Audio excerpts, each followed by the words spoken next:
I don't remember. 7th of July, 5 p.m. The Old Bailey courtroom. Rubble. The jury has reached a decision about the 5th charge brought against Ryunosuke Naruto.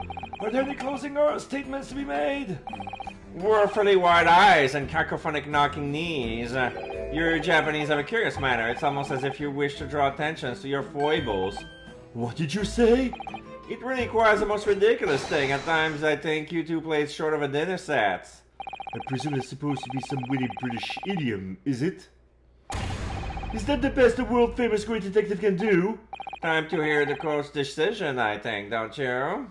So pray tell, ladies and gentlemen of the jury, how do you find the accused? Guilty! Guilty. Guilty! Guilty! Guilty! Guilty of having played eyes and shaking knees and blah blah blah blah blah. Alright, so it's 3-2, it's fine, no big deal. It would appear that the jurors are unanimous in their decision. 7-day sinner, Ryunosuke Naruto. On this occasion, the court finds you guilty! An unsurprising result. The worldly, ladies and gentlemen of the jury, are great allies of mine.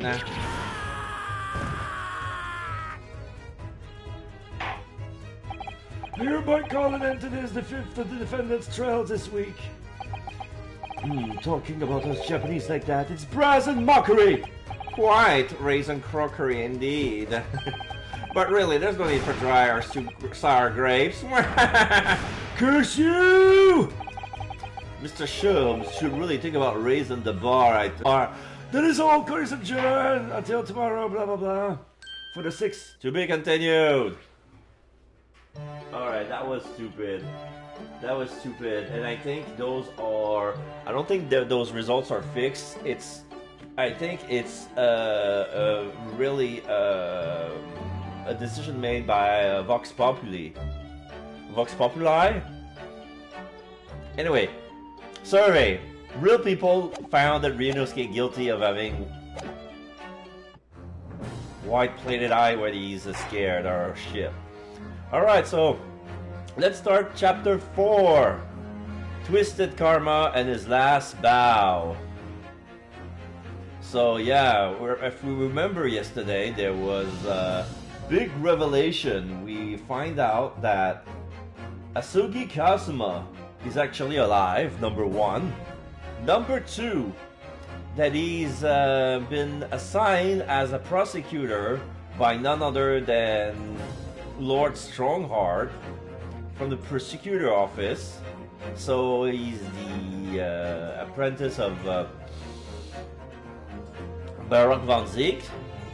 And number 3, that his father, Mr. Asugi, I don't know his name yet.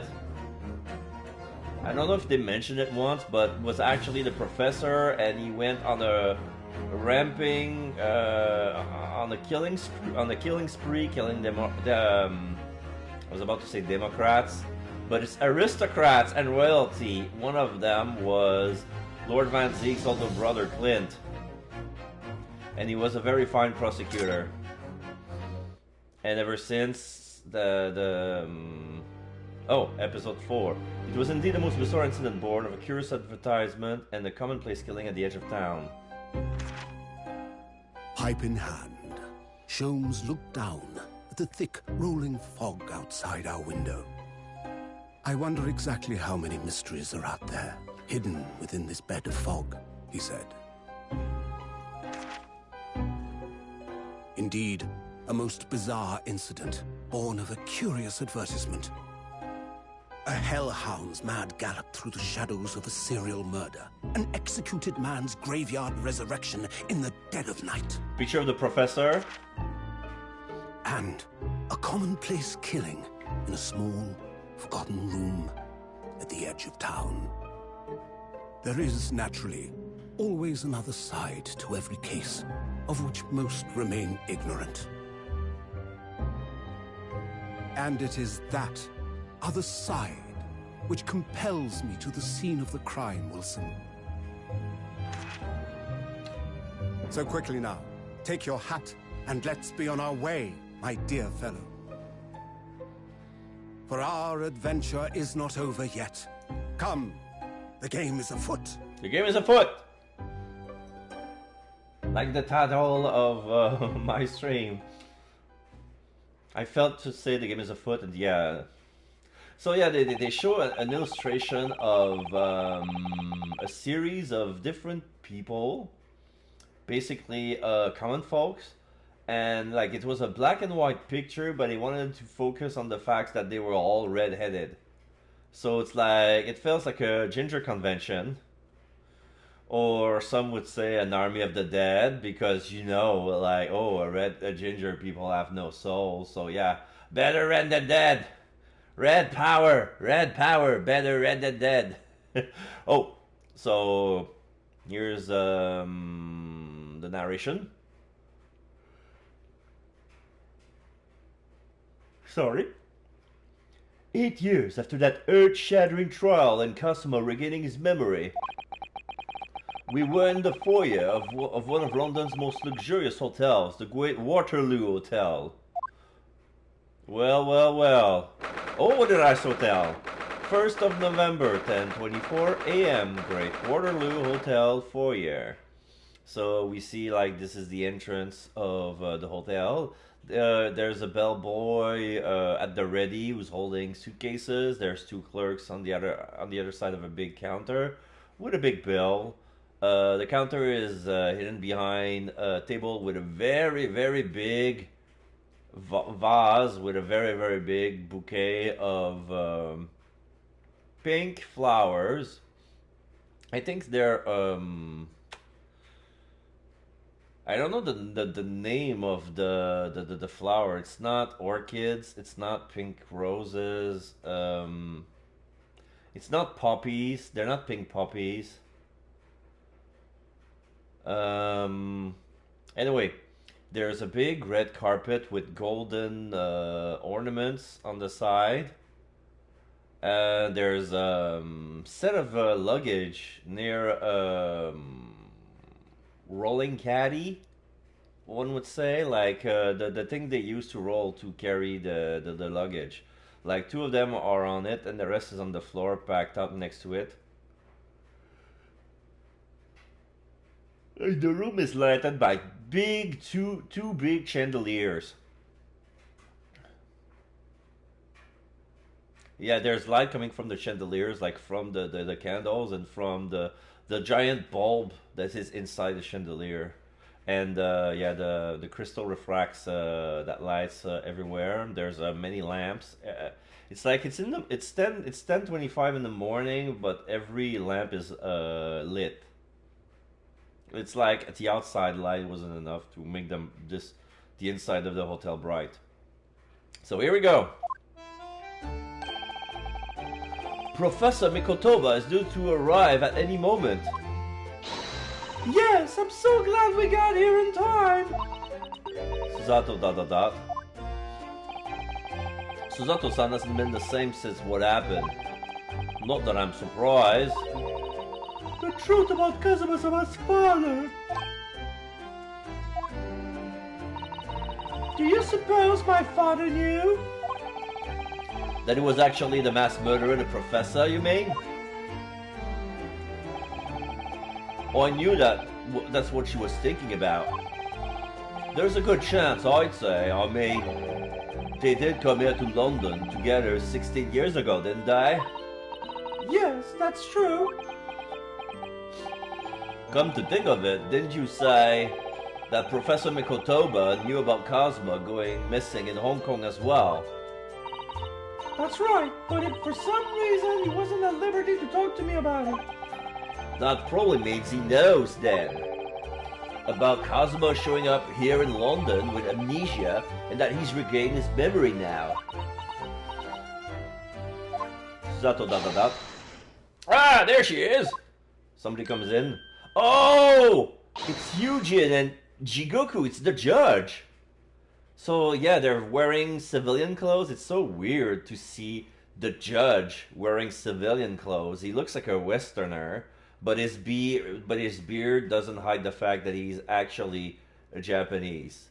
And yeah, we have Eugene wearing. He looks like Watson with his little fedora and his suit, and it's a necktie, but it looks more like a scarf. And there's some sort of pin on top of the scarf. And Jigoku seems to have a big suitcase that goes up to his hip, and it's standing upright next to him. Oh, father! Hello, Susato. How are you? I'm very well, thank you. We're delighted you arrived safe and sound.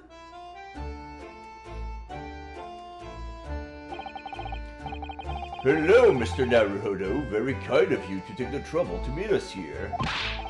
Oh no, not at all. It's my pleasure. We've heard about your extraordinary exploit here in London, you know. The news have crossed the seas. It has? I always look forward to reading the monthly reports that arrive in the steamships from Britain. Oh, I see. Well, thank you very much. Who is this man? Why do I feel as though I've seen him before? I take it from your expression that you can't quite place me. In that case, how about a reminder, Seishiro? A firm tap should do it. Yes. A firm tap? What? Here we go then. Oh, he brings his gavel. I hereby pronounce the defendant, Ryunosuke Naruhodo, guilty!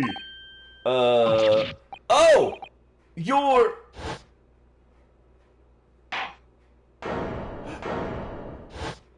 Back in the day. Yeah, the beard grew a little bit. The court will now hear the trial of Ryunosuke Naruhodo. Yeah, his beard a little bit grew a little bit bigger. Your Excellency. Hello, Judge Shigoku. How are you? It's been a long time. She bows. Good, you remember now. That really did the trick. Guilty. Only I was declared not guilty, wasn't I? And there was no laughing at the time. So, London again after all this time. Hard to believe it's been 10 years. To be honest, I never thought I'd be back. Neither did I. I didn't imagine Japan would ever be invited to an international symposium like this. No, really, I doubt anyone did, to be honest. It's all thanks to you, isn't it, Seishiro? What are you talking about, Eugene? Of course, Judge Jigoku. He must complete the set.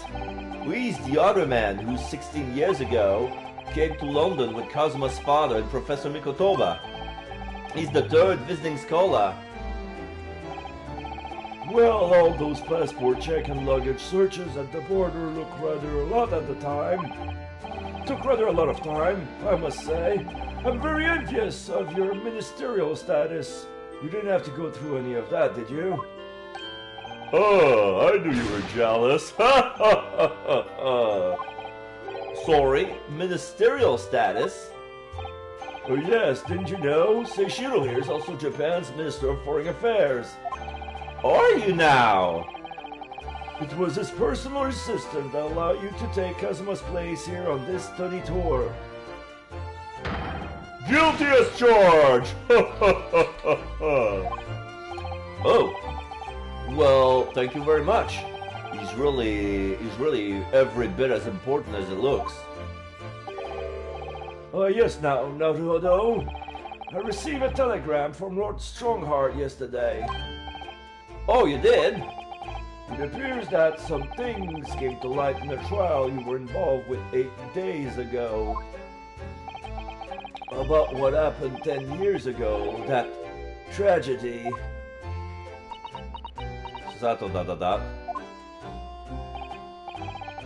Yes, could you tell us any more about it?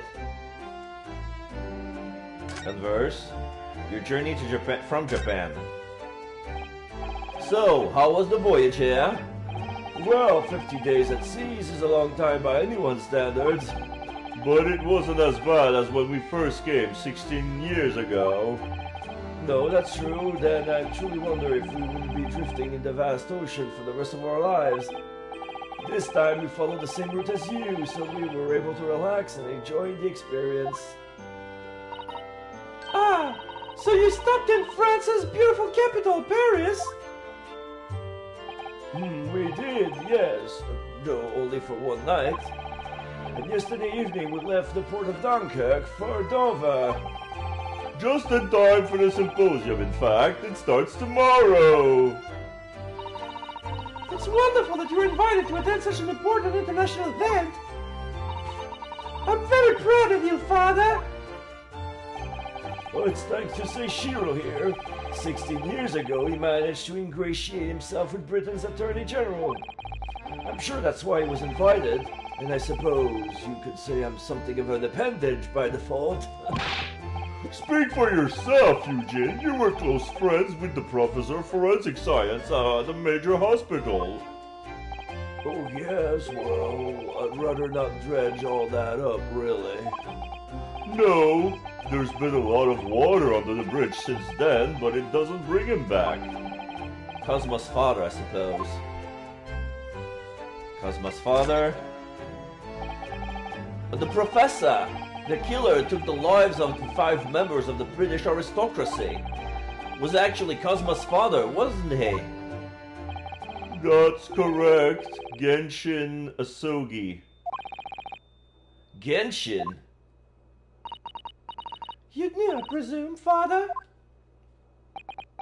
Mikotoba ... Yes, he was a close friend at the time.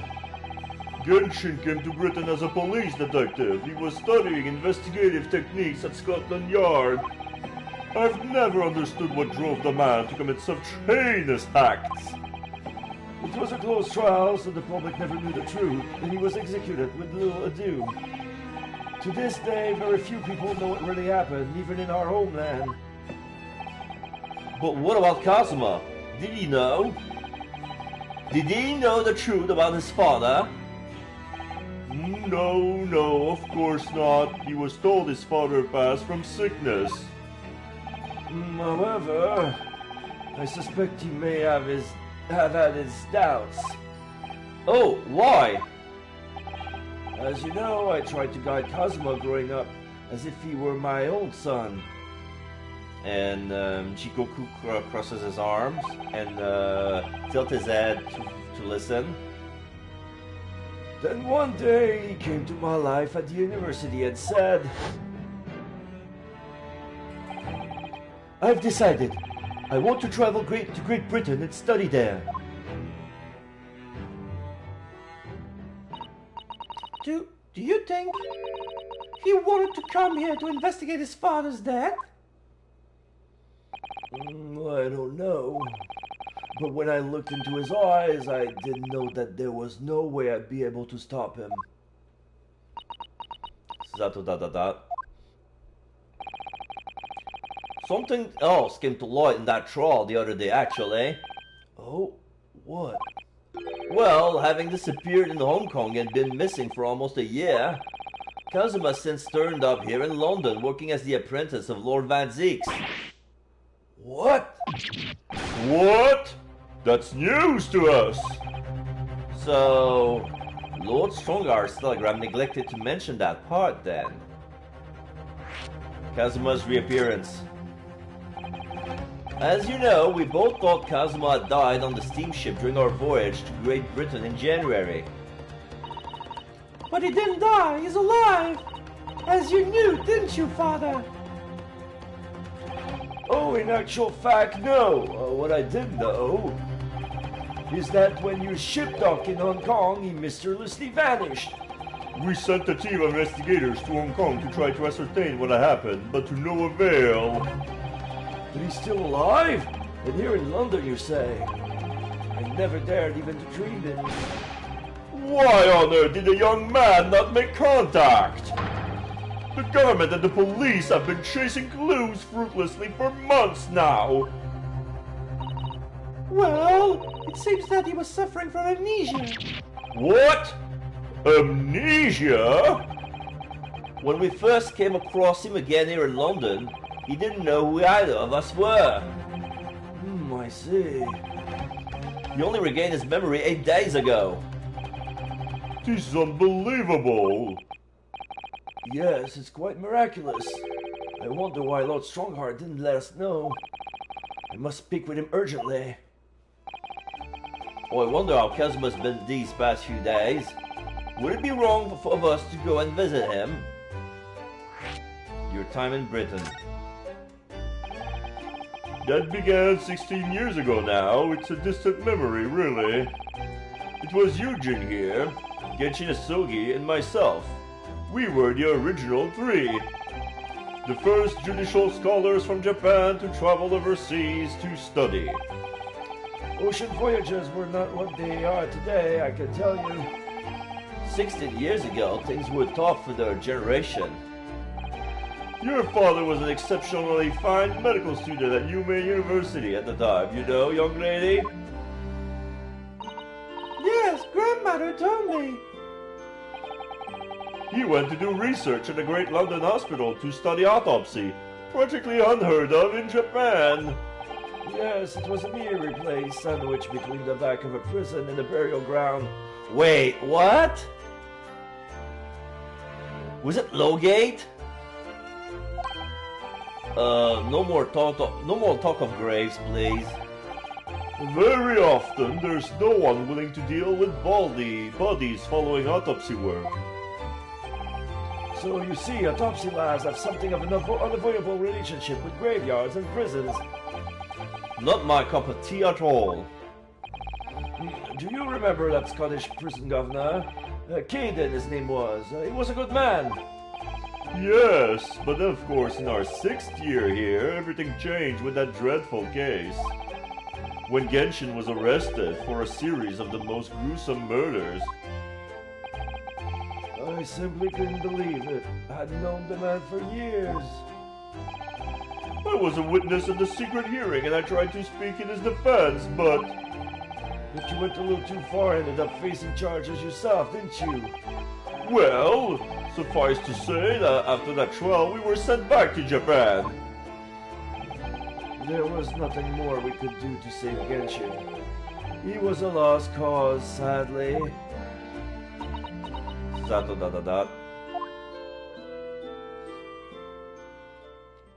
Okay.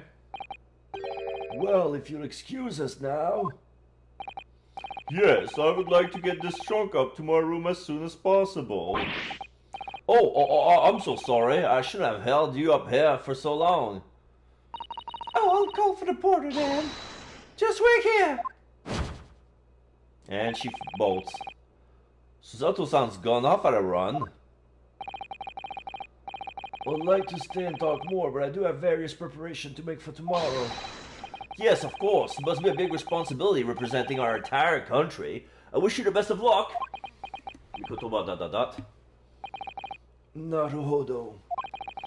I hope you'll keep an eye on Susato for me. Keep looking after her as you obviously have been. Oh, no, I mean, if anyone's looking after anyone, it's her looking after me. Well, I do appreciate you being there for her. After all, I've been a miserable father to her. I've thoroughly let her down. Sorry? What do you mean?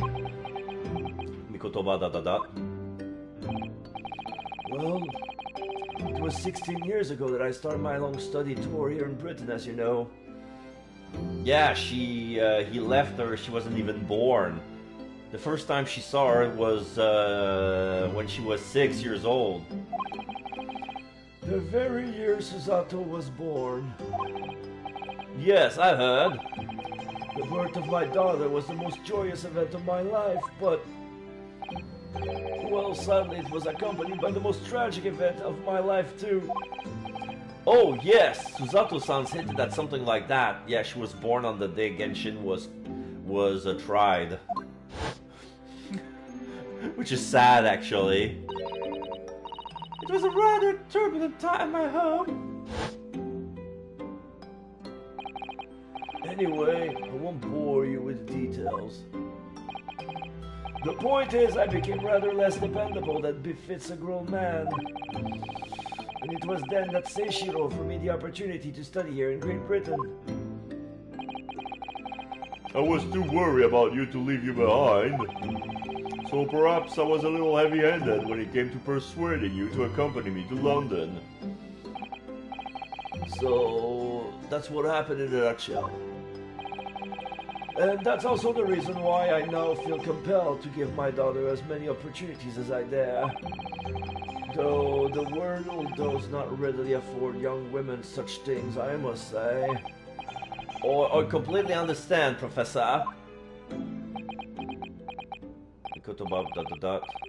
One other thing, Naruto. If I may be so bold, I have a favor to ask you. Oh, really? Of course. What can I do for you? Well, the thing is, Oh, sorry that took so long. And here's the... this is jury number 5 from the very first case. This is the chief of the coach... the chief of the coaching guild. I don't know his name, but he's back.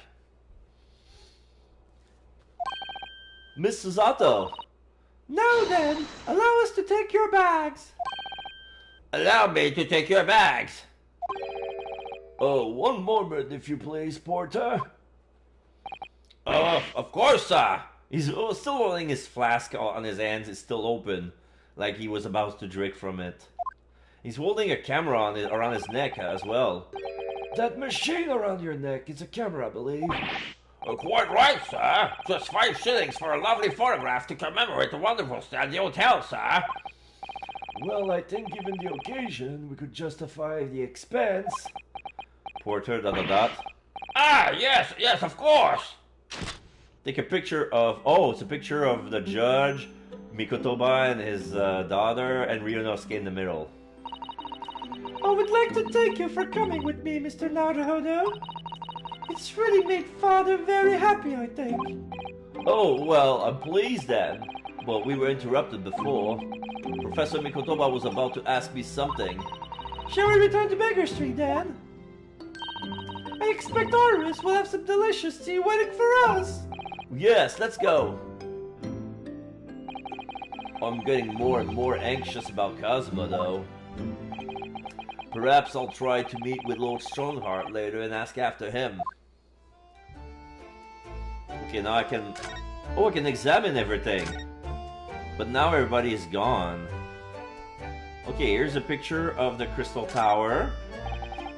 Look at that! It's a picture of the Crystal Tower! Well, the Great Exhibition is one of Britain's most prestigious achievements in recent years. I wonder how tall it is. It really does represent the pinnacle of scientific achievement in so many ways.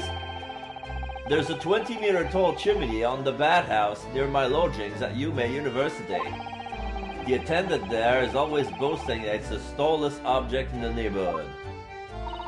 I'm sure. Did you know that over the channel in Paris, there's a tower that's 300 meters tall?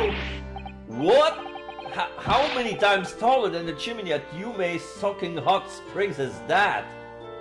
Well, if you do the math, 300 divided by 20. And if it's that tall, how does it draw properly?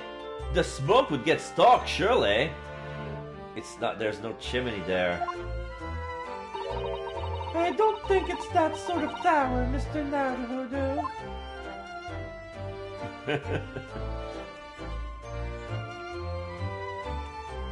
Okay.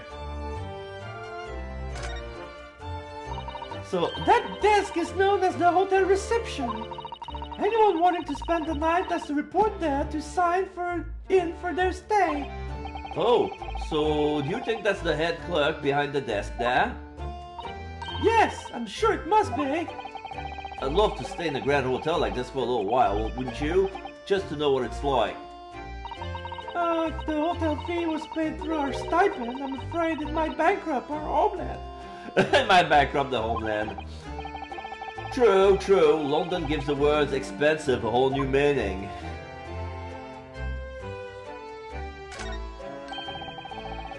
Have you seen all those sparkling jewels up there? They must have gathered every gem in the world for that. Oh. Looking her book. It's called a chandelier, I believe. It's designed to provide elegant lighting in large, spacious rooms like this. Real estate dot. So they had to gather... Oh, so they had to gather every gem in the world just to illuminate one room? It's probably electric light bulbs that are actually throwing the light. Real estate dot. If I try to hang something like that from the ceiling in the office, it will be scraping on the floor. Oh, it will be scraping on the floor. Oh, I think it perhaps chandelier aren't for you, Mr. Naruto.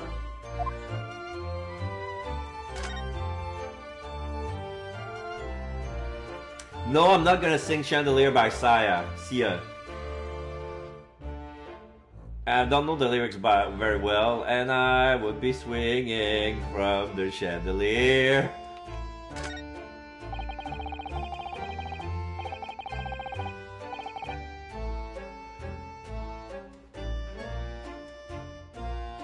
Look at those cases just left there on that trolley. Aren't they worried about thieves? I know I am. Haven't you seen the port over there? Don't worry, he's obviously keeping an eye on everything. Oh, so it's a trap designed to catch any chancers who might be tempted. Porter ... holding his flask. Why did the porter give me such a scanning look just now, do you suppose? Well, some might say you look a little suspicious with your jet black clothes. Not everyone clad in black is some sort of ninja with intent to steal, you know. Besides, real ninja always wear blue.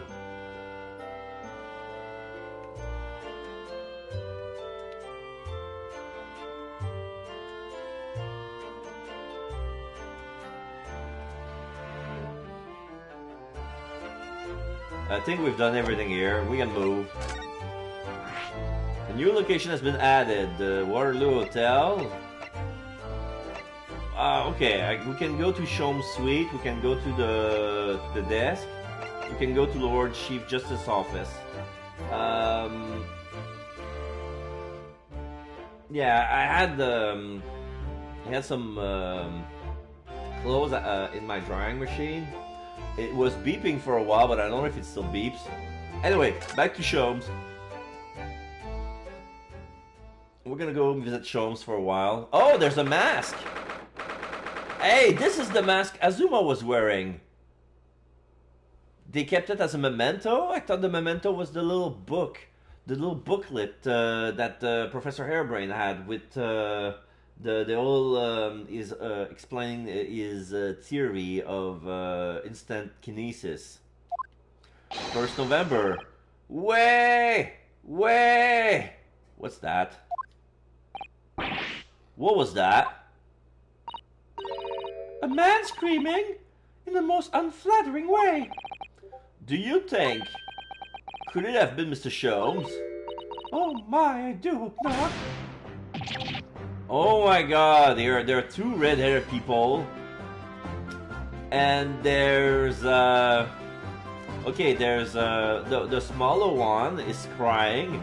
He's wearing curly red hair, is wearing a commoner's cap just like Gina but with a feather on it. And the guy next to him is wearing the same clothes as him but blue. And he has well-combed red hair, and he's got glasses as well.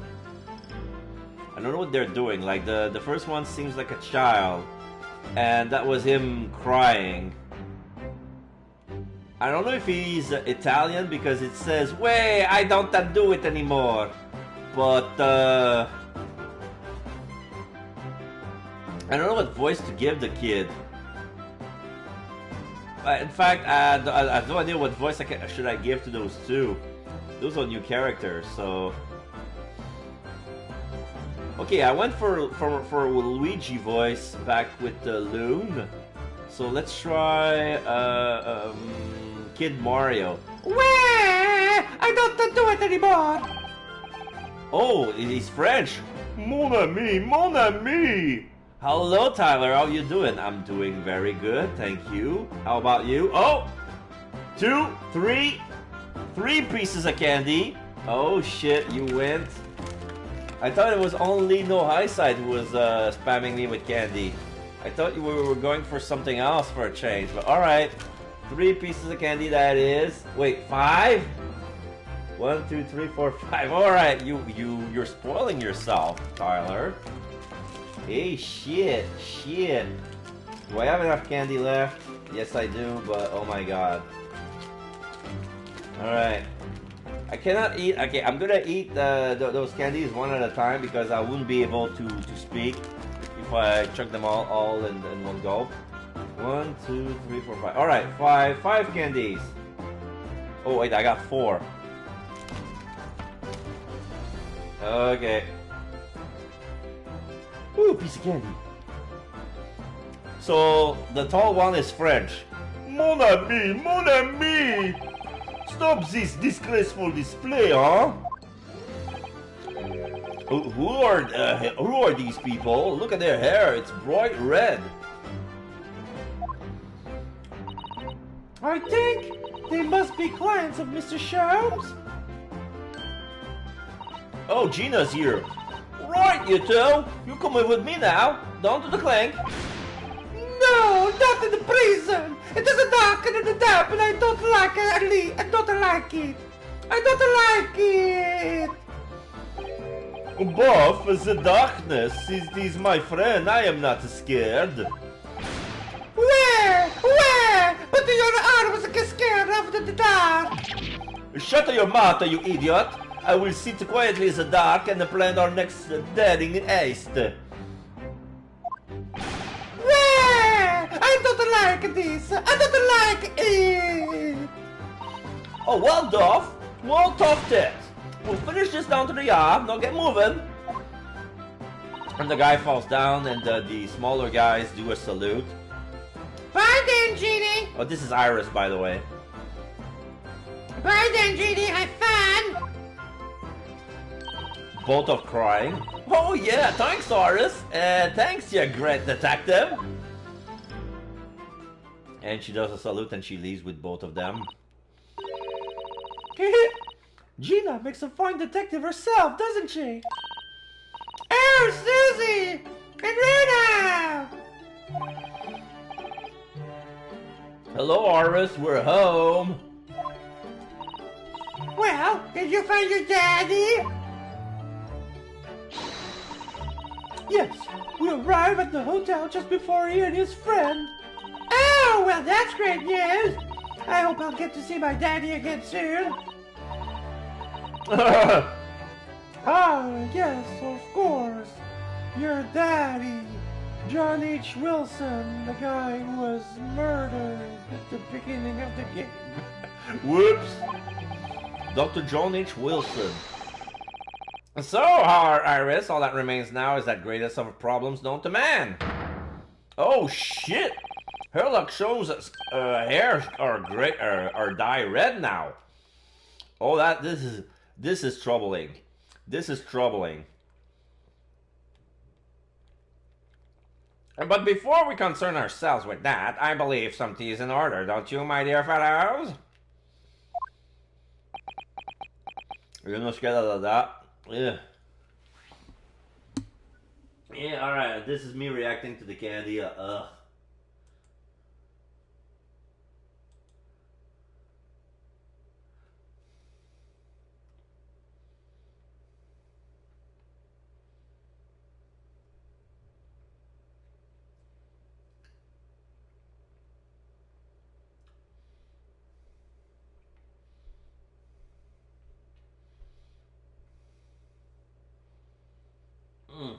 Okay.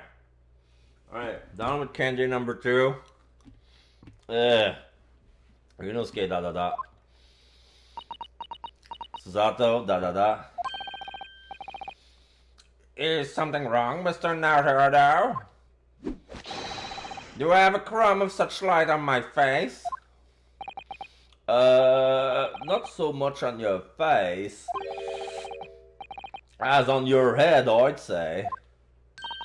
Come along then, everyone. I brewed a lovely special blend. Time for tea. Whatever's going on here today? Oh, in that case, let us sit and drink now. For I am in fact expecting a guest later today. Okay. Converse. Your two visitors. Yeah. Oh my god, it's gross. Mr. Sharps, who were the two gentlemen that were here before? Oh, just a pair of petty criminals, nothing of significance. Of course. They have to make a living somehow. And when the mood takes me, I'm willing to turn a blind eye to all matters of infractions. When the mood takes you? All matter of infractions? But when such fellows set their sights on Mr. Sherlock Holmes, well, that's when their lucks runs out. Oh my!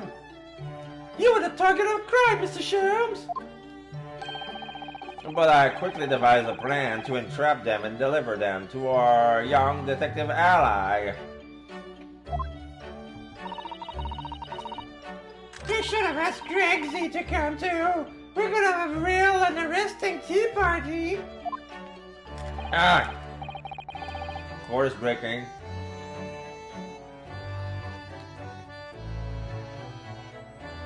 I did send word, but no answer was forthcoming.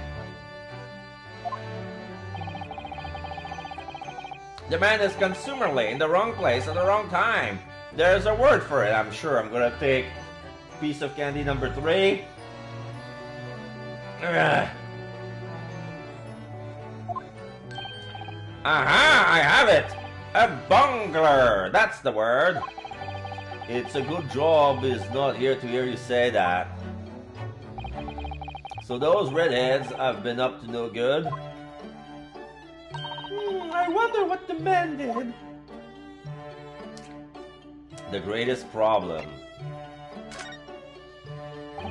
What was that about the greatest of problems known to man that you mentioned before? Is it another fiendishly intricate case, Mr. Sherlock? How should I best explain it? Are you aware of the theory of evolution by natural selection, perchance? Yes.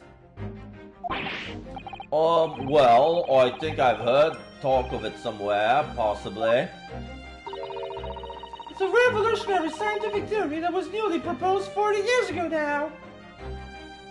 Okay, so we're officially in 1907 now. Okay.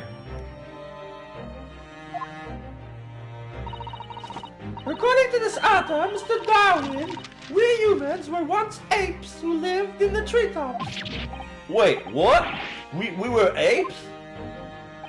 Indeed, and from the very moment those apes descended from the canopy to live as humans, it has been our lot to be at the mercy of the greatest problems known to man. Our lot? What is this great problem, Mr. Sherlock? Why is it not obvious, my dear madam? The problem of rent!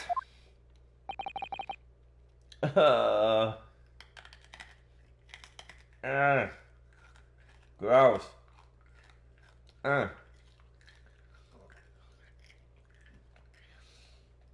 The flavor won't go away. But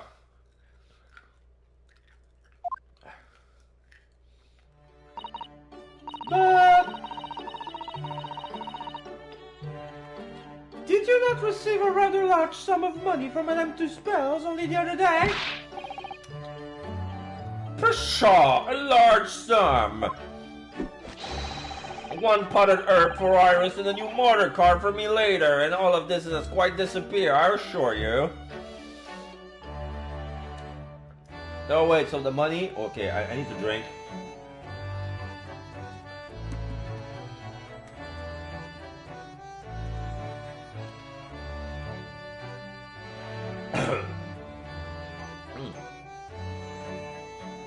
Some pieces of candy are stuck in the back of my throat. There still are. Fuck.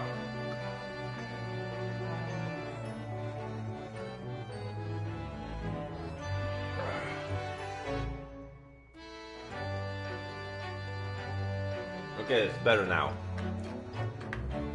Yeah, it's gonna melt anyway, but it's still unpleasant in the back of my throat. Oh yeah, so basically they use their money to buy one potted herb and a motor car. But why would he need a motor car? Instead of saving that money for rent. Honestly, Hurley, you know you squandered it. Yes, well, anyway, 2 days ago, I discovered the answer to man's greatest problem. From the coming month at least. And what was the answer? Why, there is a substantial clue before your very eyes. The mask? Don't tell me, let me see. Oh, maybe it's the dye. Human are sorry creature, unable to see what it is in front of their noses. Let me give you some assistance. Don't look, but observe me very closely. There is one particular feature about my person that has changed. You should notice it in the end, I think. My God, is he? Yeah, he's really. He's talking about his red hair. This is the first thing we mentioned when we saw it. Like, what's wrong with you? What, is there something on my face? That's okay, moving on. Blah, blah, blah, blah, blah, blah. Oh, by the way, there's something different about the... Have you seen it? But he's got to be careful, because it takes a large amount of observation and concentration to notice that. Okay? So you just... My God. In the end... It's been stabbing me in both eyes right from the very beginning of our conversation. I think we might need another clue before we uncover the full answer, Mr. Naruhodo. Thanks for the hint. I'll be tearing my hair out if this charade goes on much longer. Okay, the lie you told. Okay, I'm ready for candy number 4. Ugh.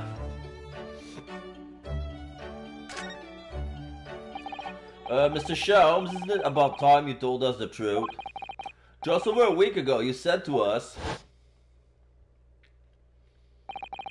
I will now tell you something of the first importance, my dear fellow. Great detectives are wont to lie. It will serve you well to remember that.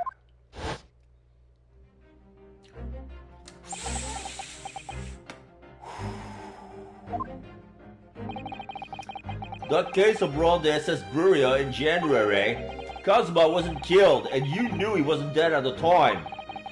So what was really going on? Sholmes. The fellow was unconscious for a very long time. If he hadn't regained consciousness when he did, his life would have been in mortal peril. Exclamation mark. Of course, a side effect of the prolonged comatose state was amnesia, as you now know. It was a simple enough task to silence the crew. But how? After they'd carried him out of the cabin and assembled him in the lobby area. Then I made them swear to leave him unconscious and have it unlaid from the ship in Hong Kong as a murdered corpse. Oh, how horrible! It was necessary to find some material with which to persuade the crewmen to keep their word, of course. But why? Why do it in the first place? Sholmes ... I will be at liberty to elaborate in due course. But for the time being, I would like to reassure you, I didn't foresee subsequent events. What events? He's a dipper. This is his disappearance in Hong Kong. Oh! I believe I've made a gross error of. I have made a gross error of judgment. Mr. Sholmes.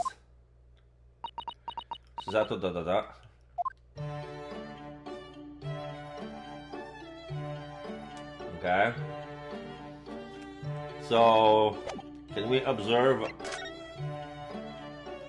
There's the mask right there.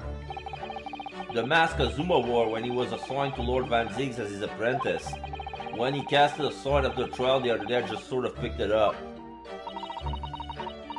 We ought to give it back to him, I suppose. But he has his memory back now, doesn't he? And I can't help feeling he might turn around and tell me coldly to wear it myself.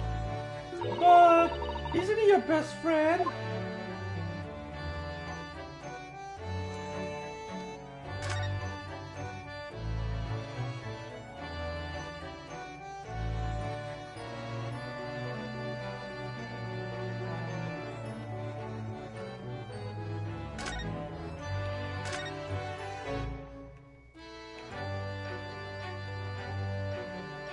Okay, nobody's around.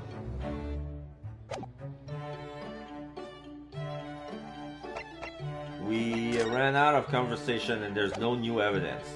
So let's move to Lord Chief Justice Office. See what news he's got for us. Oh, we see Strongheart talking with Van Ziegs. 1st of November, British Supreme Court, Lord Chief Justice's Office. Here's the final draft of the opening address for tomorrow's proceedings. I supplemented your original with the figures you asked for from the yard. I see. Excellent work. Thank you. You're welcome, my lord. What's Lord Van Ziegs doing here? My, there seems to be an awful lot of tension in the air, wouldn't you say? This place is stifling enough as it is. We really don't need any more tension. And they both noticed us. And Gale, Strongheart, walks in front of us. My apologies, I didn't notice you come in. Your small statures and dark dress make you all but invisible to me. Oh, no, it's entirely my fault for wearing black, I'm sure. From now on, you must dress in white from head to toe whenever you come here. Now then, Mr. Naruto. Yes, my lord. I'm right here. Okay. You're gonna skate Ugh, kill me now. Is something wrong? Perhaps it's a little too hot in here for you. Oh, no, not at all. I mean, I never experienced a room at such a perfect temperature. If you're sure. The beads of sweat carving their way down your face seems to suggest otherwise. Oh, that's because of the daggers you're staring at me with, mainly. As you're no doubt aware, my International Forensic Science Symposium begins tomorrow. In fact, your father arrived in London earlier today, I hear, madam. Oh, yes, that's right, my lord. He's extremely honored to have been invited. Now Van Ziegs comes in. I'll leave the remaining preparation for the meeting room in your capable hands then, Lord Van Ziegs. I will attend at once. And he gives a cold stare at us, and he leaves. He gave you a very cold stare as he left, didn't he? I know, but I haven't done anything, have I? These past few days, my feet have barely touched the ground, I must say. My dedicated right hand of many years was recently put out of action in spectacular fashion. Oh, I'm sorry to hear that. Is your left hand still of service? Mr. Naruto, he's talking about Dr. Side. Oh, of course. I'm terribly sorry about that. I was just, Fear not, you've done nothing wrong. Dr. Side's own wrongdoing precipitated the situation. You didn't concern yourself with it any further. That would be a lot easier to do if it weren't for the piercing stare you're giving me. Lord Van Zieks is doing an admirable job of holding the fort. Though disturbingly, his apprentice has been missing since yesterday. Oh! Missing? What's become of Kazuma-sama now? Okay. Here's the last candy.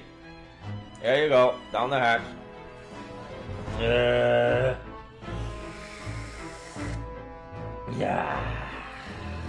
Okay. Converse. The Forensic Science Symposium. Not long ago, visitors' number for the Great Exhibition exceeded 30 million.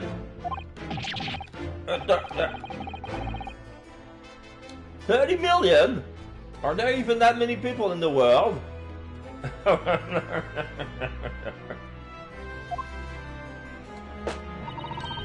As a comparison, Mr. Naruto, the population of the imperial capital of Tokyo is 2 million. I will be opening the International Forensic Science Symposium in the exhibition's main auditorium. This event has been 2 years in the making.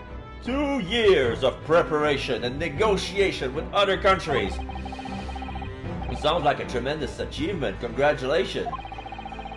The 20th century will be the wholesale adoption of forensic investigation techniques, and cooperation between policing organizations around the globe will be essential. Which is why my pigeons will be in the forefront of this landmark for no, sorry. Because he did the pigeon moves, that's why I go as my pigeons! This landmark for symposium has to be hosted here at the heart of our great British Empire. In order that Scotland Yard can become the leading investigating organization in the New World. He's the same as ever, I say. That passion of his is quite something. You're a very bit of specialist in your own way, I'm sure, Mr. Naruto. I'm the only person in this country who truly cares about the future and embraces forensic science. It was my intention to become Her Majesty's Attorney General and reform the Yard from the ground up. So the disgrace of the forensic investigation team has been a bitter blow to my ambitions. The forensic investigation team? I first established the forensic investigation team a year ago. Experimentally to start with. With Dr. Sight at the helm, it was steadily accruing an impressive record of achievement. I was on the verge of changing its name and elevating its status to a full-blown forensics investigation department. And can you not do that now? Obviously. Nobody wants to hear anything about it at the moment. Even I can't keep this story out of the papers. 6 million Londoners will be cursing forensic science now. This incident will set back our country's advancements in the field by a good 10 years, I'd say. Unintended repercussion of our trials. We simply couldn't have overlooked what had happened, though. Of course not. We should all be grateful to you both. Anyway, I'll still reform this country's policing when I become Attorney General. This might delay my plans, but it won't alter them. Nothing will stand in my way. Nothing! Missing apprentice. About Lord Van Ziek's apprentice. Ah, yes. That came as a surprise to me, I must say. That you and he are old friends. How did he become an apprentice to Lord Van Ziek's in the first place? Strong art, It came about 3 months ago. an unidentified Asian man was apprehended by border police. They found him hiding aboard a large goods vessel. Oh my! So he stowed away to get here!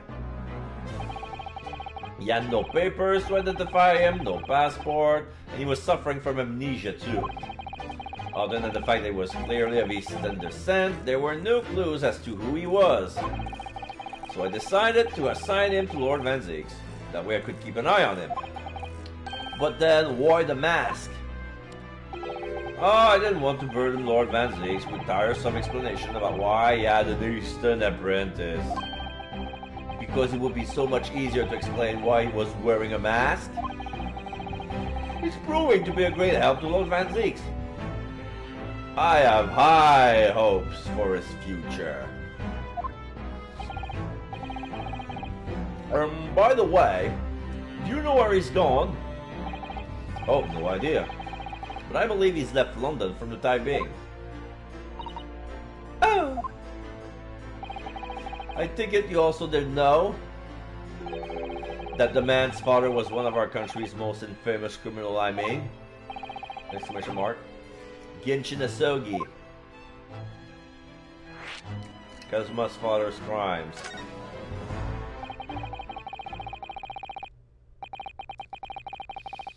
What we learned from that trial 8 days ago was a huge shock. Finding out my friend's father was... Ah, yes. Genshin Asogi. The professor case. 10 years ago. Caused a great stir here in Britain.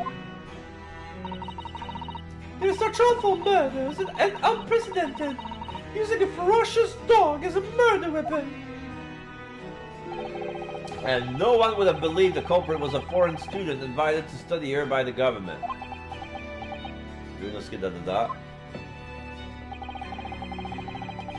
So the true identity of the killer couldn't be made public then, and can't be made public now. Nobody in your country knows it was him, and neither do the citizens of London. The main motivation was to avoid aggravating relations between our two nations at the time, I understand. Correct. However, it has to be noted that there were some supporters of the professor's apparent cause. What? Supporters of mass murder? The majority of the man's victims were blind on the aristocracy of the day. Somewhat ironically, their deaths actually benefited society as a whole. Or so a fair few thinkers in London believed anyway. Right, I see. But it was still murder, wasn't it?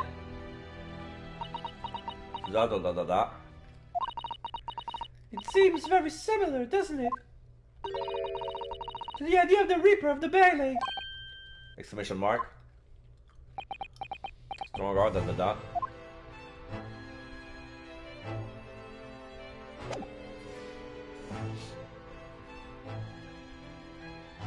And we're done already?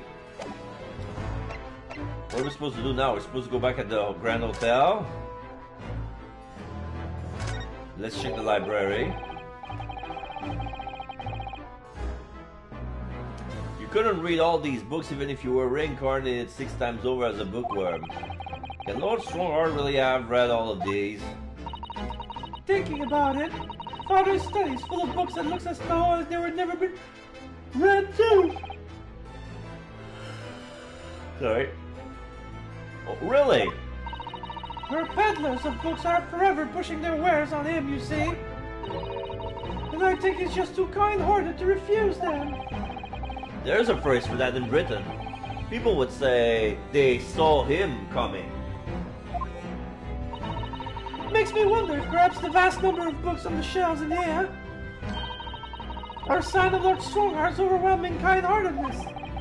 I'm not sure you could afford to have a kind heart if you are to keep Lord Van Zieks in line, could you?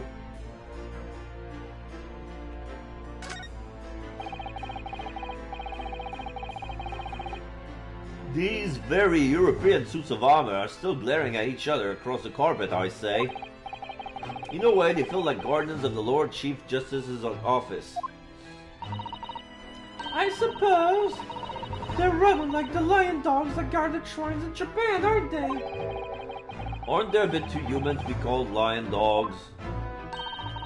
Did you know that it's a dream of mine to keep 2 cats one day?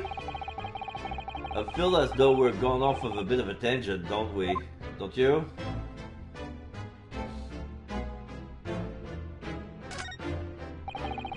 Just sitting behind that desk just makes you feel so important, don't you think?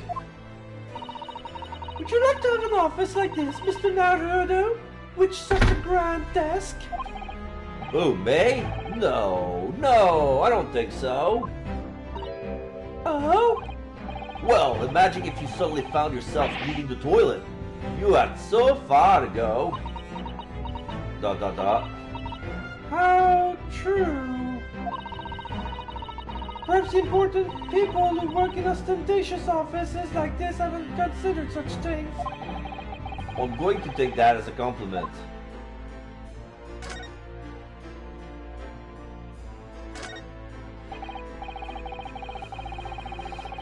As ever, the enormous clock is diligently maintaining its rhythmical tick-tock today. Watching machinery at work can be quite mesmerizing, can it? Ironically, you can completely forget the time. What I particularly enjoy is watching the enormous wheels of a steam locomotive turning. When I was a little girl, Grandmother often used to take me to watch the railways engines, you know? It's an open fire for me. I could just sit and watch the flames for hours. Mr. Naruhodo! We can install one in the office! An enormous wheel turned by an enormous steam engine! Perhaps we could start with a simple fireplace.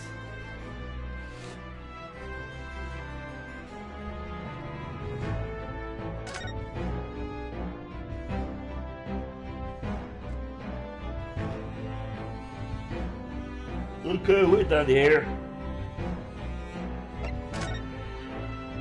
No more conversation. Can we present our badge again? No, we cannot present our badge again. Could I show you this, Lord Strongheart?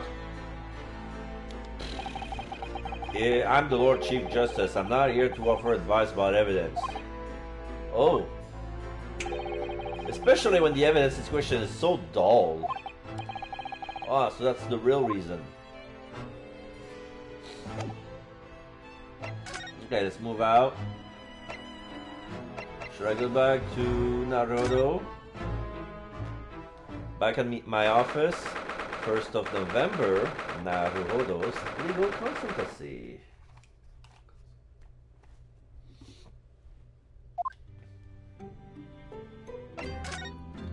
What to do? It's good news that Professor Mikotoba arrived safely, isn't it? Yes, it's wonderful, and the fact that Father has been invited to this important international event really makes me very proud to be his daughter. Your father, Judge Jigoku, and us, and Kazuma, of course. There's an ever-increasing number of Japanese here in Britain's capital, isn't there? Well, yes, I suppose so. But London does have a population of 6 million people, so we're still a minority. Suzato-san's father, who came here as a visiting student 16 years ago, and Kazuma. It's almost as if some great powers have been at work, drawing them here across the ocean to London. And I feel as though the waters were starting to swell again now.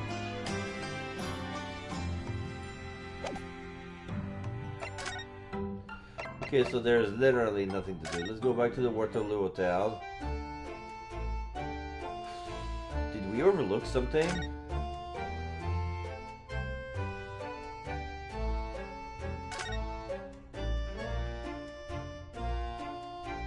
Tea set.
Is there something else we're supposed to do at Sherlock Holmes?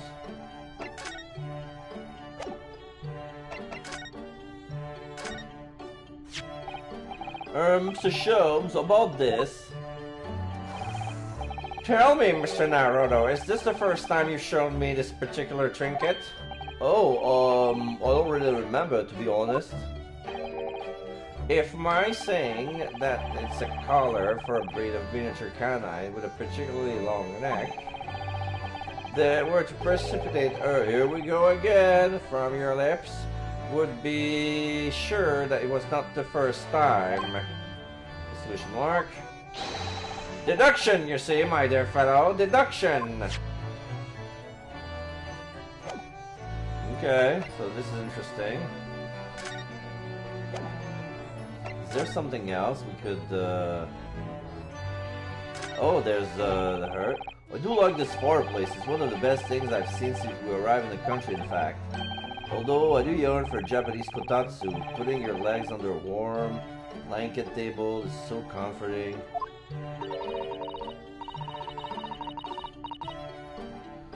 Do be careful, Mr. Naruto. Don't mistakenly put your feet into the fire, will you? You would suffer terrible burns, you know. You just get that. I worry sometimes about houses out of San Seasbay.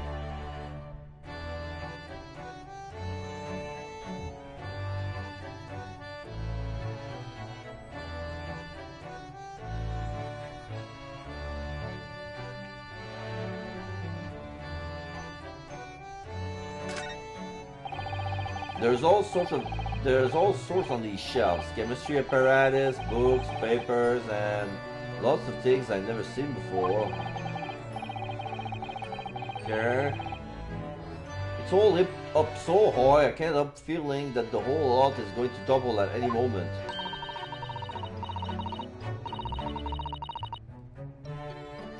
It looks as though it might topple, and yet it doesn't.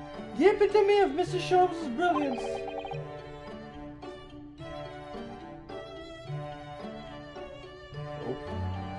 I don't get it. As it happens, I'm quite well practiced when it comes to stacking shelves myself.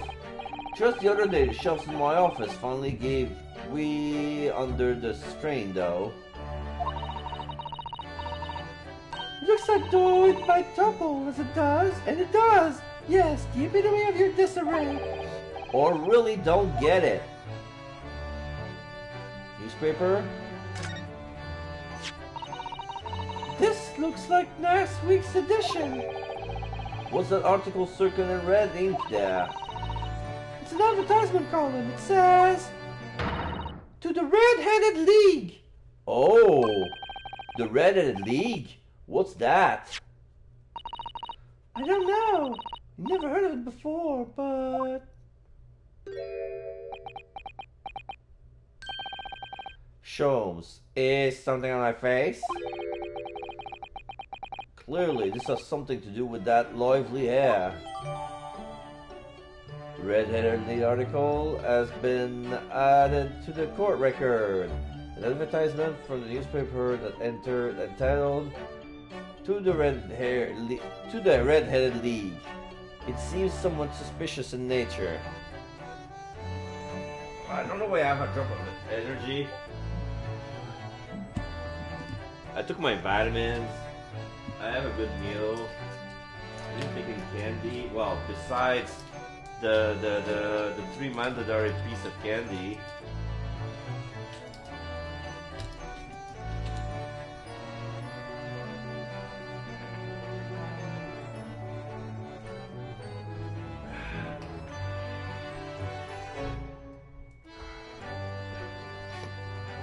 All right, new evidence.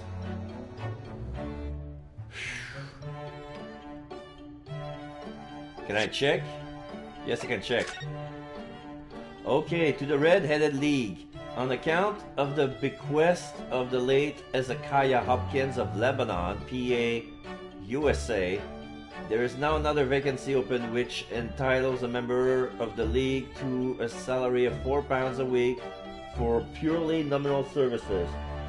All red-headed men who are sound in body of mind and above the age of 21 years are eligible. Apply in person on the morning of the 31st at the large park on Lime Street.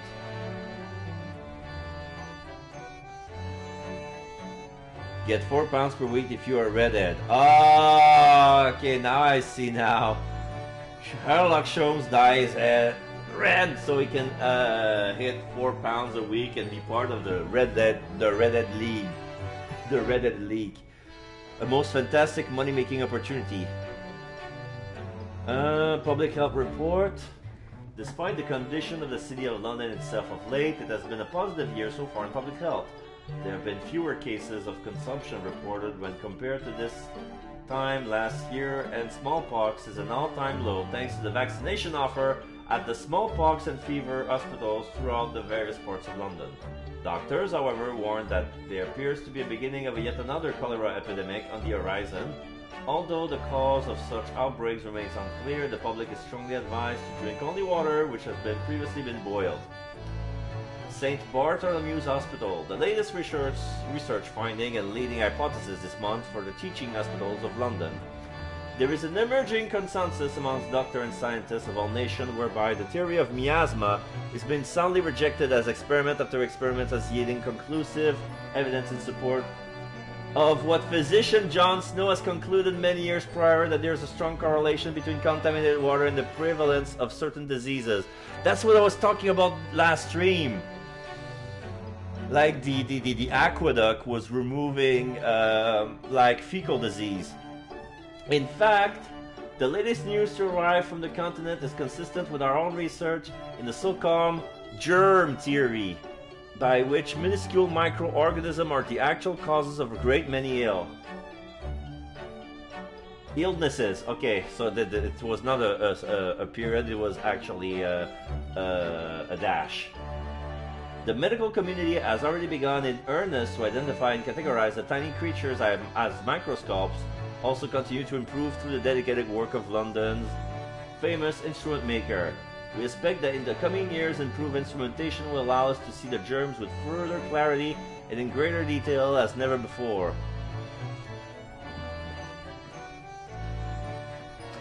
Health services. This month's health advisories and notices for the City of London and the general public at large. Stake of its drinking water. Remember, do not drink any water which has not previously been boiled. Fresh water ought to be boiled, not to be disposed of. Do not let water stand where it might be adulterated with dirt or other contaminants. If available, has it been shown to reduce the incidence of the transfer of disease.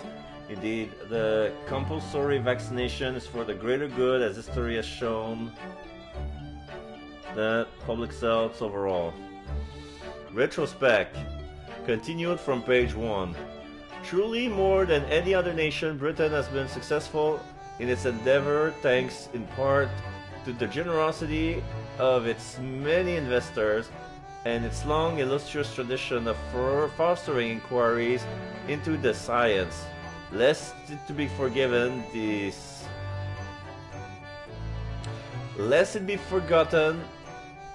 she is the nation that gave to the world the genius of Sir Isaac Newton. However, there is one other factor at work, the shifting field of economics thought. Despite the fact that Adam Smith's magnum opus, The Wealth of Nations, was published in 1776, the doctrine of laissez-faire has only begun to truly take root in the last few decades. It remains to be seen just how influential and enduring his ideas will prove to be.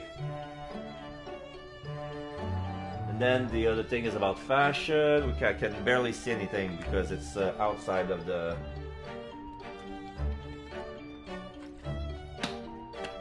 Oh man, I'm so glad. They talked about Jon Snow.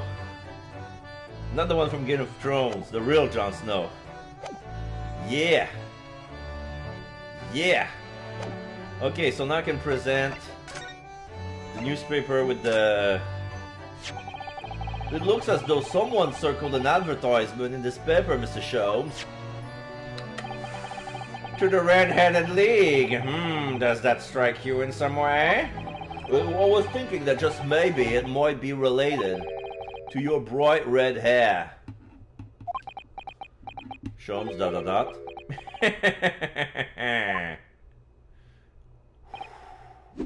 So, at last you've learned to apply my methods, Mr. Naruhodo. Sorry? In the first instant, and quite indispensable observation.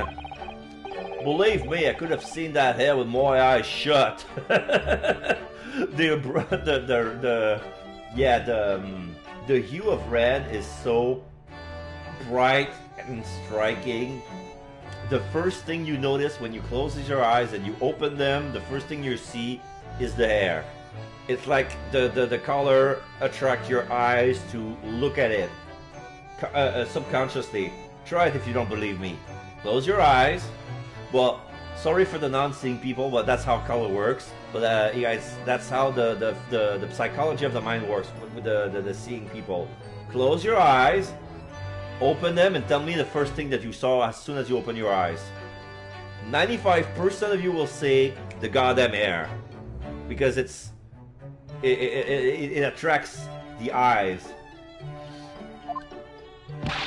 So then, allow me to regale you with the details of my latest exploits. Regale or boast? There you go, the Red-Headed League. So what is the Red-Headed League, which seems to be the subject of the advertisement you've circled? You notice it in the paper then. That, my dear fellow, was going to be the source of this month's rent's payment! It was? How? According to the advertisement, the Red-Headed League is a distinguished institution of fellows of unspecified governance. In fact, the only condition for becoming a member is having red hair. But that doesn't entirely surprise me. But listen to what the lucky red hairs receive once they join. An unconditional salary of £4 a week! Oh my, £4 a week? But why? Why are they paying people for? That I don't know. No details are given in the advertisement. But surely every red-headed person in the country would be flocking to join in that case. You're right, Susie. There's no time to lose. I'll put in my application at once. So will I, just on the off chance. Bob might be stretching a point, I think. The trouble is, they have a fixed number of members, you see. Oh, I see. So once a certain number of people have joined, no one else can. But as luck would have it, one member recently passed away. It was particularly lucky for the red-headed question, I feel, Mr. Sholmes. Yeah, It wasn't particularly lucky for the red-headed person. So you decided to try to join in this place? Correct. I mean, look at me. Have you ever seen such a red-headed fellow? No. So why did it have to go so wrong? What on earth happened? A blunder, Mr. Naruhodo. Though it pains me to admit it. Let me guess. They have ways to find if you're a real ginger or not. Like they found out that he was not actually redhead because he has red hair. He dyed even his eyebrows red. But the problem is, it's true for some, but usually when you're red hair, you come with freckles or beauty marks, and Herlock Sholmes has none. Or the famous, if the carpet matches the drapes. I don't think they went there, but that would be funny if they did. No, you're not real. The carpet doesn't match the drapes. Your blunder. Okay, what did he do? What did he do? What did you actually do to your hair, Mr. Sholmes? I'm glad you asked, Miss Susato. What you see off top of my head is neither dyed nor a hairpiece. I changed the color of my hair overnight by the wonders of chemistry. Chemistry? I was conducting some research into a method of rejuvenating spent tea leaves. But that's a dye. And in the course of my work, I stumbled upon a potion that was, when taken, turns one's hair aflame like red. Would you like to try it? It will make every hair on your body perfectly crimson. Or I think I'll pass. But Mr. Sholmes, is it quite safe to drink? Surely it's bad for you, isn't it? Amateurs are always hampered by such fears. Oh, I should have never doubted you, Mr. Sholmes. You mean to say... But of course! To earn £4 per week, one must be prepared to turn a blind eye to a little danger. That degree of red signals more than just a little danger, Shirley. So anyway, Hurley left full of confidence yesterday with his new red hair for the park on Lime Street where the Head-Headed League were interviewing prospective new members.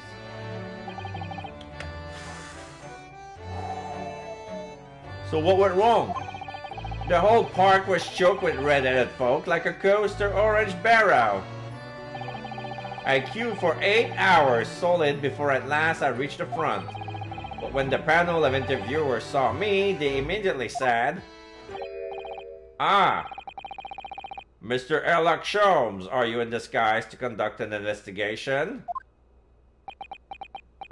Susato, he's cursed by he's too well known. Like everybody know Sherlock Sholmes, and everybody know Sherlock Sholmes is nothing but red hair. Like sometimes they depict him as a blonde, sometimes they depict it as a brown hair, and most of the time they depict him as a master of freaking disguise. So when he actually dyed his hair with chemistry, they said, "Oh, you're in disguise. I recognize you." He wasn't trying to, but you know. So naturally I had no choice but to reply, "Shh, don't give me away." After which I could do little else but turn and leave. Then this morning when I looked in the mirror, irritation stirred within me. So I turned that pair into the police. Oh dear, what a disaster for Hurley and those two redheads.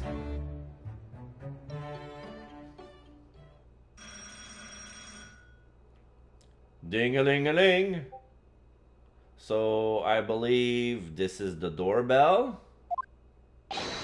Aha! Here's my guest now, my latest client with money to spend. Oh, I do hope it's an exciting case, Hurley. Remember, Iris, we are at present griped by the greatest problem known to man. I must be willing to accept any case, no matter how it's unstimulating, save locating a runaway, of course. Don't spare anyone's feelings, will ya? Oh dear, I'm afraid that Hurley's can lack a little tact, especially just before the rent is due. The door must open. This is juror number 2 from the last case. Mr. Sholmes! Mr. Sherlock Sholmes! Please, oh please! Please find my husband! He's run away!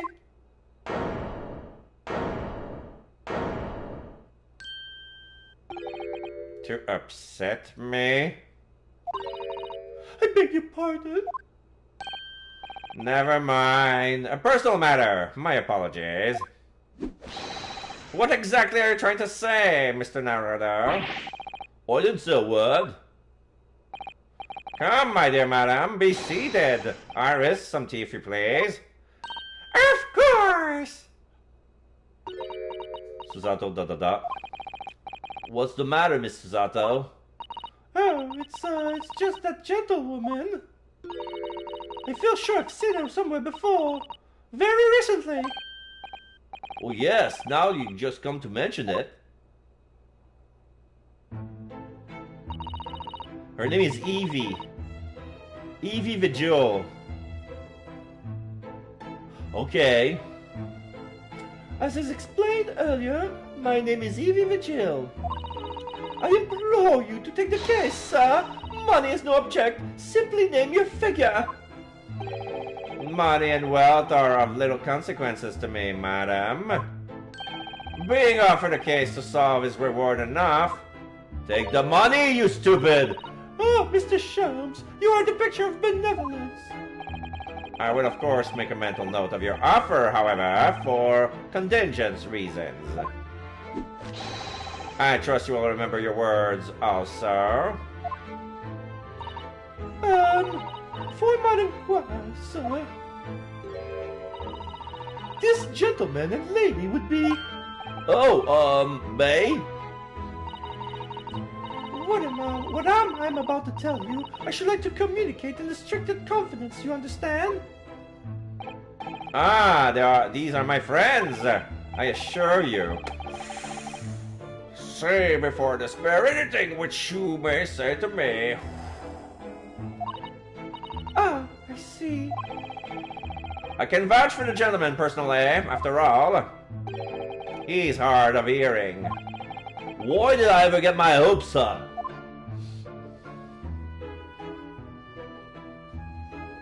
Okay, I'm gonna converse.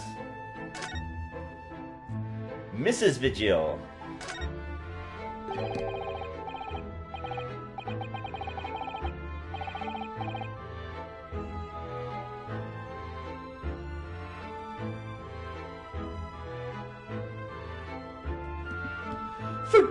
Forgive me for asking, Mrs. Vigil, but have we met somewhere before, quite recently perhaps?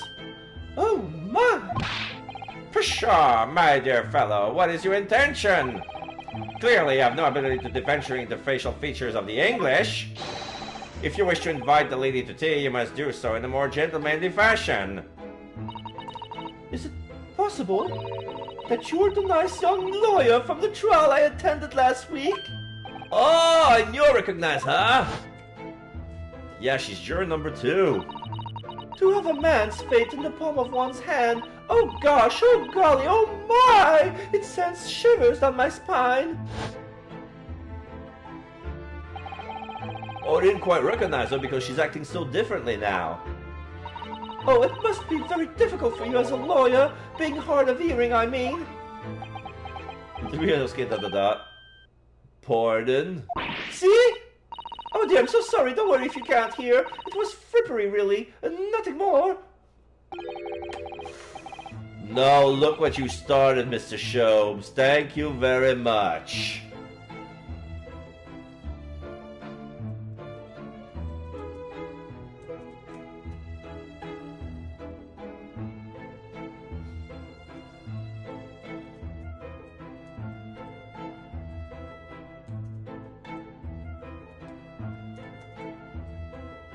Sorry, I have to take this message. Won't be long, sorry.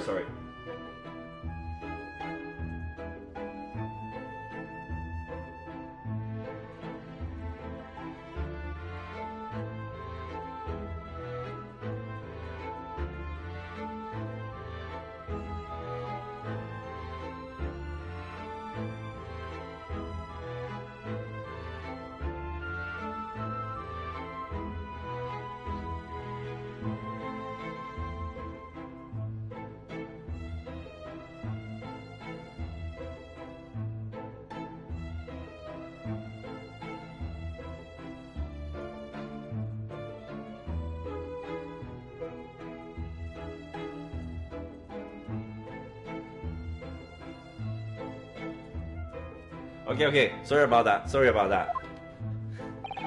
I believe it would be prudent for you to sit quietly in the corner. Yes. Mr. Vigil. Tell us about your husband, madam. Oh, Mr. Vigil, my daily... Of course, now the name makes sense. Daily Vigil. Har, har, har. Evie must be for evening. Evie? My daily is 40 years of age. Oh, there's a picture of him. I have a photograph here. An entirely unremarkable gentleman, by appearance at least. You know what I feel? Yeah, it's a black and white picture, but I have a feeling that this is actually the red-headed league member that went missing. So Sherlock Holmes is taking the place of this guy. I have a feeling, like, I have no... Judging from the color in this black and white picture, it looks like he's redhead. But like, the picture has been taken inside of a garden. There's a gate behind. He has curly hair, like combed, and curly brows. But he's well dressed like a gentleman. He's really plain looking. He's good looking, but also plain looking. But I think like this is our missing redhead. Entirely by appearance at least. How long have you been married? Oh, it will be 15 years this year. Oh, nice. You married at 25. We have a cordial relationship, and my husband's income is more than adequate, so we live quite comfortably. As it would appear. I need only look at you to know these things. Oh, gosh! Your dress is the latest styles, your hat clearly regularly groomed, and your eyes are animated. In short, you have no inkling as to why your husband might have disappeared, correct? That's right. He's a kind man with a strong sense of loyalty, and he rather dotes on me. Which would point to the possibility that he has become embroiled in some incident or another. Oh, that is exactly what I fear must have happened, Mr. Sholmes. I'm quite beside myself. My husband's employment is somewhat unusual, you see. Let me guess, yeah. She lives on £4 a week. What if he's incurred some miscreant's ill will? What exactly is your husband's line of work? He's a warder at the prison. Oh ho ho! A guard? That is somewhat unusual. Prison warder. So, your husband is a prison warder? That's right, yes. Well, in actual fact, he's the chief warder. Oh, indeed, I see. Well, chief prison warder certainly qualifies as something of a specialist occupation. Oh, yes, it does indeed. My poor husband must prepare those dreadful punishments and see that they're carried out. Dreadful punishments? Does she mean capital punishment? And at such times he must occasionally spend a night or two in the prison dormitory. But for that extra responsibility is remunerated more handsomely than the other warders. Of course, we make no mention of my husband's work to the neighbors. Yes, I believe your prudence is justified. Tell me, at what prison is your husband engaged? A Barclay prison, Mr. Sholmes. Really? Barclay? Oh, a fine establishment. Yeah, they mentioned it. Like it has the morgue and the graveyard. If I'm not mistaken, there's a large cemetery just behind it. Oh yes, that's correct. Lowgate Cemetery. Exclamation mark. No! Lowgate Cemetery? The very place we were discussing in court. That's unbelievable. Unbelievable, my dear fellow. And yet undeniable. Sorry, Mr. Sholmes, I'm afraid you've lost me. Ah, pay no heed, madam, pay no heed. A private matter. This can't really be a coincidence, can it? Your husband's disappearance? So, to the matter of your husband's disappearance, when did you realize he was missing? Please, try not to laugh. It was yesterday.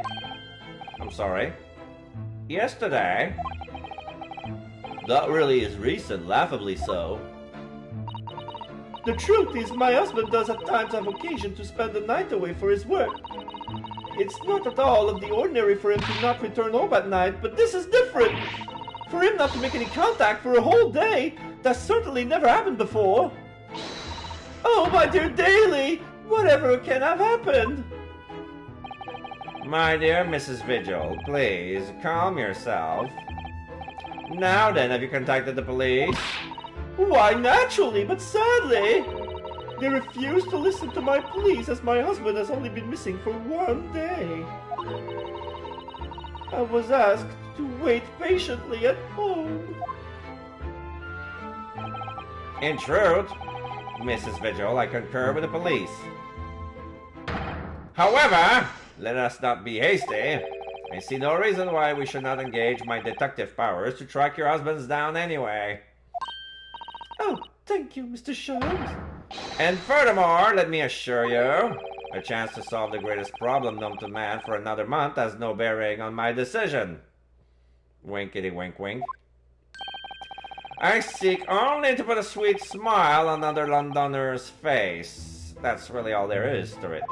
Oh, you have my eternal gratitude! I shall pay any sum you care to mention.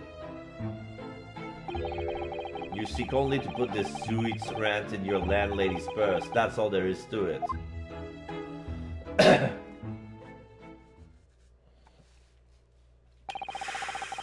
Thank you for everything you've shared with us, Miss Vigil. I believe I have all the information I need to begin my investigation. Oh, please report to me with good news, sir. Fear not, madam. In a day or two, I shall be contacting you with a heartening report, I'm quite sure. So soon? Oh, how splendid, Mr. Sholmes. Good news should be delivered early, I always say. If you would be so kind as to leave the photograph of your husband in my possession. The photograph of Mr. Vigil has been entered into the court record. Photographic print received from Mrs. Vigil in order to aid with locating her missing husband. He appears to have no particularly distinctive facial features. Thank you. Now allow me to show you the door. I can't thank you enough, Mr. Sholmes. You've been simply marvelous. And she bows and leaves. You know, I take it every time early. But how do you come up with such nonsense? Good news in a day or two, are you sure? I can be sure, of course, but then I didn't swear on it. I merely gave the good woman some hope. I hope to be able to give her good news, one might say. After all, the rent must be paid by the end of the day tomorrow. If by that time I've successfully located Mr. Vigil, we shall be mutually relieved. Wouldn't you agree, Mr. Naruto? Don't look at me with those pleading eyes. Well, my dear fellow, did you hear the details of the case? Yes, my hearing is surprisingly good, actually. Excellent! And what did you make of it? Well, I was surprised to learn where her husband worked, at Barclay Prison, I mean. Ah, so you noted that. Of course, especially with the mention of Lowgate Cemetery. Lowgate Cemetery is at the rear of Barclay Prison, so it was renowned amongst us students at the university for being haunted by the ghosts of condemned convicts. Barclay Prison is where that notorious man was incarcerated. The professor! And now a warder from the prison has mysteriously disappeared, it would seem. It's all very peculiar. Indeed, but nothing you can't handle, I'm quite certain, Mr. Naruto. Sorry? Run along to the prison and see what you can glean, would you? It's the prison governor you want. No doubt the man is equally worried. But aren't you going to go yourself? Surely you needn't ask. I can't possibly be seen out with this hair. ... Sato ...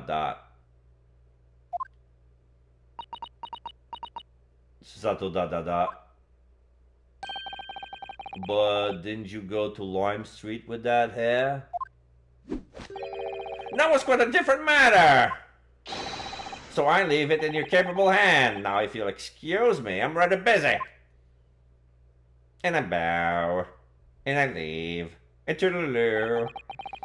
Of course you are. Alright, let's go to the prison governor's office. New location has been added.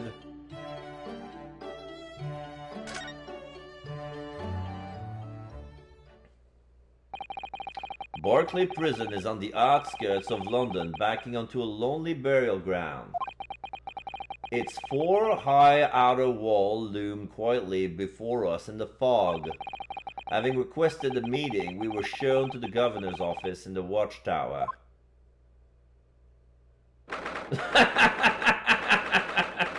Sorry, I'm gonna explain the room. 1st of November, Barclay Prison Government's Office. The first thing I see is the moving thing. There's a grandfather clock with gears, and basically the pendulum is a guillotine going up and down. And in the middle, that there's something to put your hand in, or your head, so you know it's like a grandfather guillotine clock. So the governor's office of the Barclay Prison, it's poorly lit room made out of stones with only one window leading outside. There's only gas coming from one lamp on the desk and one lantern on the side desk, and there's a big candelabra with room for more gas, but it's not working. There are pictures on the wall of probably the previous wardens, and as ornamentation we have a rifle, an axe, and 4 sets of chain shackles. There's a oversized blue parrot, way too big to fit inside of his own bird cage. And we see a well-set office with a pipe, some sort of tool to rest the pipe in, some books, inkwell, and a quill. And we have the head of a deer on the side of the wall. It's a stuffed deer head. And I see there's more shackles on the other side of the wall as an ornamentation. So it's very gloomy atmosphere. It's like this office breeds death. Oh, and we can see the guy from the back. This place is full of hardened criminals. I can't... Oh, shit, it's a Scottish. This place is full of hardened criminals. I cannot remember the last time a civilian was doing here. And okay, so this guy's like Scottish, and we see a scar on his head. He has he's a well-built man, and I'm presuming he has a mustache. I cannot see his face, but I'm pretty sure that guy has a mustache. He's one of those well-built gentlemen, and he has a short brown hair. The scar that he has on the back of his hair is appearing from inside of his hair. So it's like he has a scar on his head when his hair should be, and like they draw the scar straight on top of the hair to see, okay, there's some scar here. So he has a long sleeve shirt, rolled up sleeves, with a vest and brown pants, and big hairy arms. And you didn't want to talk to an inmate, but to me? And now we can see the side of his face. There is some tip of a mustache, so I was correct. That guy has a mustache. And some quite a large nose and a broad square chin. Now he turns around. There you go. You ken who I am? I'm the governor, Barricading. And now he's sweating. He has some handkerchief on his breast pocket and a light blue necktie. And he seems to recognize us. In the front it's all stripes and brown. Oh yes, it's a pleasure. I'm Ryunosuke Naruhodo, defense lawyer. And an Istana, I say. Does that mean? Yes, I'm a visiting student of law from the Empire of Japan. Japan? Did you say Japan? Yes. Well, there's no any of your kind in here, laddie. Maybe you should try the prison next door, eh? I didn't notice another prison next door, sir. Anyway, we came to ask you some question about... I didn't like to be so direct, but... I have no intentions of speaking with the likes of you suspicious-looking Istanas. And he leaves. He turns our back to us. Now get out of my hair! So as soon as he finds us that we were from Japan, he reacts like this. That surely means... I think it's because of the professor case. Ah, I was about to say, okay, not another racist. No, it's because of this another professor case. You think so too? 10 years ago, Genshin Asogi, also known as the Professor, was incarcerated at this prison. And then, after his execution, he apparently re-emerged from his grave in the cemetery behind the prison. Oh, I might have known! You're sniffing around about that case, aren't you? Oh, now he's spinning the handcuffs around his fingers. He's about to arrest us. No, please don't. Please don't, sir. Don't arrest us, sir. What have we done? We've done nothing wrong, sir. Please don't. Your agents, eh? Part of the professor's great web, no doubt. No, not at all. Get going with ya before I punch your lights out. No, not at all. We're going. Clearly, the ghost of that killer still haunts this place.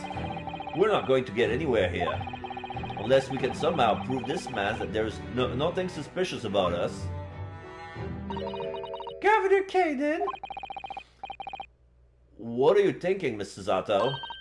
I feel sure that name came up in conversation recently somewhere. I was wondering if whoever mentioned it might have some idea to help us. Yeah, it was Mikotoba and the judge. We have to show him the picture. We're friends with him.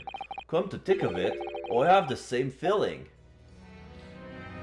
I have just the thing. Present. Oh shit, we don't have the picture with us? Governor Kaden, could I at least show you this? The armband? No. He turns his back on us. ... How many times can one man turn his back on you in a single conversation?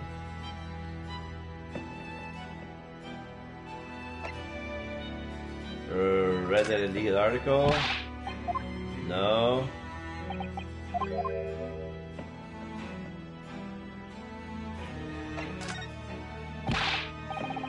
No.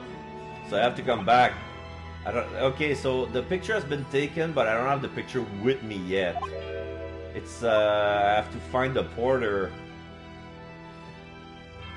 Okay, I'll come back with a picture. Sorry, let's go back to the hotel.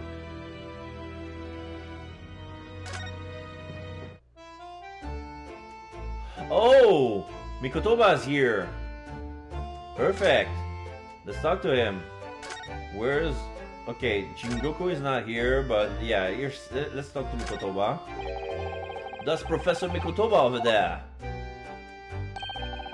Oh, hello, you two. I was just taking a moment to catch up on the world now that I'm unpacked. But where's Judge Jingoku? Yes, sir. He's not the relaxing sort. He's taking himself off to pay his respect to all the legal bigwigs. Having only just arrived in the country today? Goodness, he is full of energy. Professor, you mentioned something before. about how you'd known the prison governor at Barclay Prison. Oh, Governor Caden, you mean? So it is the same man. Father, we must speak with the governor. But he refused to talk to us. He said we were suspicious sisters. Oh, well, I'm sure if I accompanied you, it would be a very different story. Oh, would you? That would be wonderful if you have time now. Sadly, as you can see, I'm very busy at the moment. Busy drinking coffee on the comfortable settee. Now, I have a rather lot to prepare for tomorrow, you know. Sorry, I didn't say that out loud, did I? You Mikotobas are alarmingly good at reading people's thoughts.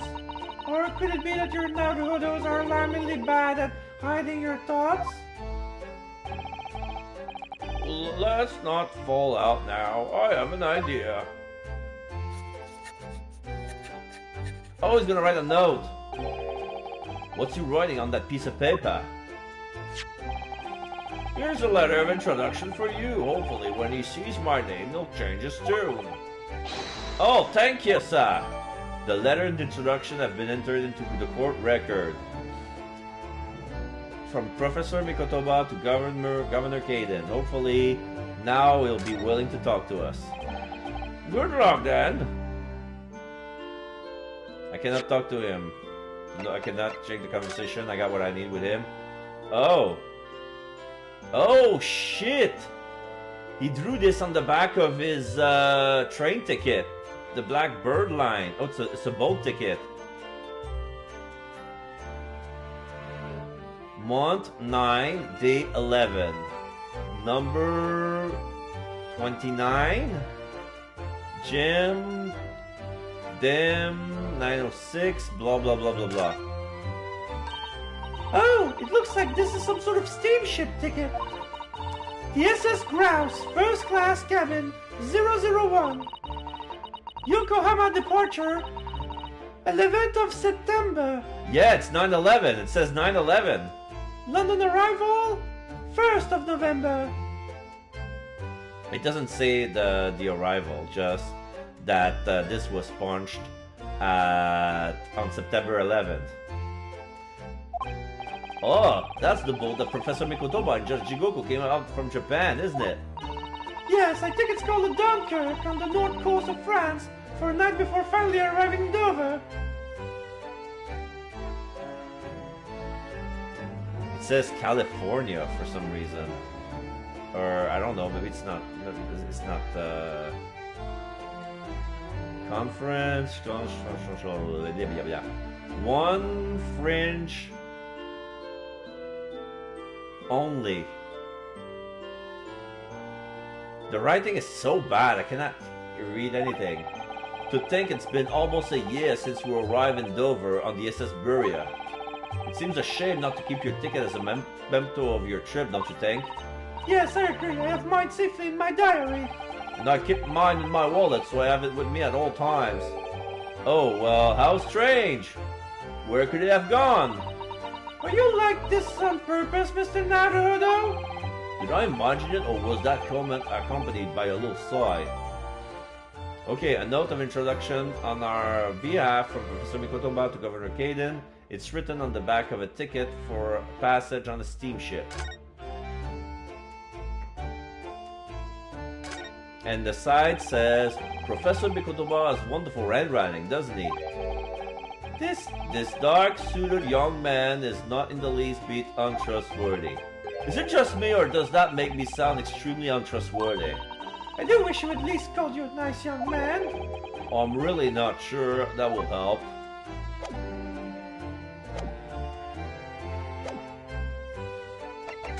Oh, no. Let's move back. Let's go back to the prison governor's office. I got my letter of recommendation. Hello, sir. Please read this. If you just cast your eyes over this, Governor Caden. What's this, then? You cannot put a wool over my eyes, you good-for-nothing Japanese student. Mikotoba. Oh, that young jock from the forensics laboratory. That Mikotoba? Yes, exactly, him! Oh dear, perhaps I should have said something sooner. I'm Eugene Mikotoba's daughter, Susato. Jinx! You're the young man's daughter! And you didn't think to mention that afore? I do apologize. Hey, well, you'd best take a seat then. Can I offer you a cup of tea, perhaps? Oh, I didn't forget to try one of these wee handcuff biscuits. So yeah, he's holding a little espresso cup size coffee, and he has tiny biscuits shaped like handcuff. He just took a bite out of it. So you know what? We say we're gonna eat every time they eat. So since I have my cookies, that's the only thing that looks like a biscuit. So let's take a wee bite. A wee bite. A wee bite.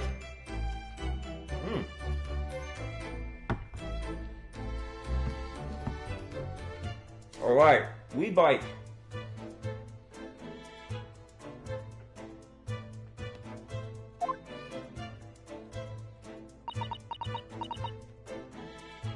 Susato da. Your father's influence is nothing short of amazing. I'm bitterly regretting not announcing who I was from the outset now. So then, what can I do for you, Hen? Well, we're currently investigating a case. Oh, it's one of your warders, you see. It's gone missing. Missing? That's right. I'm surely been reported to you as well, being the prison governor. Kaden?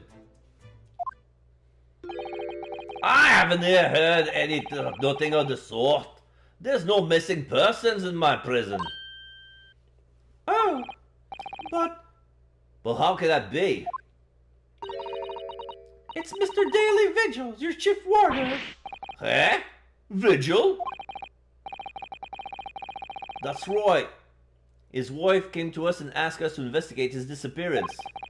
Let's skip the part about him being only going missing yesterday for now. Kaden, da.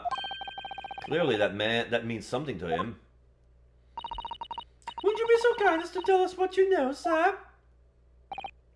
Hey! Aye, of course! Okay, we can converse with him. Chief Warder Vigil. We understand that Mr. Vigil is the chief warder here at the prison. Aye! That he was! Strong sense of responsibility and dedicated to the job, no doubt about it. He was a fine warder. Inosuke, sorry, did you say was? Aye! He does not work here no more. He left the job. Oh my! When was this exactly? Comb? Adjusting his hair? Ah, there's a question. When was the boot? It cannot have been much less than 10 years ago now. What? Kaden doesn't work as a warden for 10 full years?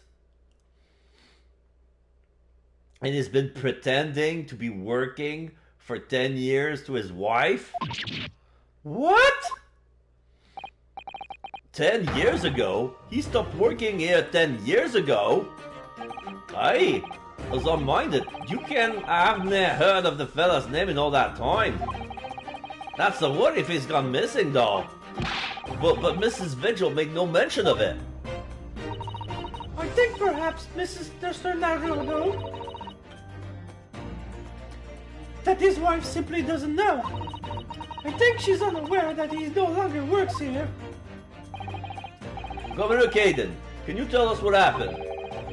Why did Mr. Vigil give up his job here? That's important, is it? Yes, I believe it may be. What are you thinking, Mr. Naruto? Can't help wondering, given that it was 10 years ago. Ah! Which was exactly when the professor was being held at this prison. 10 years ago. So, Mr. Vigil actually resigned from the position of Chief Warder 10 years ago, you're telling us? What happened to make him leave the job? In actual fact, he didn't leave the job willingly. He had no choice in the matter. You mean he was dismissed? Turn his back. It was after a particular walk. Sorry, a walk. Aye, that's a word for it in here. A walk to the gallows. An execution. It's the job of the chief warder to prepare the gallows tree and oversee an execution, you say. Ole Vigil did something unthinkable on that last walk he was manning. What did he do? Oh, I'm sorry, but I cannot reveal that information. But I can tell you that it's very rare for a chief warder to be relieved of his post. But why wouldn't Mrs. Virgil know about it? She appears to be under the impression that her husband still works here. Oh, I wouldn't ken anything about that, I'm afraid. Can you perhaps answer one more question about the circumstances of his dismissal? And what would that be in? That last execution that Mr. Vigil was responsible for overseeing. Was it by any chance the professor's? My thoughts exactly. Okay, then Oh, I'm sorry, I really am. But I'm not at liberty to answer that. I see. Yeah, it's gonna take a subpoena to get the answer out of that. Professor Mikotoba. My father came to Britain all those years ago in order to study forensic medicine. But you seem to have been well acquainted. Oh, the dead room, the prison, and the cemetery has a lot to do with one another. After all, they need fresh corpses for forensics research. You can. Yes, I can imagine. The advancement of medical science is always particularly palatable. Your father worked in the laboratory just on the far side of the graveyard. In the basement of St. Sinners. It's still in use today. St. Sinners. That's come up before, I'm sure. Yes, that's right. We've been there.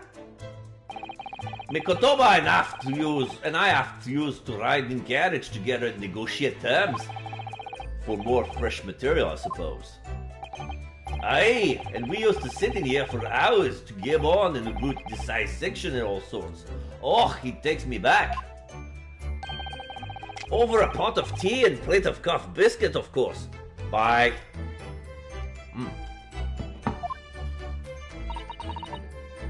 How charming.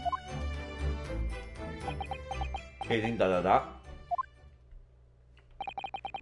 He was a good fellow, your father.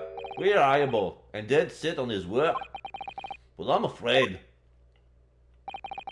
I'll never understand you Japanese. Because of Genshin Asugi, I suppose.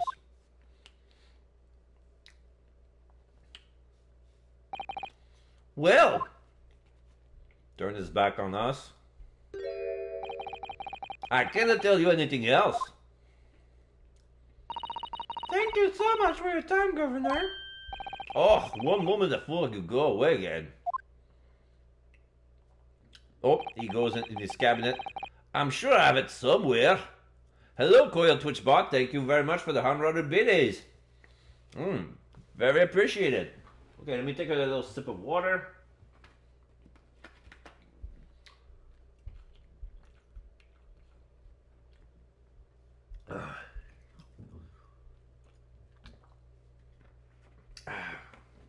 All right.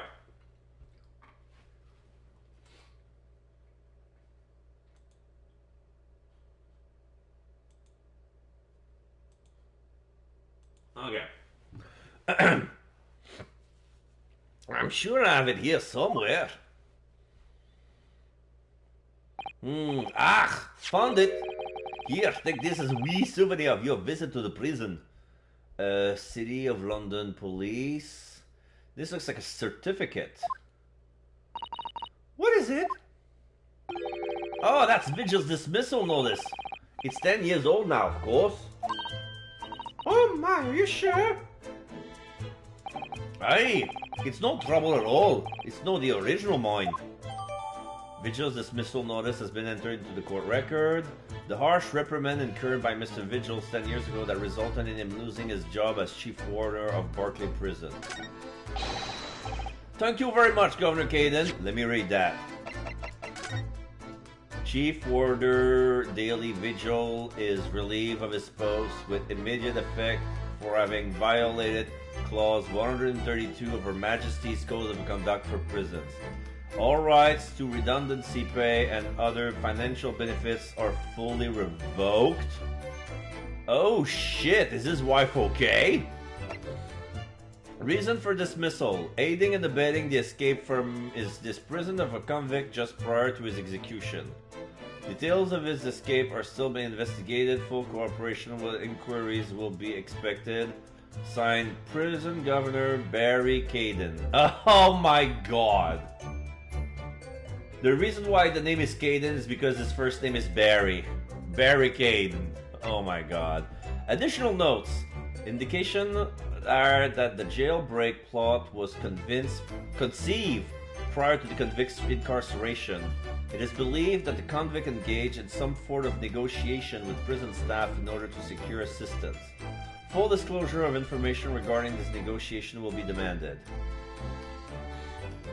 So he was plotting with the professor to escape. So yeah, so he took care of the noose. So yeah, there's something more about the professor case. Is that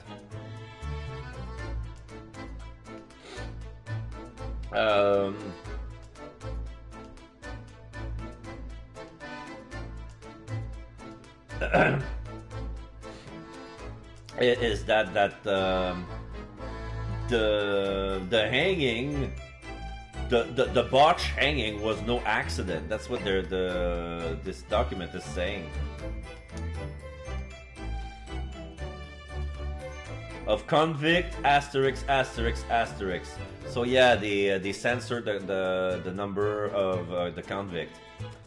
Detail of his escape are still in investigation. Full cooperation. So the professor case is not closed yet. We're in return. Turns his back on us. Do me a favor and never come back here. That case is closed. And he leaves. Well, I think we have to return to Baker Street for the time being. Yes, I agree. We need to report back to Mr. Sholmes with what we found out about Mr. Vigil. What will he tell Mrs. Vigil, I wonder? Let's examine the room before we leave it for good. So there's the pictures on the wall. Ah, look! We have an opportunity here now while the governor's away. Mr. Naruto, you could be in prison if you were caught. That's a good point. Perhaps not then. Oh, it says all the same thing. Oh, shit. So we're gonna have to come back. Maybe I should have done it while he was here, but now that he's gone, I'm stuck having to go back to Sholmes' suite. Alright.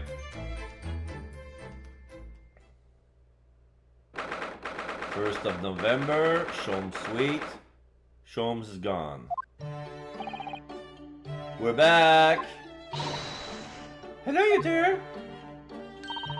I thought you'd be back before long, so I baked some scones for us all. Ah, so that's what the delicious smell is. Greetings, my dear fellow! He changed his hair again. Now they're light blue. Why did you dye your hair blue? You look like Hatsune Miku. Or no, rather not. Hatsune Miku is more of the Viridian, like turquoise. This is very much powder blue. Like, what's the anime character? Not Rem. What's the other anime character who has blue of this color? Probably another VTuber. Anyway, hey, look, Sholmes, you look like a you look like a VTuber or something. You know what? With the Japanese outfit, it looks like he's going to a convention. Which convention are you going? Are you going to a Comic-Con? To another an anime convention, Anime Expo. Are you going to Anime Expo with those hair, Mr. Sholmes? Your return a good deal sooner than I was anticipating. Hello, Mr. Sholmes. Dot dot dot. Hello, Mr. Sholmes. Say nothing. Your thoughts are all written all over your faces in any case. It turns out that it may have been advisable to test my hair color restoration tonic before application. Oh my! Pray tell me, what of our warder friend? Have you garnered some new information? Oh, yes. Something very surprising, in fact. Though it's not a patch on your hair, to be honest. It most certainly isn't, but still, we discovered that. Sholmes! Who says that? Oh, it's Gina! Drop everything, Sholmes! This is more important! Gina? Oh, she takes her cap off. Oh, I can't hide believe it! Sniff, sniff. What's happened? Clearly a very grave matter indeed. For Miss Lestrade made no mention of my hair whatsoever. It's the boss. What do you mean, Inspector Gregson? She's crying. The boss is dead. What? What? I bought a full new bag of chips just in case he would come in. Don't tell me he's dead. Oh no. They just found his body, shot with a pistol. What? But Inspector Gregson? He was murdered? Oh no, not Gregsy! Come in, my dear girl. Tell us the whole story. Sniff, sniff.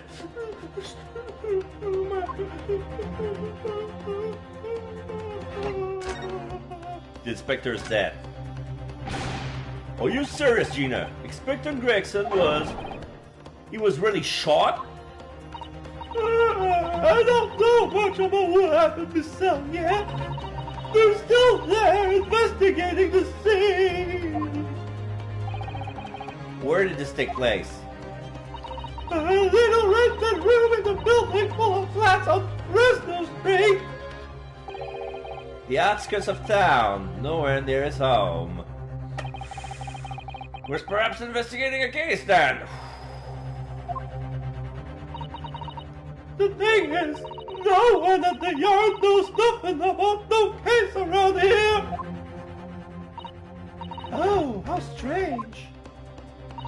The boss was... He was so good to me.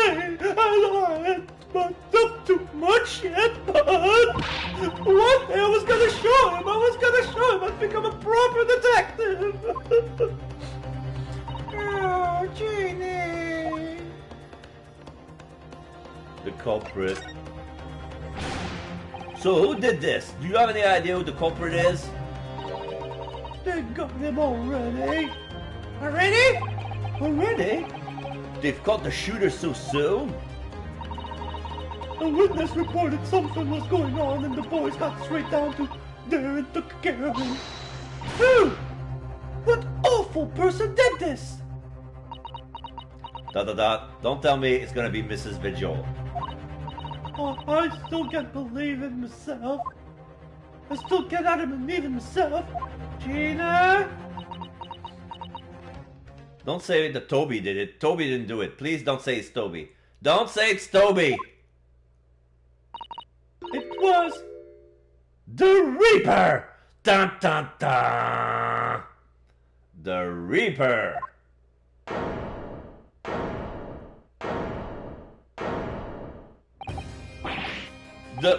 Wait a minute! You don't mean they've arrested Lord Van Zeeks for it? That's right! That Reaper bloke's gone! And shot the boss! Van Zeeks shot the freaking Reaper. Oh, wait. Van Zeeks shot Gregson? That doesn't make any sense. Oh my god, are we gonna defend? Oh shit, you know what I think? We're gonna have to defend Lord Van Zeeks because there's no possible way that he shot him. But the apprentice, which is Kazuma Sogi, is gonna be presenting he's gonna be the prosecutor for this case. Oh my god. I can see it clear as day. Oh shit. No! Lord Van Zeeks? Lord Van Zeeks. Are you quite sure, Mr. Strahd? It's Baroque Van Zeek the police have arrested? I saw it with my own eyes! In the interview room at the yard!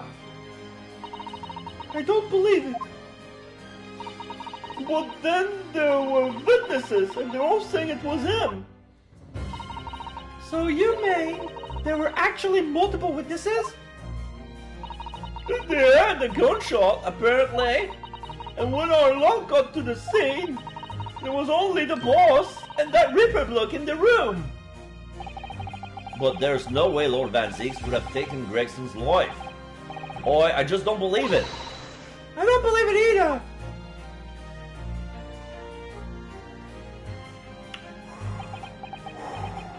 Sholmes, Thank you for informing us, Miss Lestrade. She's still crying, her shoulders are shaking.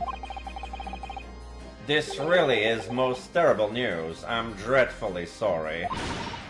What are you saying sorry for? You didn't do nothing.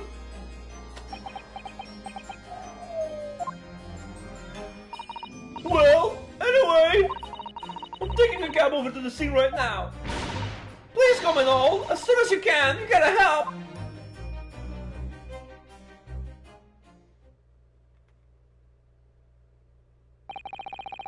It's a detective's lot to appear whenever some sinister plot is unfolded. Little wonder we all look haggard. Sometimes these things are almost too much for the nerves. Mr. Sholmes. What use is there in being a great detective if I failed to see something like this coming, How could I let this happen to Gregson? To Gregson! Susato Mr. Naruto, I shall leave at once to begin my investigation. Of course, yes. We'll go too. It will be helpful.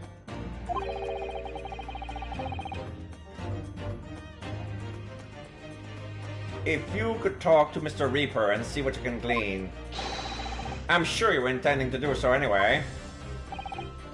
Until later then. And then he leaves. Inspector Gregson, dead. And Lord Van Zeeks, arrested. Runer, Susie! I've called you a handsome. It's waiting outside. Thanks, Oris. Shall we, Mr. Zato? Yes.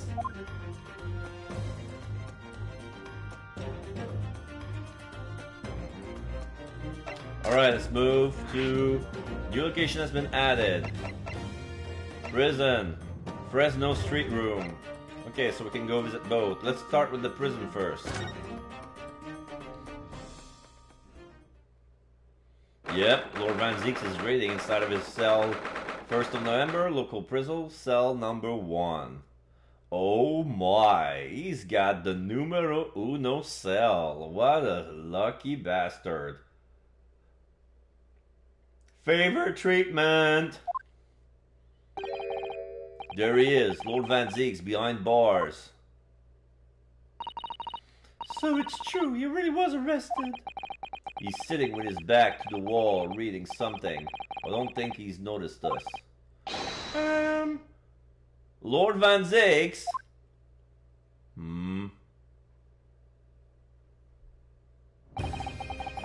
Fancy meeting you here.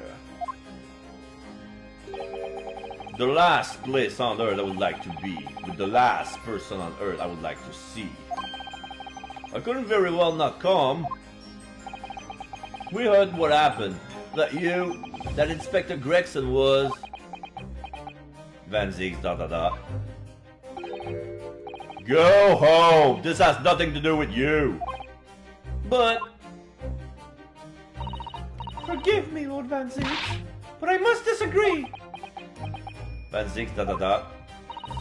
Inspector Gregson was very helpful to us on a number of occasions. We're indebted to him. At the very least, we owe to him to find out the truth about his death. You must help us with our investigation, please! Van Zieks, ... And he sighs and he shook his head. There's really nothing I can tell you. What were you just reading at the back of the cell there? Was it something related to the case? This is an open letter with a torn open envelope. The Yard isn't quite so cavalier with its information as to share case details with a suspect. This is a letter from an old acquaintance. Oh, who might that be? Someone you know, as it happens. Albert Airbrain. Of course, yes. I keep forgetting they went to the same university. And I would like to read my correspondent in peace. So let's get this over with, shall we? What is it you want to know? Strange. I mean, let's face it, Lord Van Zieks never minces his words. But they seem to have less void than usual somehow. Yeah, he's not as intimidating when he's behind bars. That's the reason. What happened? Can you at least tell us your side of the story, Lord Van Zieks? What happened? Van Zieks, ... How much do you already know? We know that the inspector was shot dead. In a small rented room on Fresno Street. And that you were found there by the police when they arrived on the scene and immediately arrested. We were told that there was nobody else in the room and that some witnesses heard the gunshot. Then you're well informed. And there's really nothing I can add. The truth is, I don't know what happened myself. But the gunshot! Obviously you didn't fire the gun, did you? I'm not in the habit of shooting the people I work alongside. I also heard the noise, however. Before I had a chance to investigate, I was apprehended by the arriving officers. So he doesn't actually know what happened. If I might ask, what were you doing in that place to begin with? Van Zieks, ... I don't need to answer that. Oh. After all, you're not representing me. He's going to need a lawyer, though. Your defense. Who's going to representing you in the court, Lord Van Zieks? ... Anyone other than you, I should imagine. Would I be right in assuming that you have no representation as yet? Defense lawyers shy away from any trial involving the Reaper, as I'm sure you know. But this is different. In my career, of all the defendants I prosecuted, only 19 have ever been acquitted. Of them, 16 subsequently died in mysterious circumstances. Questions will be asked now. Surely not! I assure you, no defense lawyer will want to touch me with the end of a barge pole. But you didn't actually have anything to do with those people's death, did you? ... It's been 10 years now that I've been known as the Reaper of the Bailey. Believe me, nobody wants to know the true identity of this killer more than I. However, it seems things may come to a head before I have the chance to uncover the truth about that. What does he mean by that? Professor Hairbrain's letter. After the trial, Professor Hairbrain was supposed to go straight back to Germany, I thought. It's a letter to inform me his safe arrival at home. I arrange his passage by sea and rail. It's a relief, I must say. He should now be beyond the reaches of the Reaper. Because the Reaper doesn't follow people abroad, you mean? Yes, so it seems. Your astute little Nipponese friends, for example. You told me he was keeping well in Japan when I inquired the other day. Yes, that's right. He's an author now, happily working in Tokyo. So Professor Hairbrain is safely back in Germany now. He is.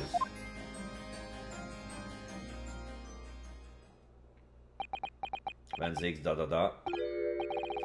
So, it appears our conversation has run dry. There was a 2-second silence, that's all. Well, in any event, if you'll excuse me now, I wouldn't like to detain you.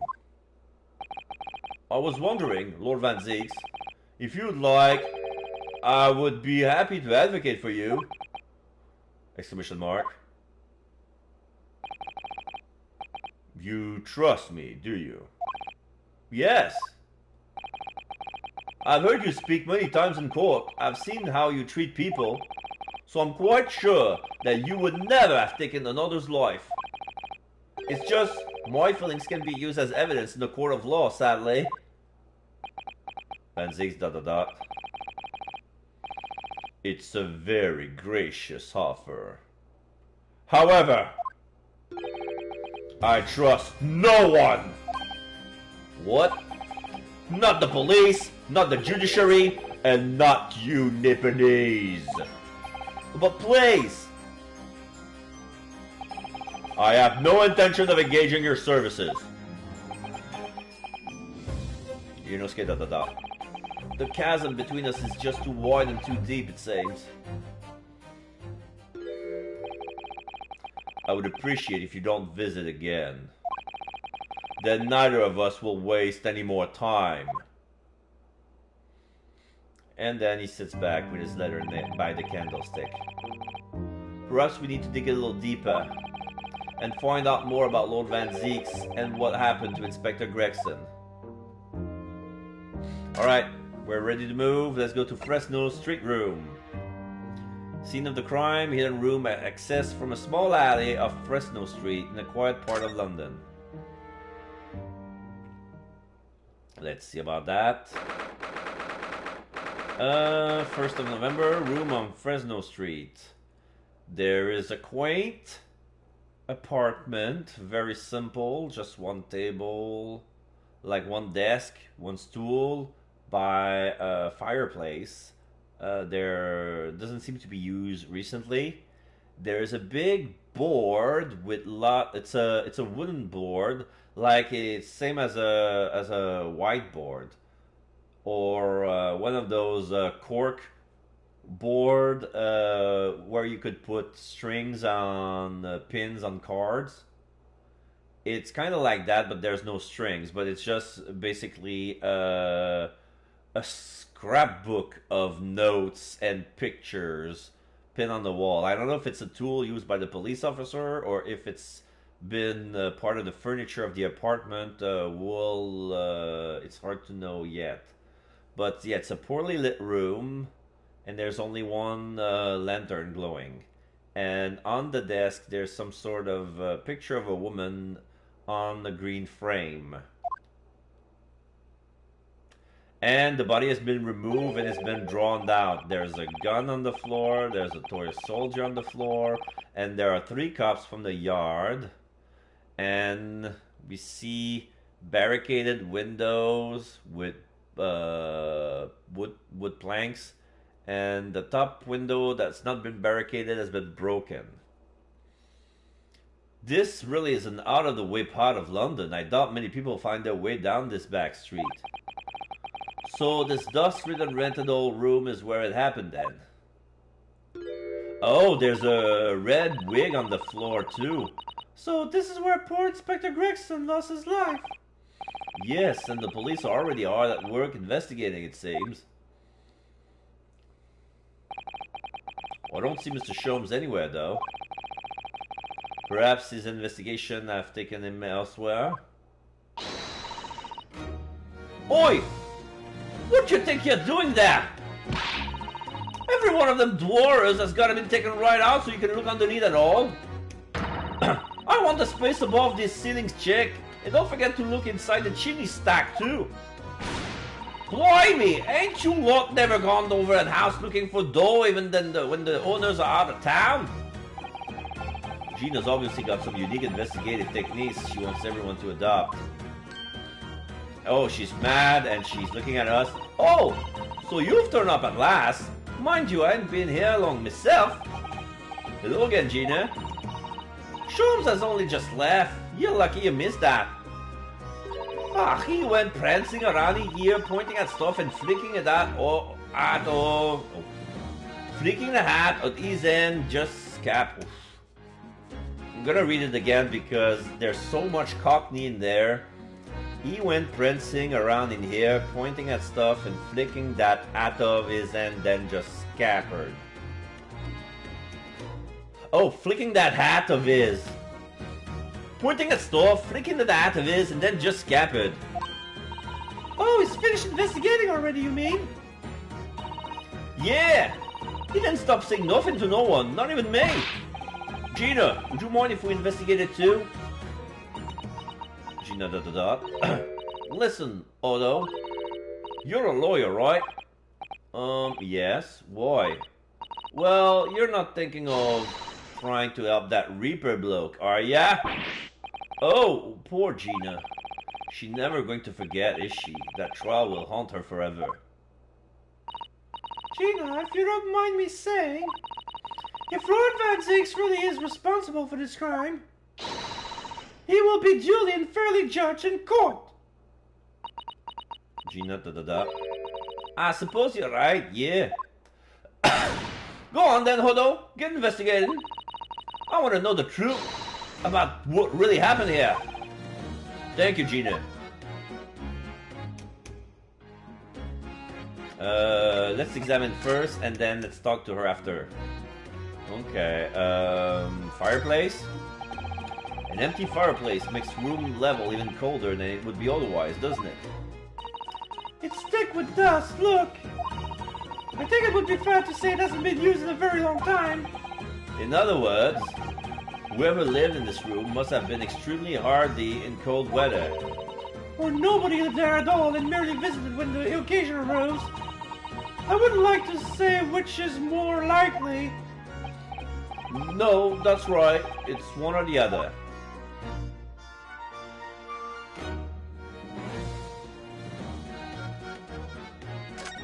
Okay, let's check the desk. Oh, it's a photograph stand. I suppose it must be a picture of one of Inspector Gregson's family members. Ah!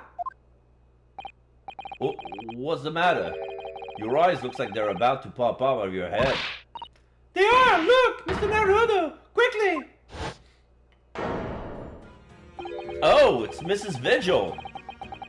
Why do I feel like this woman is familiar somehow? Of course she's familiar. We met her only this morning. Ah, it's... What's her name again? Mrs. Vigil! This makes no sense. Why would there be a picture of Miss Vigil in there? To be frank, I don't think I've ever been more stumped. I'm sorry to say, I have no idea either. The framed photograph has been entered into the court record. Let's see if there's more than meets the eye. No. There's some sort of jewel. But besides that, there's nothing of interest. Nice mold.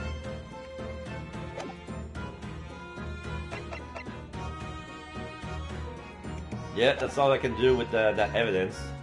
Alright, let's check out the board. This looks like some sort of notice board or something. And it's absolutely covered in scraps of paper. Ah, Mr. Naruto, look! This, you mean? It's an autopsy report, isn't it? And these are cases noted here, and details of prison inmates.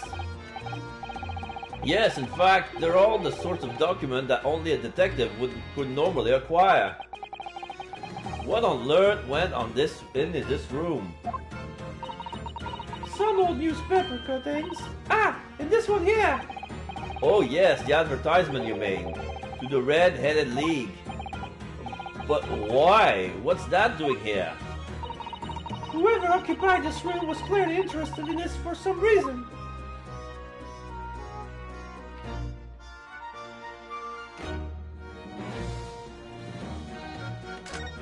Okay. Excuse me. Oh, Inspector. Oh, sir. Poor man, he can't possibly be able to focus on investigating when he's so upset. Yeah, the policeman is useless here. Because he's so upset about Gregson's death. How about that guy? Excuse me. Sorry, sir. Can't see a thing, sir. Too many tears, sir. Right, perhaps I'd better leave you to your work then. I can't see a thing. I'm crying. I'm crying. So what's this? Oh.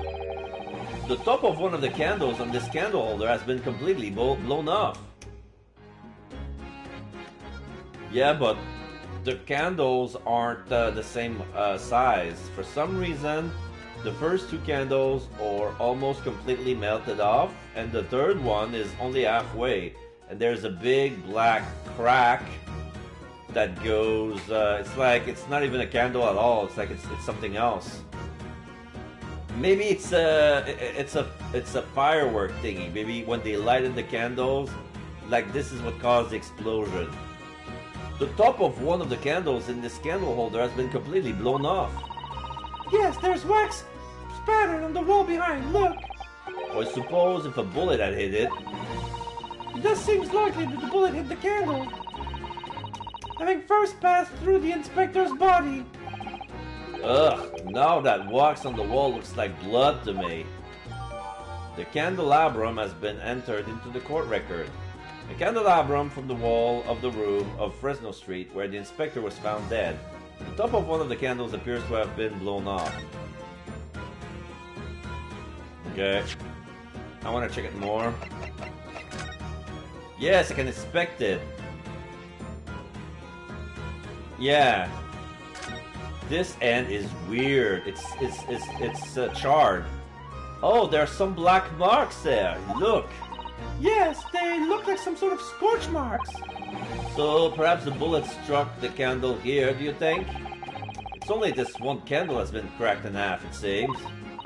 Yes, I think you might be right. Firearms are rarely used by criminals in Japan, so I'm afraid I'm not particularly knowledgeable about them. Okay, so probably what would happen is all those three candles were lit. A bullet would hit the third one while the other two would continue to melt, since this one was extinguished earlier. This is what this evidence is telling me. Yeah, there's nothing else.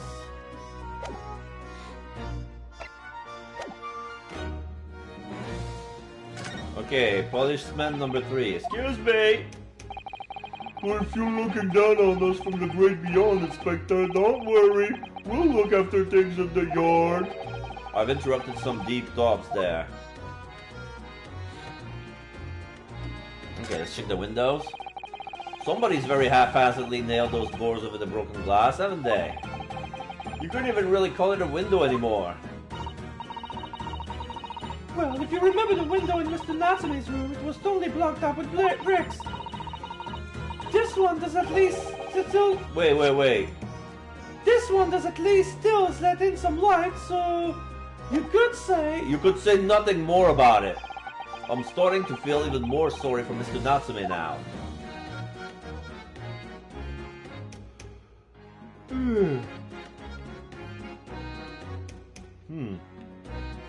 Okay, there's a red wig. Ever since we came in here, I can't take my eyes off this thing. Ah, enough, neither can I. It's a hairpiece, isn't it? It is! A bright red hairpiece. And I suppose the fact that it's right there next to where the body was found means that we have to accept that Inspector Gregson wore wigs, does it? And if such a flame color red, too. Yes, that's the color we've come across very recently elsewhere, isn't it? Exactly! This is a vital clue, I'm sure of it. The red hairpiece has been entered into the court record. Flame red wig found at the scene of the crime on Fresno Street presumably belonged to Inspector Gregson. Let's check it out. Let's expect more. What's in the bottom? Looks undamaged. There's a net. I always wonder what the underside of an hairpiece looks like. Doesn't surprise me at all, Mr. Naruto. You always want to see what lies beneath, don't you? I'm not sure that's quite how I would put it. You must have to use lots of birdlime to keep it in place on your head, so it doesn't get blown off in a gust of wind, I mean. That might be a little inconvenient when you wanted to take it off again, don't you think?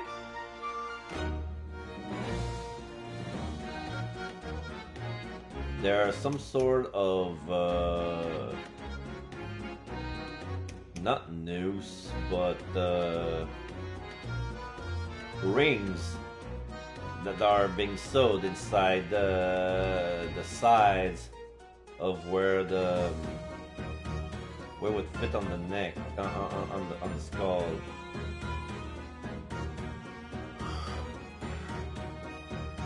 Okay, that's how we can see to it. Okay. So let's see the chalk. Oh, it's made with a rope. So I suppose this is where the victim... That's right, the rope is laid around the body to show exactly how it was found. Poor Inspector Gregson himself has already been taken away. And would probably be under Dr. Sawye's scalpel by now, if not for what happened last week. From the shape of the rope, it would appear that the inspector was curled up in a ball.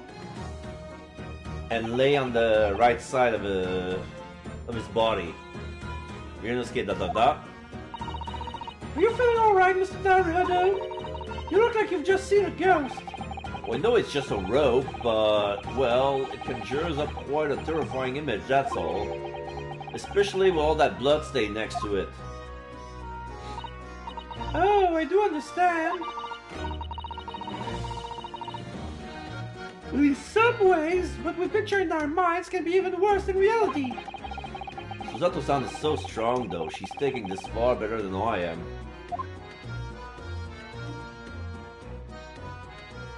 Here's the gun.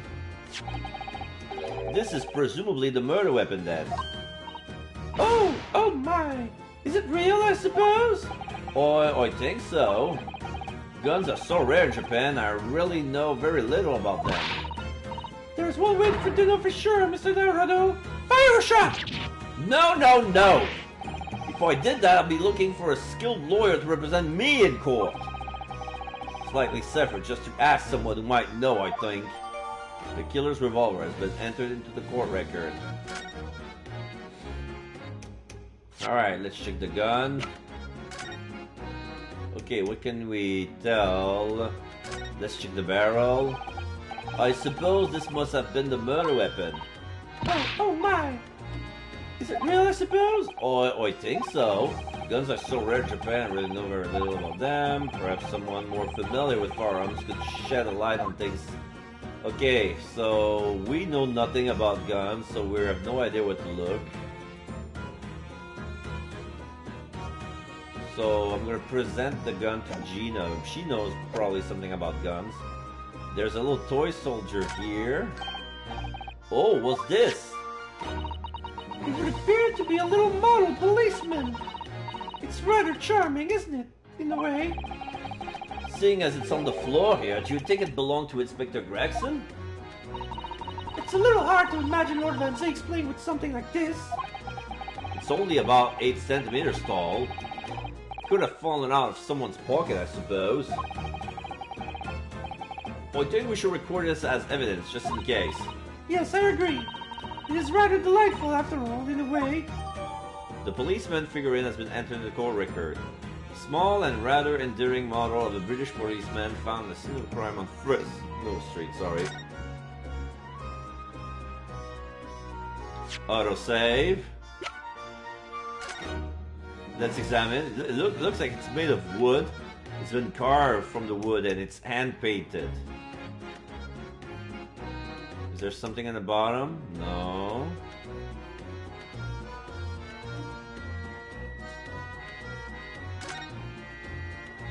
Let's look at the head. My oven is beeping. I need to check it out. Sorry, be right back.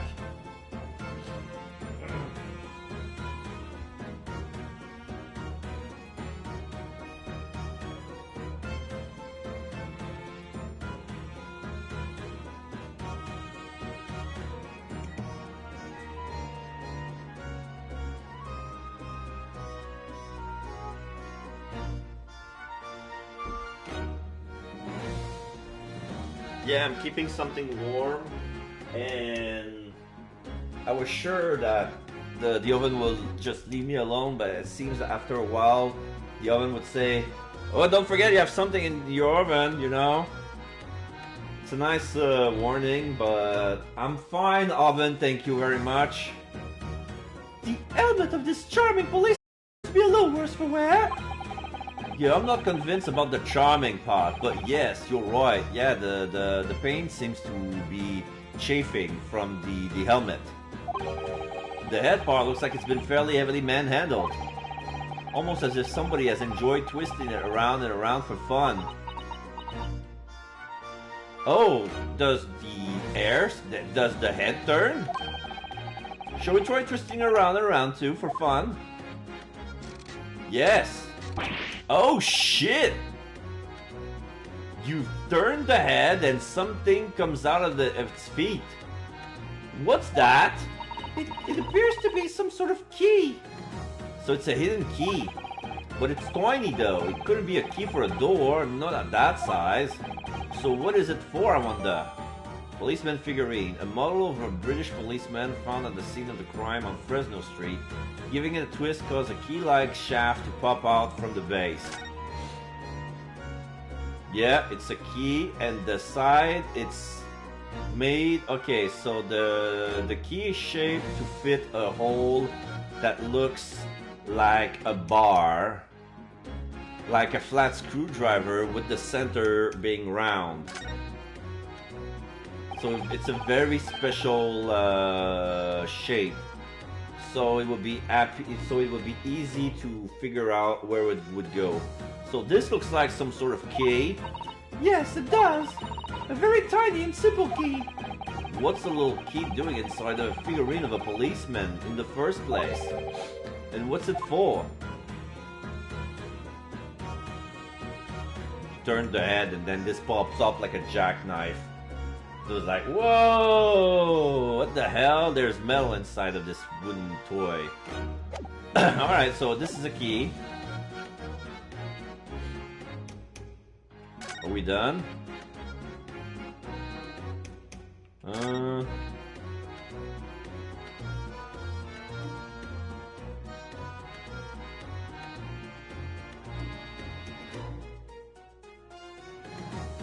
guess we're done. Okay, now we can talk to Gina. Inspector Gregson. Gina, what was Inspector Gregson doing here in the first place? Oh, that's what I want to know. It's what? Half a year since I got out of the clink? That's when I decided to give up the diving and become a detective instead. Oh yes, Mr. Shum twisted the inspector's arm to agree to take you on as an apprentice, didn't he? Something like that, I think. Anyway, the point is, I didn't really know much about the boss till then. But it turns out he's a bit of a legend at the yard. Goodness, really? Oh, they say he managed to solve some really tricky case just like that. He did? Yep, and ever since then he started going on and on all sorts of investigation, but always on his own. No one else at the yard even know what half the case he's working on are, apparently. That's not how it's supposed to work, is it? So what was the legendary inspector doing in a dingy little room like this? I know he had a lot of respect for the Reaper and all, and look where that landed him. Respect for the Reaper? In what way? I didn't say as much. I take my hat off to that fella. Here is what his was. Not how the general public feels, is it? Most people are terrified of the Reaper. Yeah, the boss said that exactly why he's respecting the bloke. I didn't realize Gregson held the Reaper in quite such a high regard. He said something else to me and all. That I didn't need to worry about the Reaper, cause he only goes after people who are bad. It kind of upset my mind at least when he said that. Right. Crime scene? What is this place then? Does anyone live here? Apparently it's being rented by some cove named Huge Bone. Huge... H-U-G-H, you Boone. But yeah, it sounded like Huge Bone. Hugh Boone. Hugh Boone. Boone. Alright. Boone. Hugh Boone. It's been written by some cove named Hugh Boone. Hugh Boone? It's a sort of here today, gone tomorrow name, that is, isn't it? Yeah, he's what we call an unidentified person. We haven't been able to get in touch with him. It's a John Doe. John Doe and Hugh Boone. Oh, I see. Well, judging from appearances, I would have to say this place hasn't been lived in for a long time, if ever. Right? All the lads from the yard piled on to get stuck into the investigation, but there's so little here. No one knew what to do with themselves. Susato, I do wonder. Yes, Miss Susato. Well, could it be that this Boone is in fact Inspector Gregson himself? What? How could that be? Well, if he was investigating on his own, it's quite possible that this was in fact some kind of secret office of his. But why would he know Mrs. Vigil? That doesn't make sense. Oh, I'd never even consider that. Nice work, Suze! We're actually following a line of inquiry like that ourselves. You are? If you look around the room, you'll see there's a few things that hint at it. We should really investigate this place in detail. Okay. So probably it's a secret identity, and Yuboon is actually a red hair. Oops. I knocked off my volume. Sorry about that.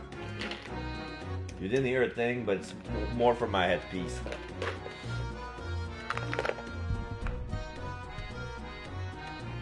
The incident.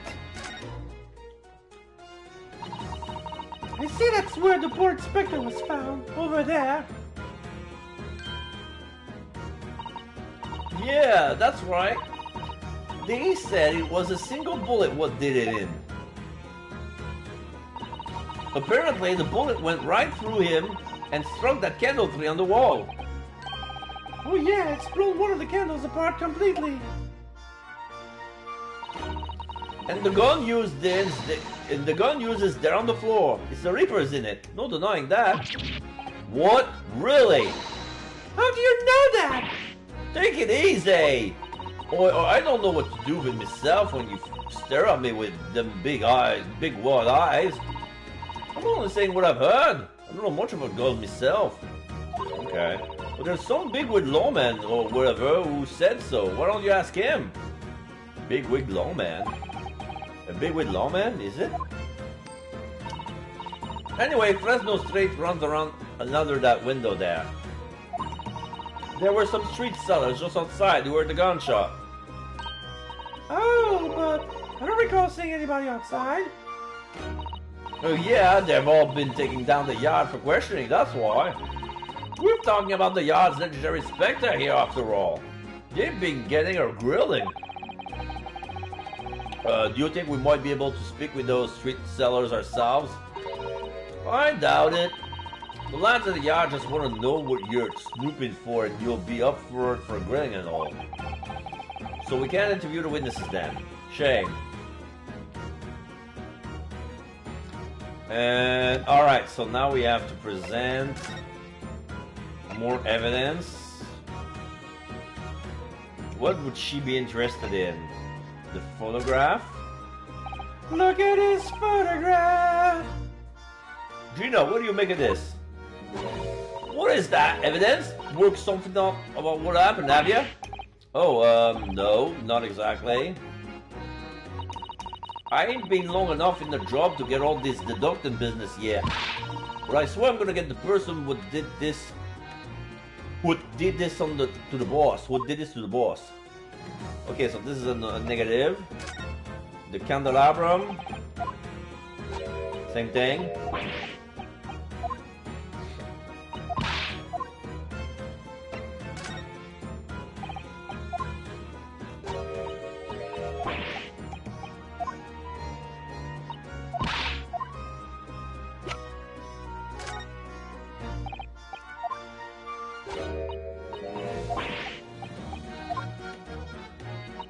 So the only thing left would be the key.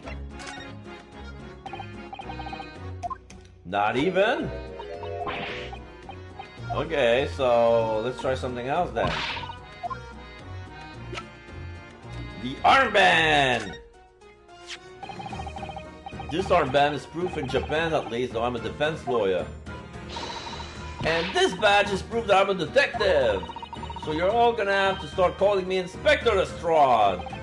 In that case, you'll have to start calling me, well, anything but Odo.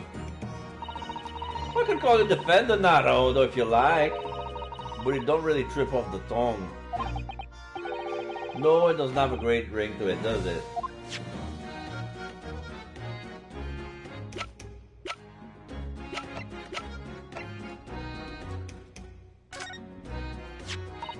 Oh!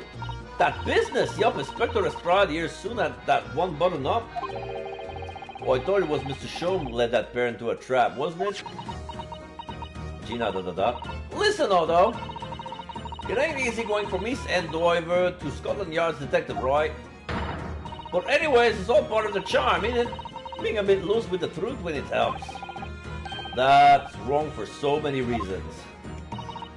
Maybe I should get Iris to get to write something about me!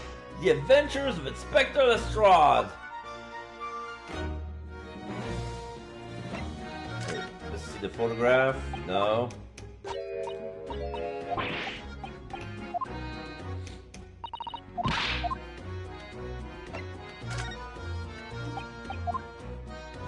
No.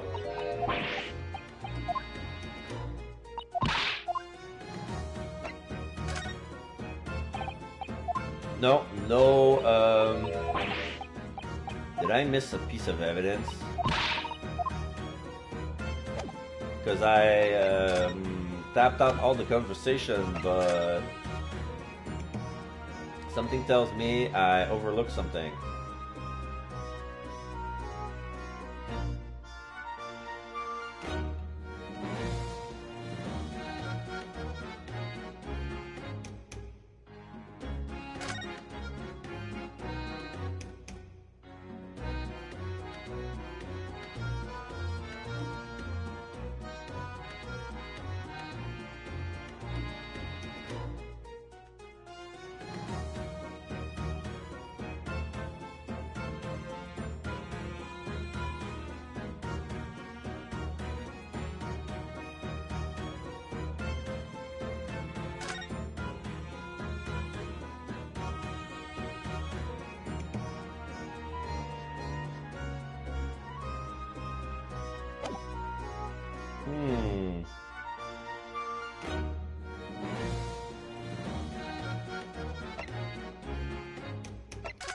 Let's try moving elsewhere, see if I can jar some... Oh, maybe I have to go back to Shome's suite.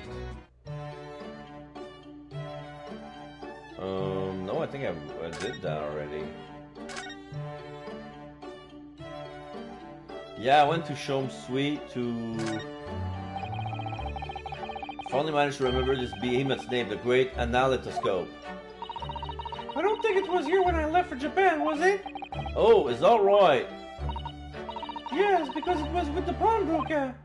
Oh, of course. Oh, that's given me a wonderful idea. I could pawn everything that's on your desk. The office will be tidy at last. Don't ever joke about it, Mr. Zato. You are joking, right? Aren't you?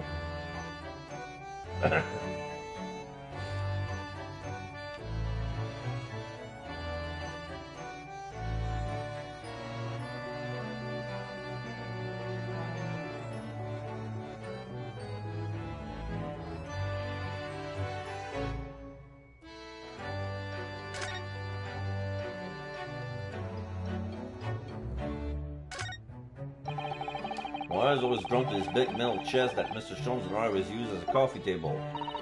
Is that where Iris keeps her very important papers? It is, so you'd think that they're treated with more care, really. But only the other day I saw Mr. Sholmes kick it. Oh no! I suppose something must have been frustrating him. What a shame to mistreat the furniture, though. Was it damaged? The chest was fine, but Mr. Sholmes was doubled up on the floor for almost 10 minutes. Oh dear! This is a painful tale.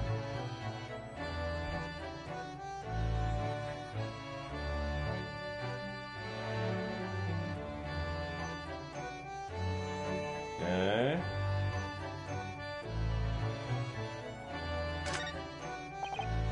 Oh yes, Mr. Shobe's curious collection of trinkets from the various mysteries he solved. It's one of my favorite parts of this room, full of items with such exciting tales to tell. I do believe is added to it since I last looked. Now there's a mysterious pince-nez, a mysterious little box, a mysterious horseshoe, a mysterious biscuit. I think that last one might just be one of Iris's unfinished snacks.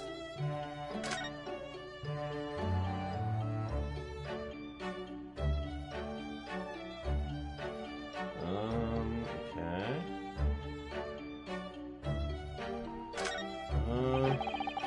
If I remember correctly, this large and imposing lump of iron is called a typewriter. To think that every single one of the adventures of Sherlock Holmes blossomed from this very machine. Ah, it's such a dreamy thought. I literally had to go on it the other day. The metal bars that moved when you hit the keys got all tangled up somehow and made Iris angry. Mr. Naruto, you've ruining my dream thoughts. Please don't do that again.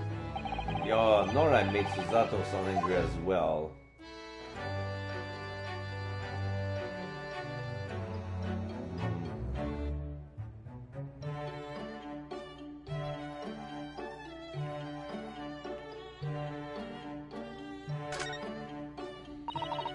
That's Iris's wonderful collection of medicine, potions, and chemicals. Just look at all the little bottles she squeezed onto the shelves. Yes, and there are charming little ribbons tied around the bottles too.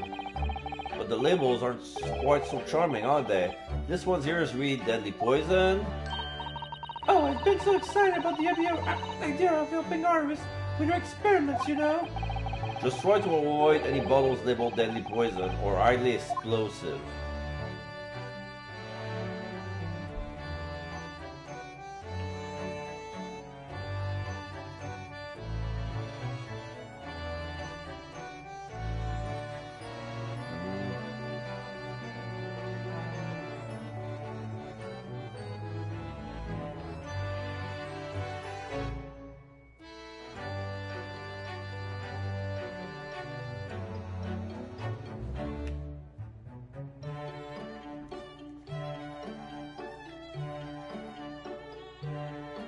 Where else can I look?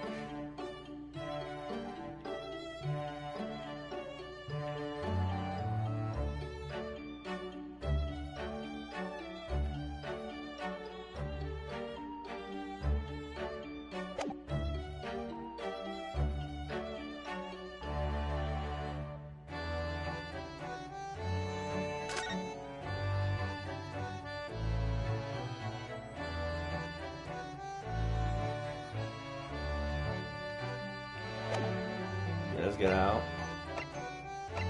Cannot do anything here. Nothing I can do much here. Let's go to Chief Justice. This must be the man who can tell us about guns. Yeah, 1st of November. British Supreme Court's Lord Chief Justice's office. You've made good time! Question mark. I took an express train back to London. Can hear Lord Strongheart, can you? Yes, it sounds as though he's talking to someone. Oh, it's, Asogi. Is everything in place? I had a private compartment on the train so I could check all the paperwork. It's... Kasuma-sama! Oh. Ah, your timing is impeccable! Look at my pigeons! It is? Yes, it's pigeon time! No doubt you have heard the sickening news about the Reaper's latest devilry? Yes. I'm sure you don't believe it, of course, though, Lord Strongheart. That Lord Van Zieks could have done such a thing to Inspector Gregson? I believe only in the facts. And the facts in this case point to one thing. The unavoidable accusal of Lord Van Zieks for this crime. We must bring charges against the Reaper for taking the life of our legendary detective. Oh no, surely not! It's a truly regrettable situation. Tomorrow, the Forensic Science Symposium finally begins. At the very least, though, we can show the world our justice system's swift and equitable processes. So does that mean the trial is tomorrow? Precisely. In fact, this is a fine opportunity for introductions. Kazuma! Kazuma ... Ah, but of course, you're already acquainted, aren't you? Mr. Asogi here will be present at tomorrow's proceedings. I knew it. Leading the prosecutions. Wait, what? Kazuma? As I'm sure you're aware, he's a very capable practitioner of law. Kasuma-sama, a prosecutor? Okay, let's talk to him. Tomorrow's trial.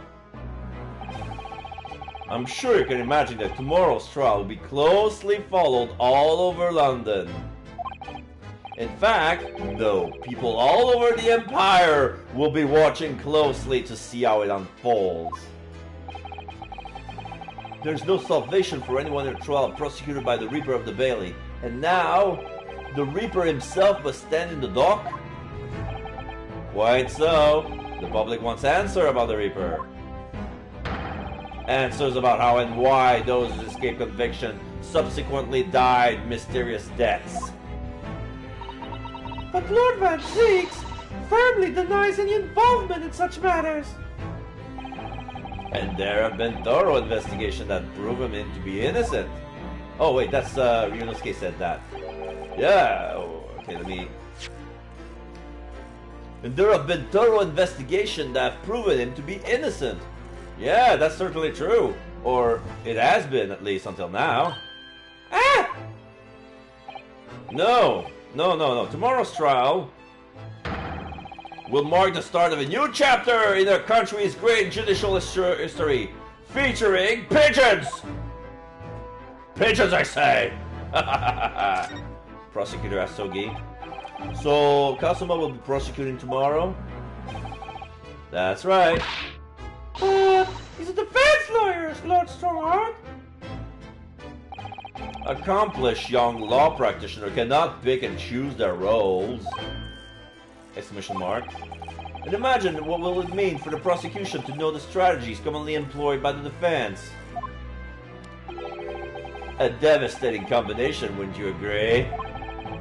Absolutely. I have no doubt at all that Cosmo will be razor sharp as a prosecutor. But why Kazuma-sama! There are surely many other highly skilled prosecutors in Great Britain. It was a personal request. I asked to be assigned to the trial. You? You asked for this, but why? It'll all become clear tomorrow.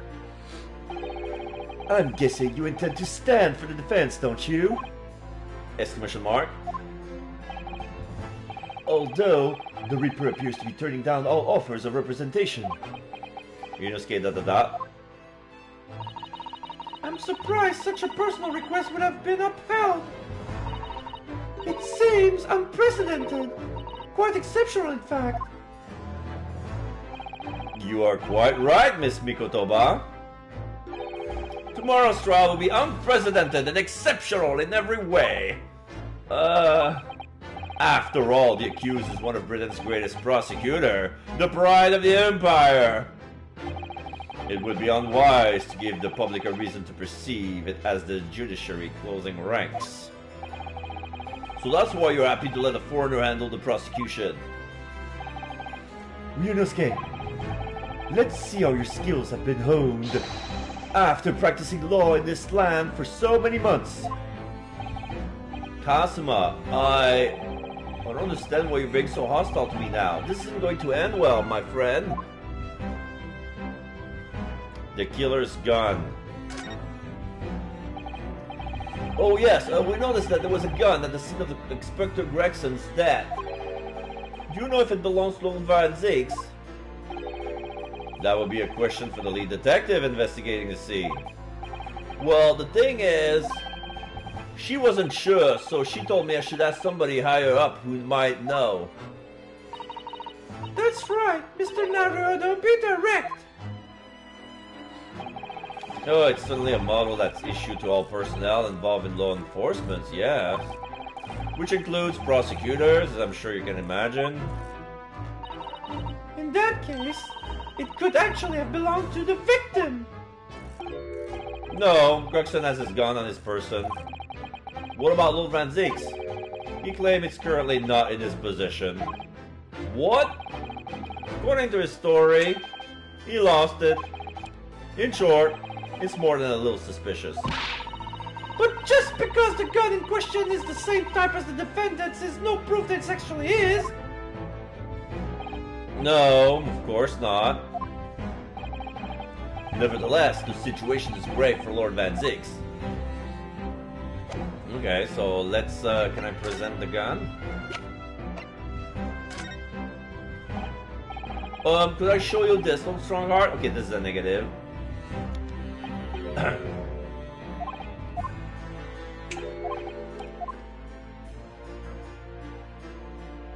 Okay, so they find a doll. What should I give them? They want something. He's not interested in my armband. Letter of introduction, he doesn't want that. Dismissal notice. I don't want to show him my key. Oh, he finds that doll. Great. Perfect.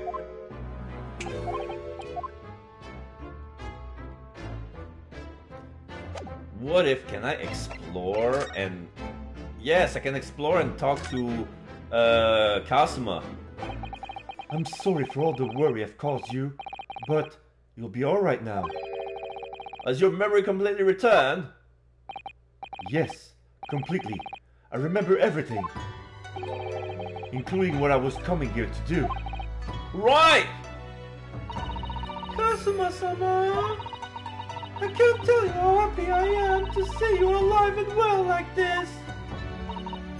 But how did you come to be here in London when you were suffering from amnesia? It was the voice. This past year, I've been hearing it in my head constantly, saying the same thing over and over. Go to London. That's where your destiny awaits. It was that voice that carried me here to London. I'm so sorry for what's happened. Kazuma ... Anyway, my memory might have returned to me, but there's something that won't return to the way it was before. Huh? What do you mean? I'm a prosecutor now, so I'm sure our path will cross again very soon. Exclamation mark.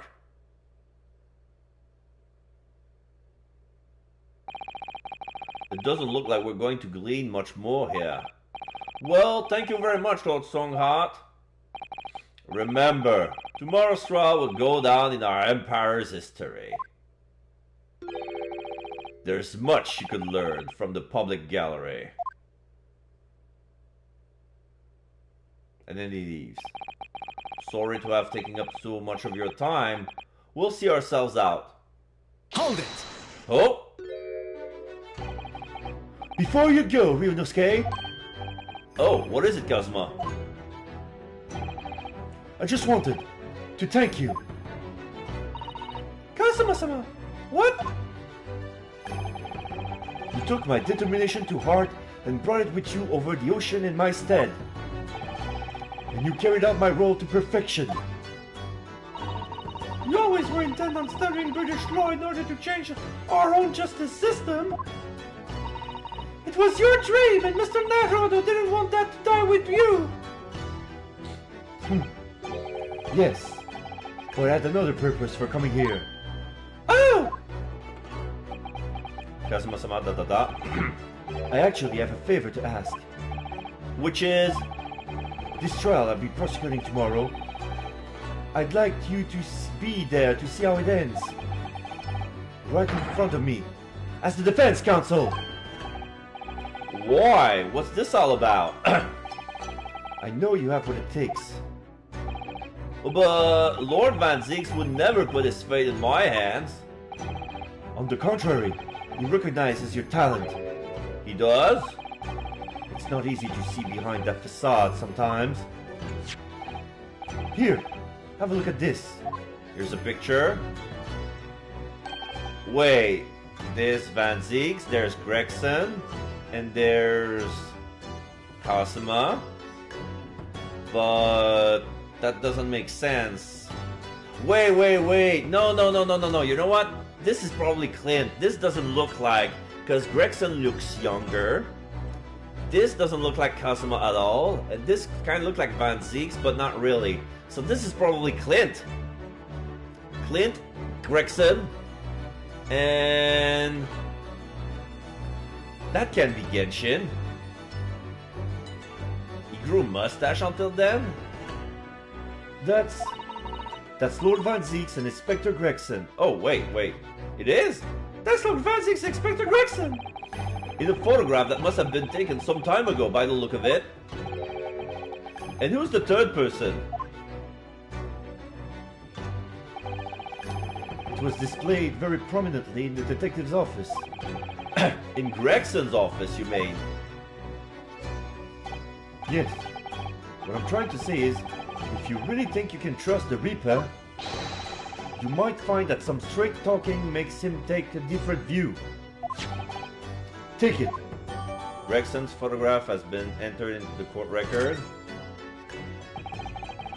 Oh, I don't understand. Why are you giving me this?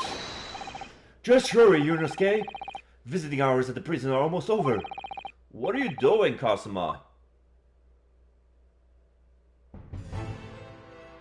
Okay, let me check the photo. Yeah, no, it is Van Zieks and Gregson. But they both look happy. That's why I'm like, no, this is not Van Zieks. Van Zieks is never happy. Van Zieks never smiles. But it smiles in this photo, and since it's black and white, there's no way to tell if it's actually Van Zieks or Clint. But now they're saying it's actually Clint. No, not Clint. Lord Van Zieks and Gregson. But the gentleman in the middle... You know what? No. I got it all wrong. It's an old picture. The guy on the left is Clint. The guy in the right is Gregson, but the guy in the middle is actually a young Baroque. This is probably the last picture of his brother that he have. So this is Van Zieks in the middle, and the guy in the left is actually Clint. Alright, I got everyone. I got everyone. Alright, it fits. It fits. Alright, now I must leave. And let's go to the prison. We have to present the picture. 1st of November. Local prison, cell number 1. Lord Van Ziggs is still reading that letter. We've been gone quite some time, though. Either he's an incredibly slow reader, or it's an incredibly long letter. Or I might even be able to read English faster than he can. I was intended to ignore you entirely. But I can't turn a deaf ear to such an insulting Nipponese! Sorry. I didn't think you'd hear that. I had the case notes brought to me in secret. I was reading them to pass the time. Yes, we heard that your trial is set for tomorrow. Which is none of your business. So, have you found a lawyer? How many times must I reiterate the same thing? This has nothing to do with you. In other words, no. We were just talking to Lord Strongheart, and the prosecutor for your trial has been decided. I'd expected nothing less, though I have no idea who it is. It's going to be Kazuma Asogi. Exclamation mark. Asogi? That made the color drain from his face. Ha. Well then. It seems I'm going to have to engage in conversation with you again after all. Let's present the picture. Lord Van Ziggs, we came by this old photograph. Exclamation mark. Where did you get that? It was taken when I became a qualified prosecutor. It's almost unbelievable. I assume it was long lost.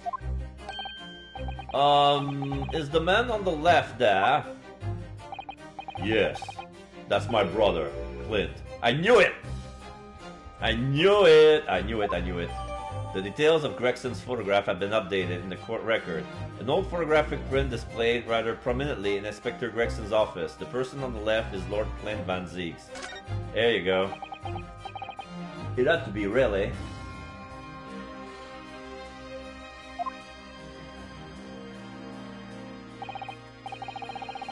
Apparently, this picture was prominently displayed in Gregson's office. He had a deep respect for you, you know. Were you aware of that? Respect?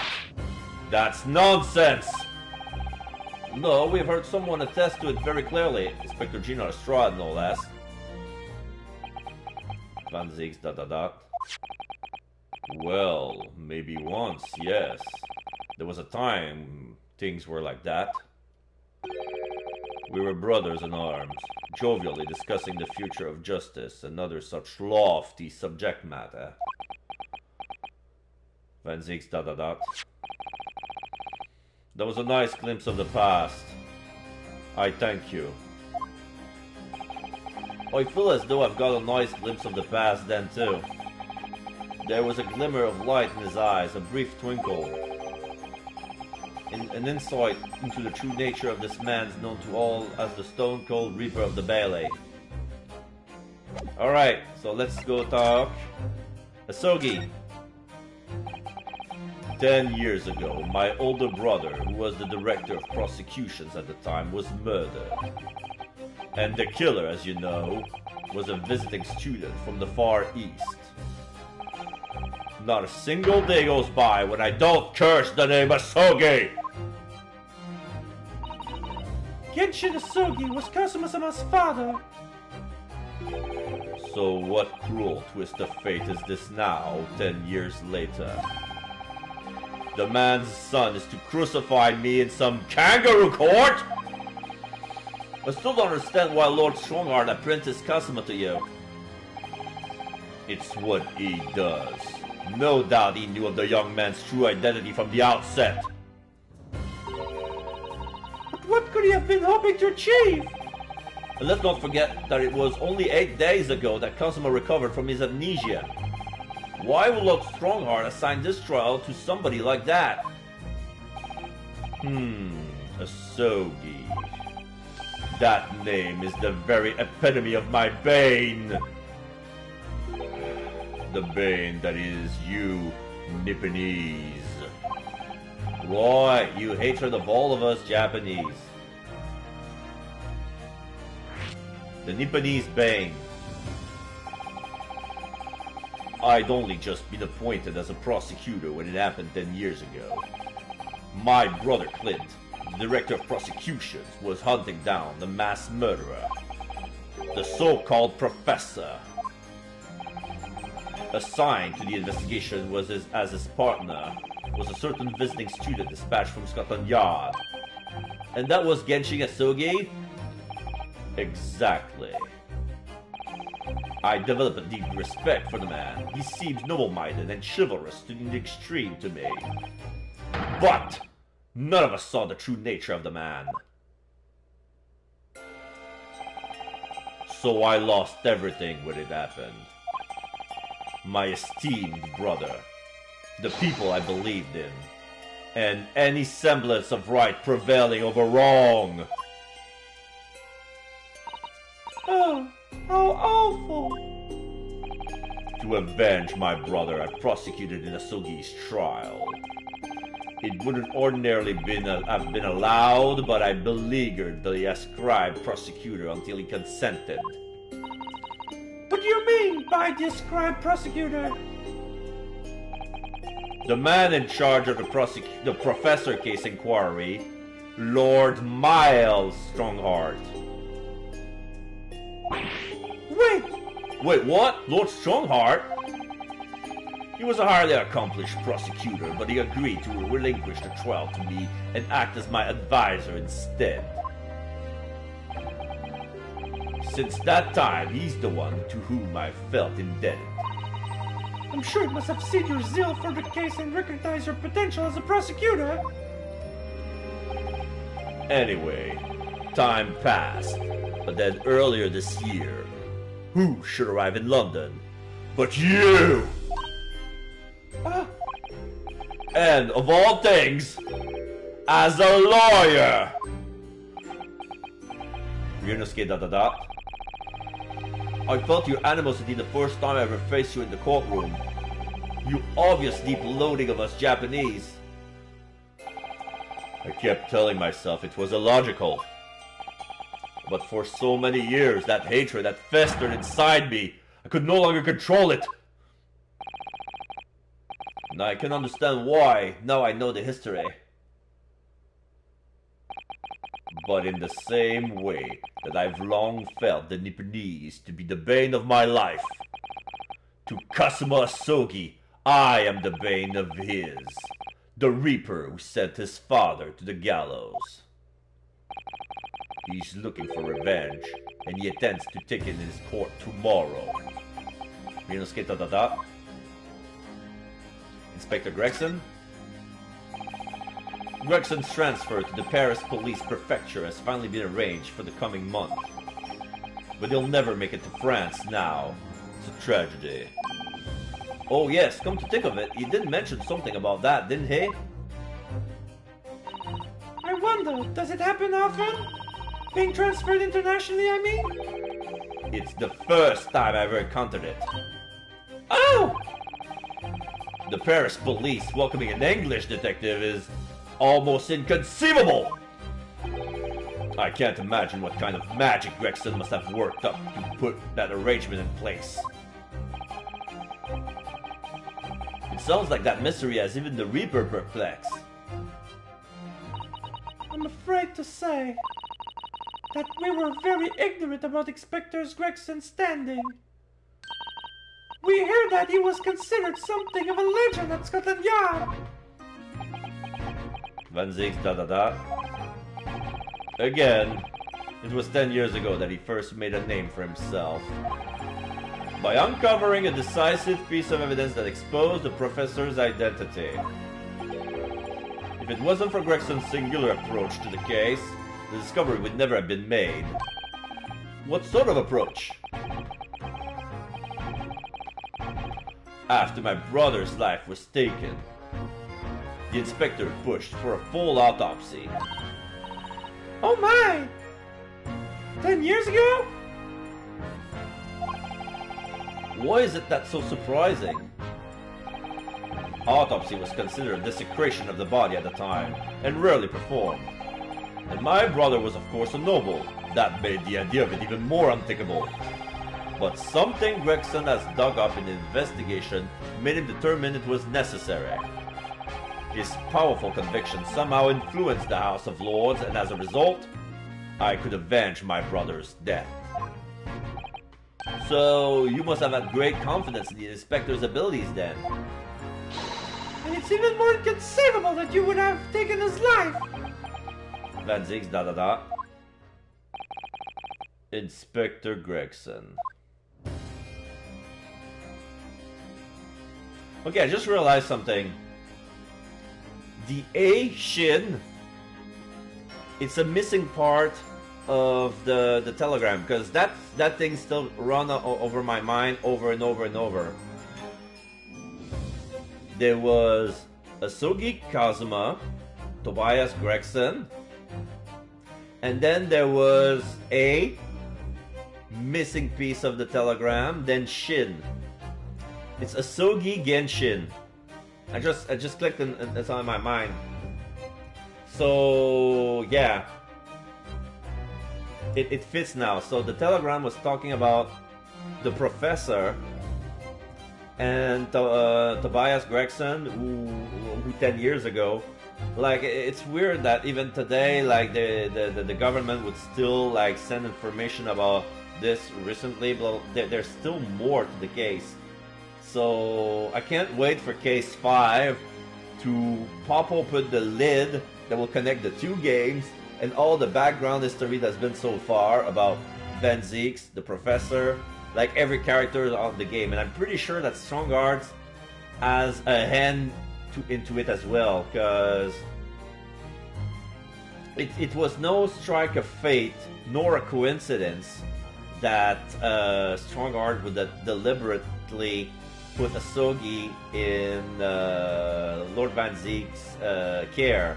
Like, he knew what he was doing, and also, like, he was supposed to be the prosecutor back then during the Professor case, and then Van Zieks is like, I need to avenge my brother, I want to prosecute, and he says, okay. It was very unorthodox, but he went along with it. So probably that Strongheart has some enmity towards Van Zieks, probably because of that. I have a feeling this is how it's gonna paint itself in the future episodes. So now we have your gun. I thought the gun used to shoot the inspector that was found at the scene. Yes. That's not mine. Really? Because common opinion seems to be that it is. Van Zieks, What do you expect me to say to that? Lord Strongheart informs us that you claim to have misplaced your firearm. Van Zieks, As embarrassing as that is, I'm afraid it's true. When did you lose it then? Oh, that I don't know. Oh! I was issued with a revolver when I first became a prosecutor 10 years ago. I must have stowed it somewhere, I suppose. Or left it somewhere, perhaps. Susato, You have something in common with Lord Van Zieks after all, Mr. Narado. A talent for misplacing things. No, this has nothing to do with me. Don't drag me into this. Don't make the mistake of associating me with this Nipponese. Oh dear, the rift is very wide, isn't it? So it's not decisive evidence, clearly, but it doesn't look good, that's for sure.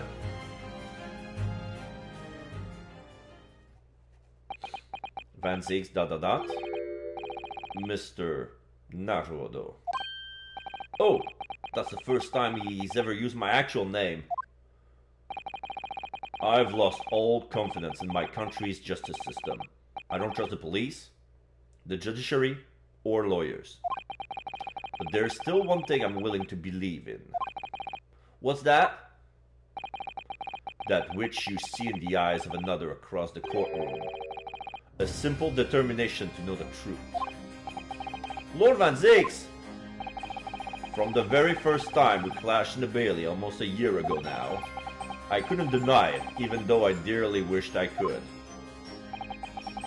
Here is a loathsome Nepenthes, who has absolute integrity as a lawyer. Exclamation mark. There are only two other men I've known with that same look in their eyes. My brother Clint, and Genshin Asogi. The man he idolized and the man who betrayed his trust in the most hideous way. Van Zieks ... When you showed me that photograph just now, it reminded me. You mean this photograph?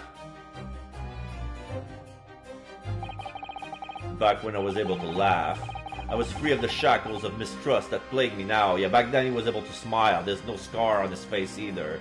Like, that's why I could barely recognize him, because this is a young Van Zieks. I look to the future with hope.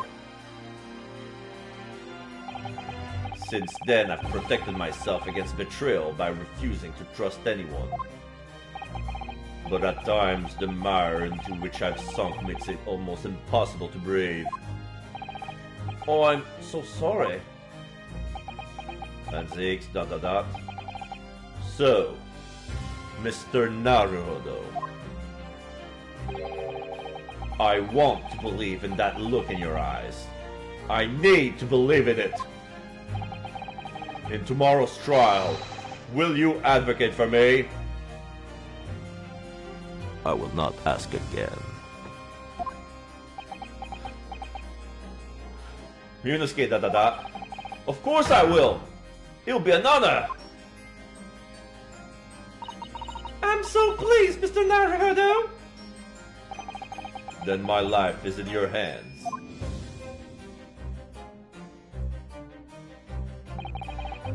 For Lord Van Zieks, that must have been an incredibly hard thing to ask, which is why I simply cannot let the man down.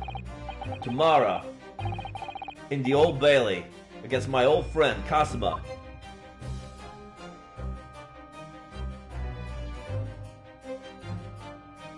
To be continued.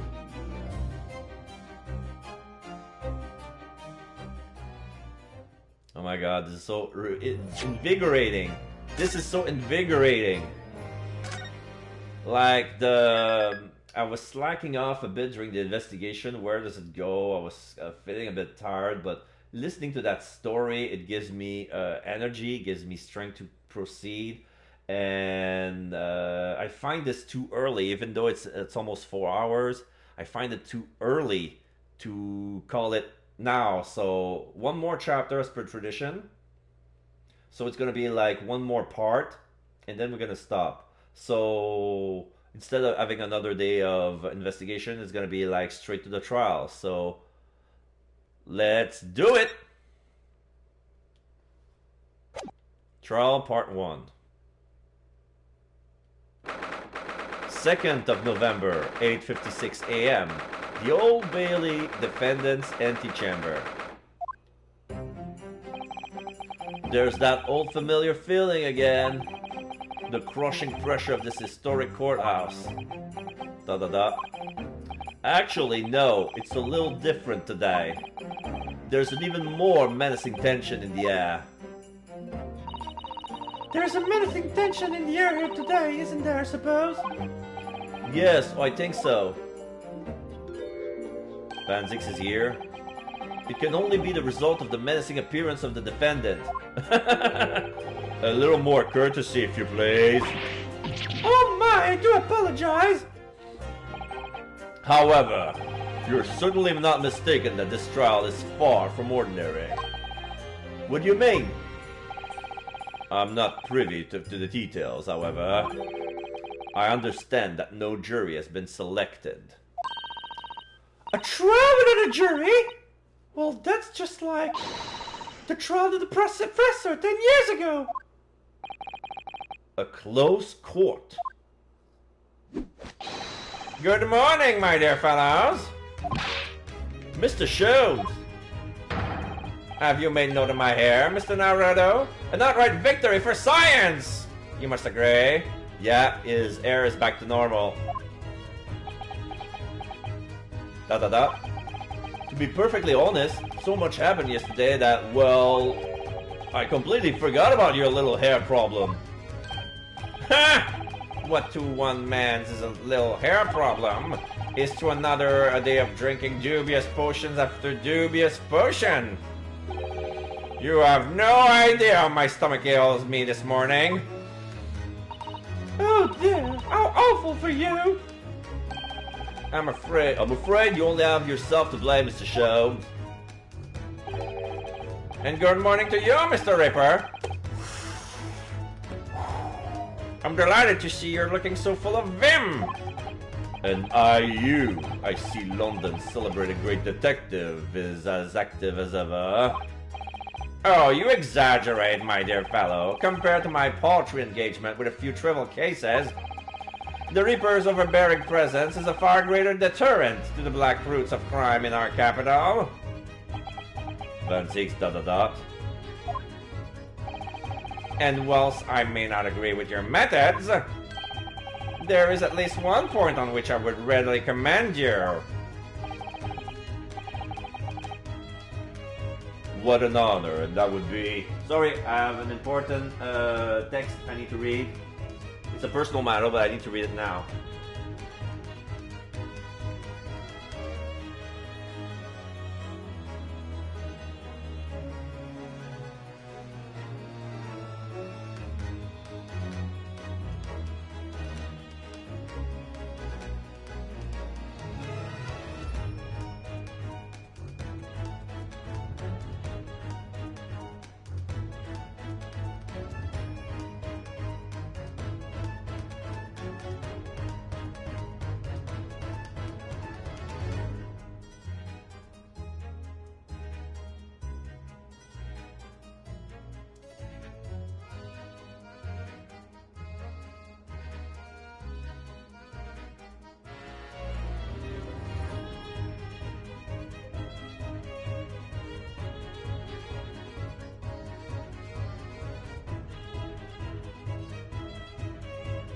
Okay. Alright, I'm sorry about that. I really had to take this message. It was really important regarding personal matters. All is well. Everything is fine. But I cannot venture any further with the details. I hope you understand. What an honor, and that would be... Your eye for a good lawyer, sir! Exclamation mark. Mr. Sholmes? After all, behind this lawyer there's a very great mind. My own! What are you trying to say? I wish only to say that you should be prepared for quite a trial, Mr. Reaper! Exclamation mark. Sorry to barge in. Oh, it's Gina and Mikotoba. Gina! Oh, and she has her armband of detective. Oh, it's a morning band. What's that on her arm? It's a morning band, I suppose. Father! Shouldn't you be at the symposium? It's been postponed, so I have some free time. Of course. Like, this trial is so important, everything else. Like, especially, it's the symposium is basically Strong Art's baby, and the trial is so big, and said, you know what, we can stall it, like, we're gonna delay it a bit, so everybody look at this trial, and the symposium can go right after. I decided to come along with the police inspector to see our country's up-and-coming student in action! Exclamation mark. I shall be very interested to see the fruits of your studies over the past year. Well, it's an honor to have you here. Let's hope there are some fruits to see. Gina, Odo? Oh, yes, Gina? Why did you agree to this day? Why did you take him on? Minus exclamation mark. This Reaper bloke! Everyone says it was him, what? what killed the boss?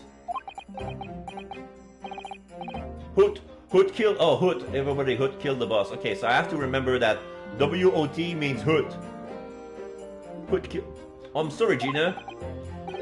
Well, I just don't believe that. Well, if it were him, who was it? I don't know what that yet. I don't care who calls him Hoot. The Reaper's just a name. It's just a person at the end of the day. And if it turns out it was him who killed the boss, then God help him. Man 6 ... Fiery eyes indeed.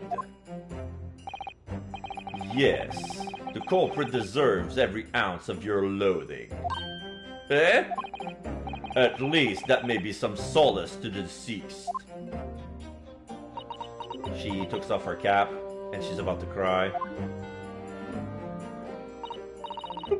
Please, oh no! Get whoever did this for the boss! Oh, Gina. I hate feeling this useless, but there's nothing I can do. So you gotta find who done this and make the wretch pay!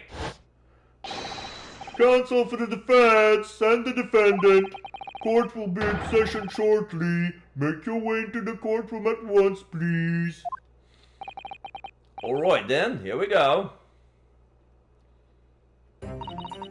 It's time, Mr. Narrator. Lord Van Zieks.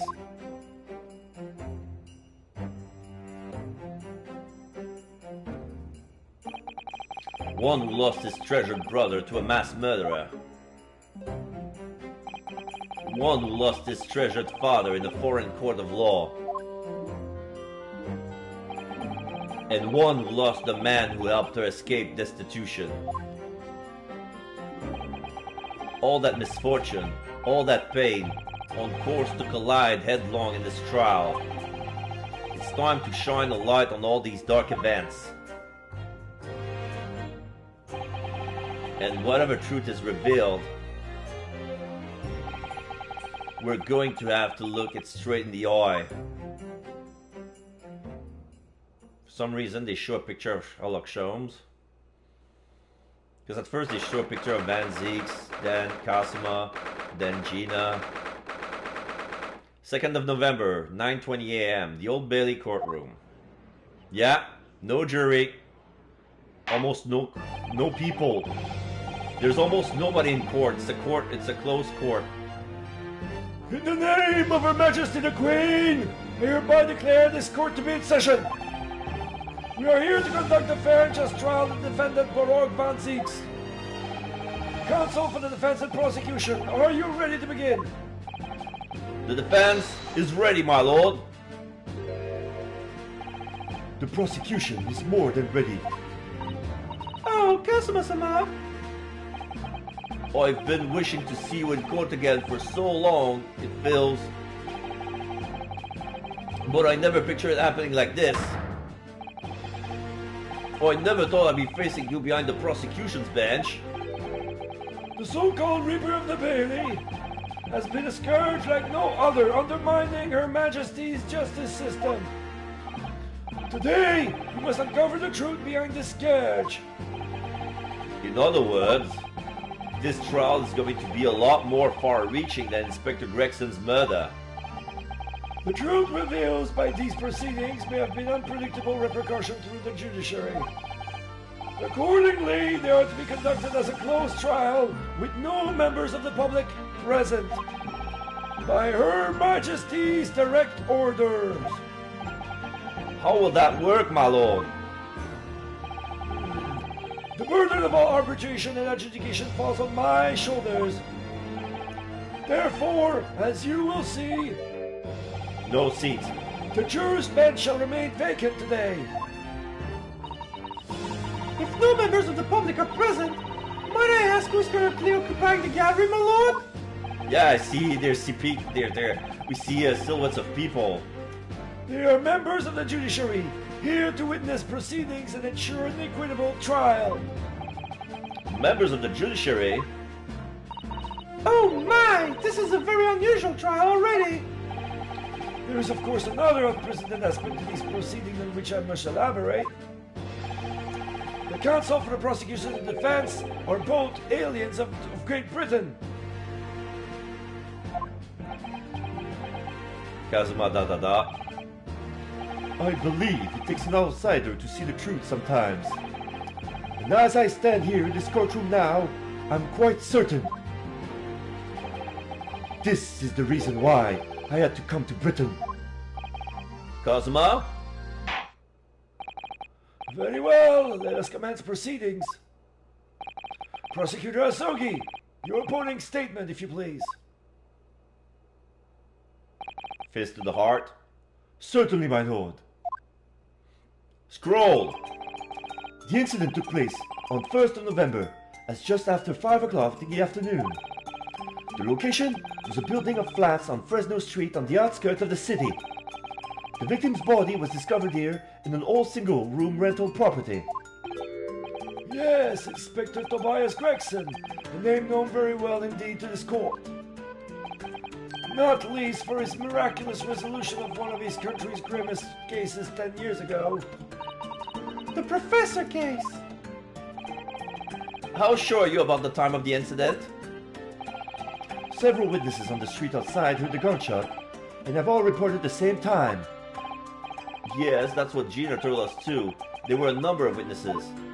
I have a plan of the room. Here. The victim was found curled up in one corner. Okay, so the north wall has the door, the left wall has the fireplace, the desk, and the picture. And the victim is curled up in the northeast side. So on the corner, north and east. The east has the window, but it's not a straight wall. It's angled to make like there's a parallelogram bump on that wall, and there's nothing on the south wall. It is believed that he was shot from the front at point-blank range and died instantly. So, where? Judging from the fall, the shot must come from the south. Since being near the window, people outside could easily hear the gunshot. Okay. How has the range been determined? Oh, there were scorch marks around the entry wound. Such marks are caused by the gunpowder used to fire the bullet. But powder hot enough to leave scorch mark is only ejected a few inches beyond the end of the barrel. In other words, it only happens when the target is at point-blank range. I see, yes. Thank you for the detailed explanation, counsel. The autopsy report has been entered into the court record. Inspector Gregson's autopsy report stating that death was instant, resulting from bullet shot at close range. Okay. The murder weapon was found lying beside the victim. And have you managed to ascertain the owner of this firearm? No, my lord. Not conclusively. Bravo, Kazuma-sama! For not trying to use the gun as evidence when its provenance can be proven. Furthermore, my lord, as I've explained, the revolver was fired at extremely close range. The bullet passed through the victims and struck the wall behind him. There is a candelabra mounted on that wall, and the tip of one of the candles in it was found to have been blown off by the projectiles. We noticed that too, didn't we? Yes, that's right. Thank you for the thorough report, counsel. The setting of the crime scene is clear to me now. You will submit the plan of the crime scene as evidence, please. As you wish, my lord. The crime scene floor plan has been entered into the court record. Building of the flats of Fresno Street where the body of the victim, Gregson, was found. So yeah, if we rely on the position of the candles, so it was at point blank, the bullet was pierced. Wait. Doesn't make sense. Already I can find some inconsistency. Is this Fresno Street room Inspector Gregson's private abode? Let's answer that later. I want to check something. Okay, so the third candle. So if he was sitting on top, if he died instantly, by his foot would be here like this. Okay, so it would be around here. But the candle, if my memory serves correct, I need another look at the inside of the room. But I'm pretty sure the candles are quite high. Probably at the very best, like it would have to be at an angle, like point blank at an angle. So the killer was smaller than Gregson. For him to hit the body and then the candle, the trajectory would be an upward angle. So the killer must have been small like that red hair Italian.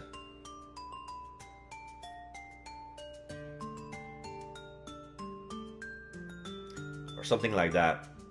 Because we never saw the body, we don't see the trajectory.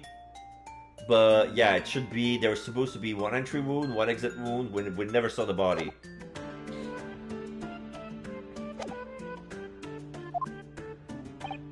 No, my lord. The room is rented to a Mr. Hugh Boone. But there is precious little furniture inside, and it is generally in a poor state of repair. So what on earth was Gregson even doing there? Presumably he was investigating some case of murder or other. When a policeman was informed of the gunshot from the witness and rushed into the scene, he found only the deceased inspector and the accused standing alongside holding the revolver. Yeah, wait, the accused was holding the revolver in his hand? The attending officer arrested the accused on the spot. So, the details of the case are clear. In that case, the prosecution would like to call its first witness. A name, please, counsel. Naturally, the accused himself. Lord Van Zieks? As a prosecutor, he believes in the oath of office he's taken and will be compelled to tell the truth. Very well, let the defendant take the witness stand. Van Zieks? So, witness, state your name and occupation for the court. Barak Van Zieks, Old Bailey prosecutor. I presume, Lord Van Zieks, that you heard Prosecutor Zasugi's opening précis. I did. It is alleged that you were found at the scene of the crime, and that you were arrested by the arriving police officer. Yes, my lord. Then I'm sure the court would like to hear you explain some things away. Namely, why you were there in the room on Fresno Street at the time in question. And what exactly took place. I intend to explain away nothing. I will simply tell the truth. I must say, Lord Van Zieks, I never imagined this day would come. Or rather, I didn't want to imagine it would come. But since you became known as the Reaper, a part of me has been dreading it.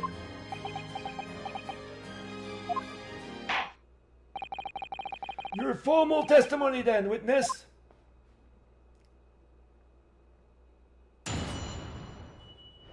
Witness testimony. The facts of the incident. I was investigating Gregson, and my inquiries had led me to that address. When I first entered the room that day, it was dark inside and I saw no one. A moment later, I heard the gunshot. I spun around and saw the revolver on the floor. Just as I picked the firearm to examine it, the door flew open and I heard a man scream. It was only then that the body of Inspector Gregson appeared before me. Wait, what? Okay, first of all, so he says that when he came in, there were no body, only a gun on the floor, and he kneeled to pick it up, and then there was a scream, and then when he looked up, there was a body on the floor. That testimony was the whole truth? It was. So, you heard a shot being fired in a room with no living occupants? And moments later, a corpse somehow appeared before your eyes, is that it? You're right, you haven't explained away anything. In fact, that would barely qualify as an excuse. The Van Ziegs ... I thought you were my mute apprentice. Yet it turns out you have a way with words, Prosecutor Asogi. It would appear to be a singular tale indeed. Singular isn't the word, it's laughable. What's got into Kazuma? He's not behaving like himself at all. Susato is worried. Very well then. Counsel, you may begin your cross-examination. Yes, my lord. Alright. Let's see where the contradiction is. Facts of the incident. I was investigating Gregson, and my queries have led me to that address. Hold it! You were investigating the inspector? What on earth for? ... I'm not at liberty to say. Sorry? I'd identified a distinct possibility that Gregson was involved in a case I was investigating. Regrettably, though, he was killed before I could secure the proof I needed. Is the court to understand then that on the day in question, you followed the victim to the scene? No. I was privy to his movement in advance. How? I stole into his office in the yard and consulted his diary. The address on Fresno Street was noted in the 5 p.m. entry. You illegally entered a man's office? In Japan, that alone would constitute as a very serious offense. As it does in Great Britain, I assure you. Is that not the case, Lord Van Ziek? I was aware of the possible consequences. So, in summary, you were investigating the victim, and yet you refused to tell the court why. ...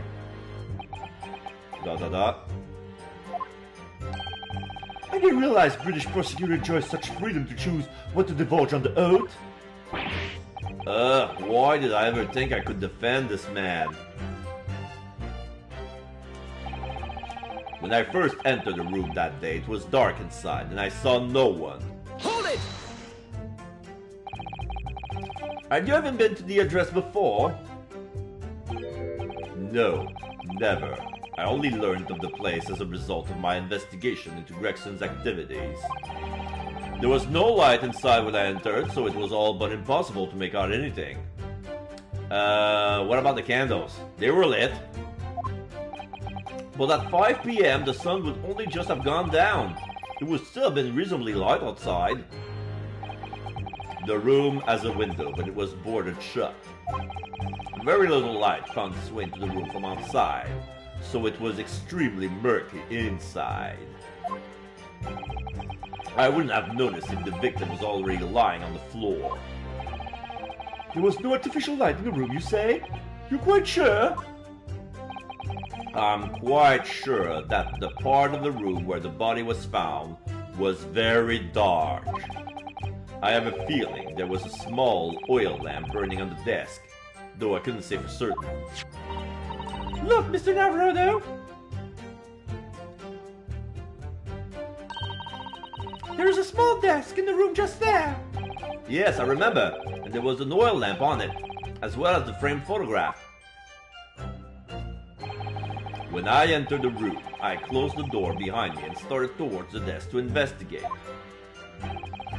And what did you find? Nothing. I never actually reached the desk. A moment later, after I heard the gunshot, I spun around and saw the revolver on the floor. Hold it! So, who fired the gun? I have no idea.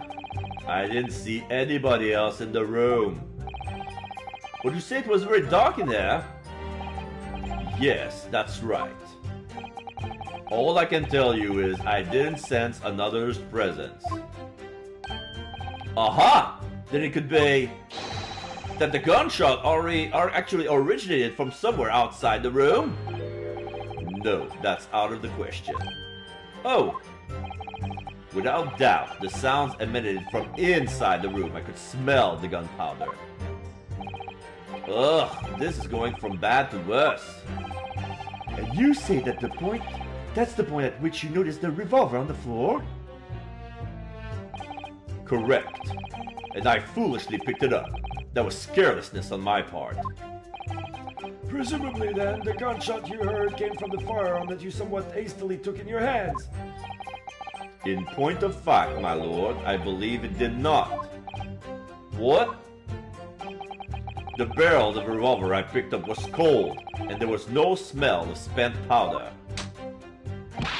But then, where on earth is the gun that was fired? Whilst I would like to oblige you with an answer, I'm afraid I can't. I too would dearly like to know that. Ugh. Just as I picked up the firearms to examine it, the door flew open and I heard a man scream. Oh, sorry, wrong button. Hold it! A man, you say? One of the witnesses, I presume?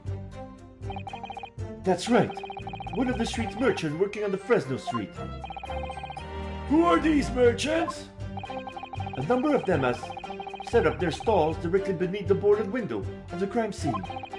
A match seller, a newsmonger, and a peddler. They've all given statements saying they heard the gunshot. And without thought of danger, they ran inside to see what had happened. All three of them? Yeah, Jenna told us about that yesterday, didn't she? They burst through the door with some force, it would seem. They did, and almost gave me a heart attack in the process. But you're supposed to be the Reaper. The first man to come in immediately noticed the revolver in my hand and fled. A policeman patrolling on Fresno Street heard the commotion and was able to arrest the accused shortly after the incident occurred. Anyway, the man's screams drew my attention in that direction. It was only then that the body of Inspector Gregson appeared before me. Hold it! What do you mean by that? In what way did the body appear? I honestly can't explain it, but it's the truth. As far as I was concerned, the body hasn't been there until that point, and then suddenly, there it was. Did you perhaps hear the sound of a victim falling into the ground just beforehand? At that moment, what I heard was the sound of the door flying open and the scream of the man who came inside first. Nothing more. I see. After the man fled and examined the body, I was stunned to find that it was Gregson. Most curious circumstances indeed. How the inspector was killed, or how his body seems to appear out of nowhere, I have no idea. Objection! Oh. Surely the court has heard enough! Exclamation mark. My lord, the cross-examination has clearly revealed that the accused, Barak van Zieks, is lying on multiple fronts. What? What is that supposed to mean? Good gracious, counsel! The defendant is lying, you say? In this testimony just now, he claims that he failed to notice the victim's body because the room was dark. That's correct. Hey, is he gonna steal my objection? No, that's impossible. As proven by this candelabrum. Oh my god, he's stealing my objection! That asshole! How does that prove anything? If you examine the tip of the long candle, you can see it has been blown off by a powerful impact. one would assume that the projectile from the firearm passed through the victims and struck the candle. The problem comes when you consider the other two candles, which are clearly of a different length. Yes, I can see that only the candle that appears to have been struck by the bullet is long. We could reasonably expect someone to have lit all three candles together, which begs the question of why only one has ended up longer than the others. Well, that must be because that particular candle was extinguished when the other was still burning. Oh! That's right. When the candle was hit by the bullet, it obviously went out. But the other two candles would still have been burning. So the fact is, the victim's body would have been illuminated by the light still thrown by the candelabrum. And the accused claim that he couldn't see the body clearly contradicts those facts. Exclamation mark. And now to the next lie. There's more? The accused also claims never to have visited the scene of the crime before. That's the truth! In that almost empty room, the police discovered something very unusual. A board covered from top to bottom in police documents and newspaper cuttings. Oh, so that belonged to Gregson then. Yes, that's right. We saw it too. It goes without saying that the contents of the police documents cannot be divulged. However, they include a number of reports from various historical cases, the oldest of which was from 10 years ago.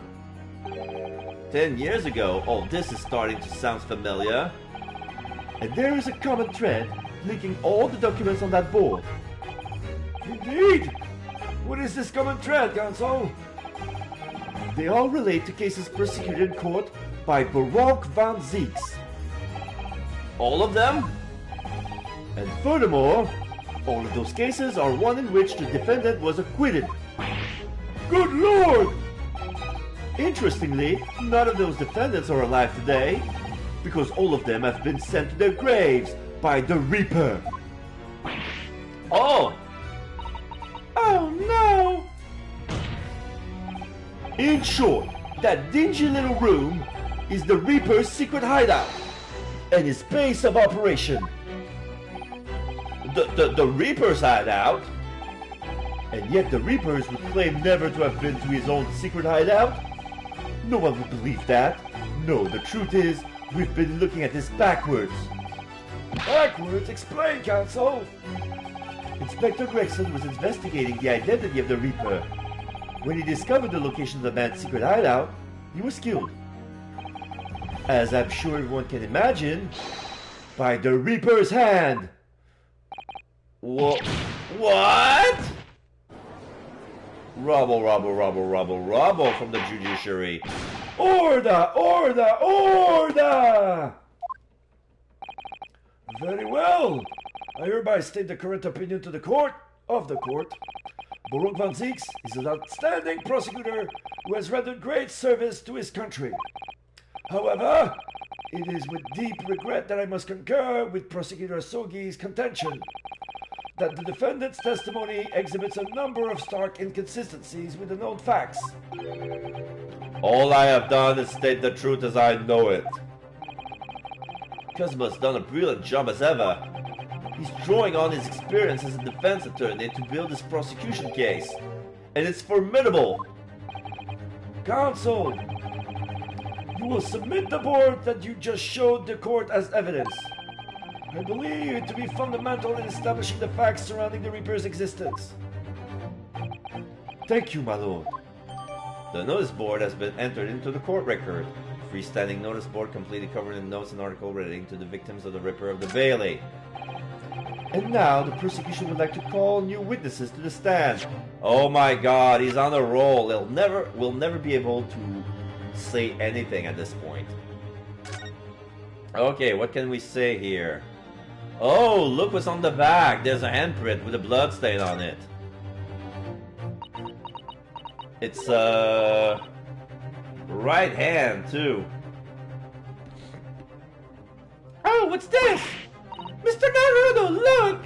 Oh yes, it's a smudge of some kind. In fact, it looks just like a handprint. And the Color!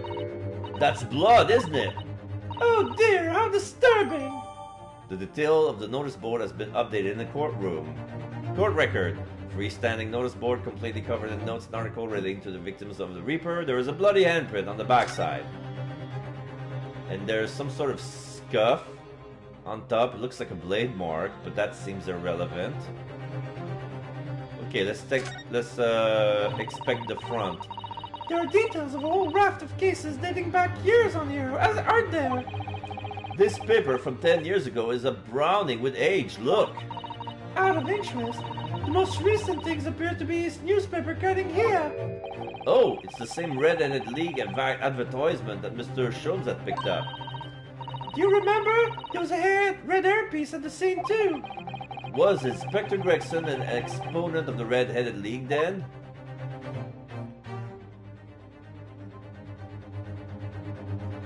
Probably Tobias infiltrated the Red-Headed League by using this headpiece.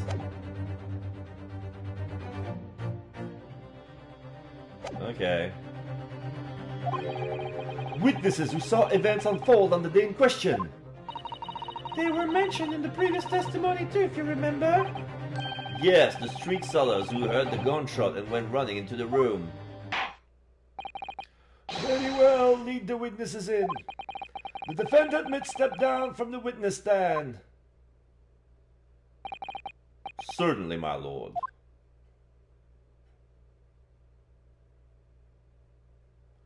Okay, there's a matchmaker. Oh shit, Beppo! So, witnesses, state your name and occupation for the court. What's his name? Okay, this guy is weird. This looks like... Okay, this guy looks like a chimney sweeper. Then we have Beppo who's holding a sign. Like, and there's... this is probably the peddler, and this is... what's the third one? There's a matchmaker, the peddler, and what was the third one? Forgot. But this guy has a big lip, and he just flicked his lower lip. And he has a red nose, he has well-combed brown hair, very thick eyebrows, blush cheeks, and yeah, he looks like a chimney sweeper. The girl looks like Little Red Riding Hood, but it's the Matchbox selling lady. Like, it's the girl who sells little matches, like same from the story. And then we have Beppo, which was the coachman, or former coachman. Maybe he was fired because of the... he was fired last year or 6 months ago because of the debacle of, you know, charging more than he was supposed to. He was fired from the guild. Okay. So this guy turns his S into Z's. Names? We don't use names. It's far too fancy for the likes of us. This is the Matchbox girl. What voice should I give her? We're just free and easy. Sell what we like, live where we want to live. And this is... Give them all a vacant stare as they walk down Fresno and spin a few words into a verse for them. He's still freezing cold, he's shivering, and his sign says 100. So I don't know if it's 100 penny or 100 shillings. Anyway.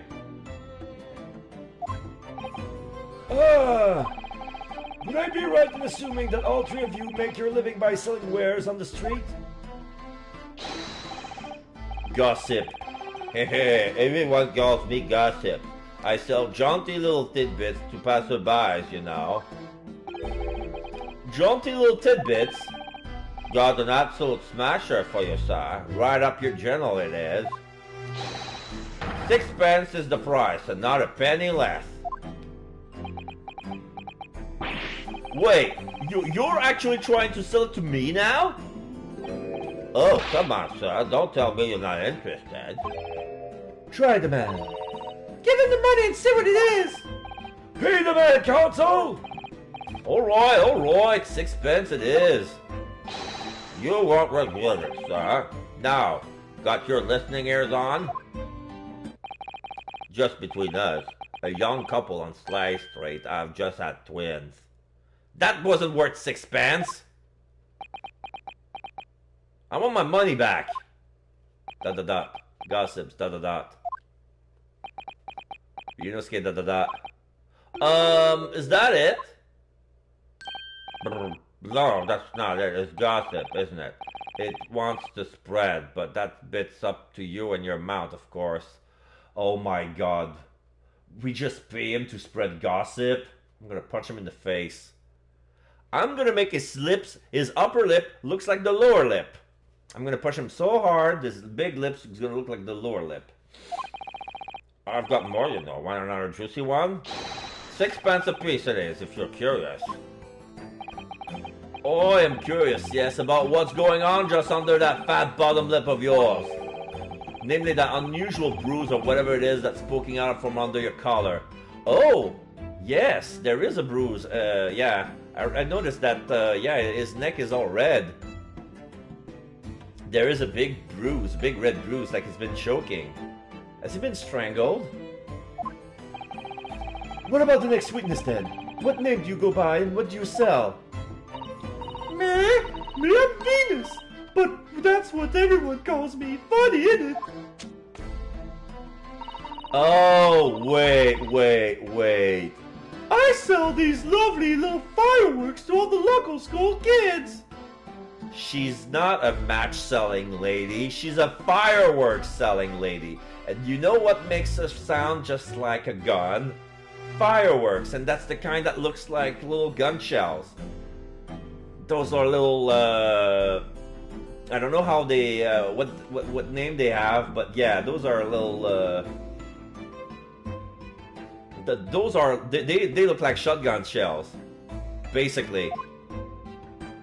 And now she lit a match. 6 pence a pop, would you say? She just lit one. She lit fireworks in court. It's not even allowed. Bailiff, do something! That's a fire hazard right there! Nobody cares, right? Ah, fuck it. Listen, I have to go to the bathroom. Be right back. I'm so pissed, I have to take a piss. Be right back.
Okay, I'm back. Wait, that thing hasn't exploded yet? What the fuck? It's still going. It's still going. What the fuck, man?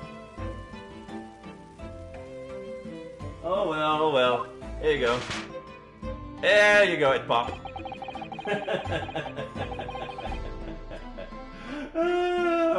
Okay. You weren't exaggerating with little. Do they actually sell? Oh yeah, the second years can't get enough of my Venus firecracker. Especially when I tell them that if they get 100, they could blow up the whole school. Oh my god! She even instigated second grader to blow up their old school. She's a terrorist! Why wasn't she arrested? My God! Send her to jail! Send her to jail immediately. And her haircut looks weird. Like she has braided hair, but the hair makes some kind of noose. I don't know what for, but oh my God, send her to jail. Not the most savory of ideas, that young lady.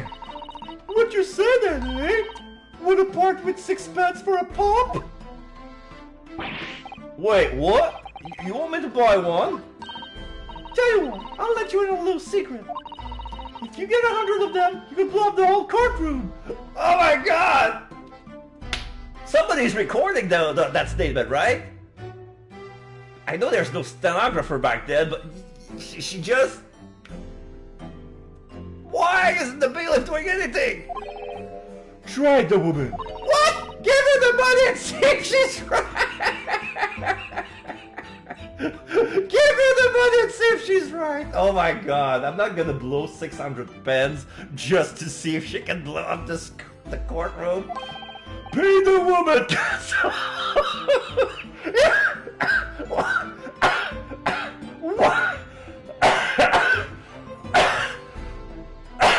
Sorry. Sorry. God damn it, even the judge. Why, judge? Why?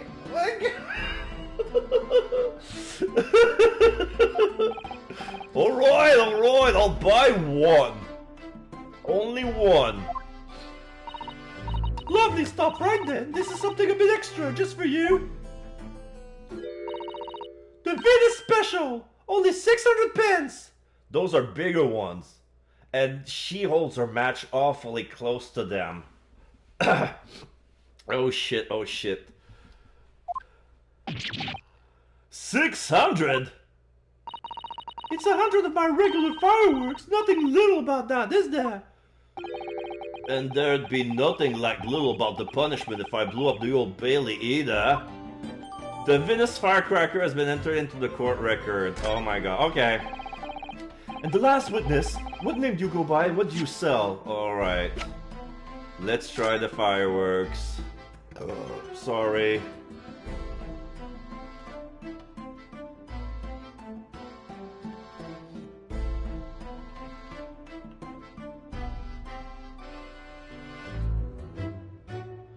So the way it's made, there's one fuse. Okay, so it's like one branch. The fuse is at the bottom, and as it goes up, it's gonna blow this and this and this and this. So it's gonna make a multiple shot. Pop, pop, pop, pop, pop, pop, pop, pop, pop, pop, pop, pop, pop, pop, pop.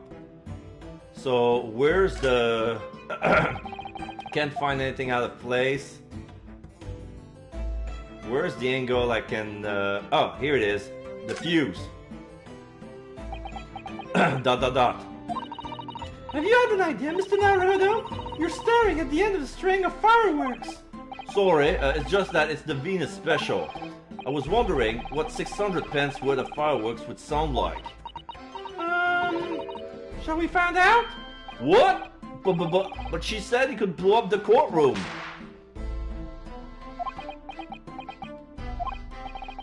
Alright, that was a fairly sizable bang. My ears are still ringing, Mr. Naruto. Yeah, that's a gunshot. That's a gunshot. It sounds almost exactly like the details of the various firecracker has been updated in the court record. Okay, it goes off like a gunshot. There you go. So that's what they heard.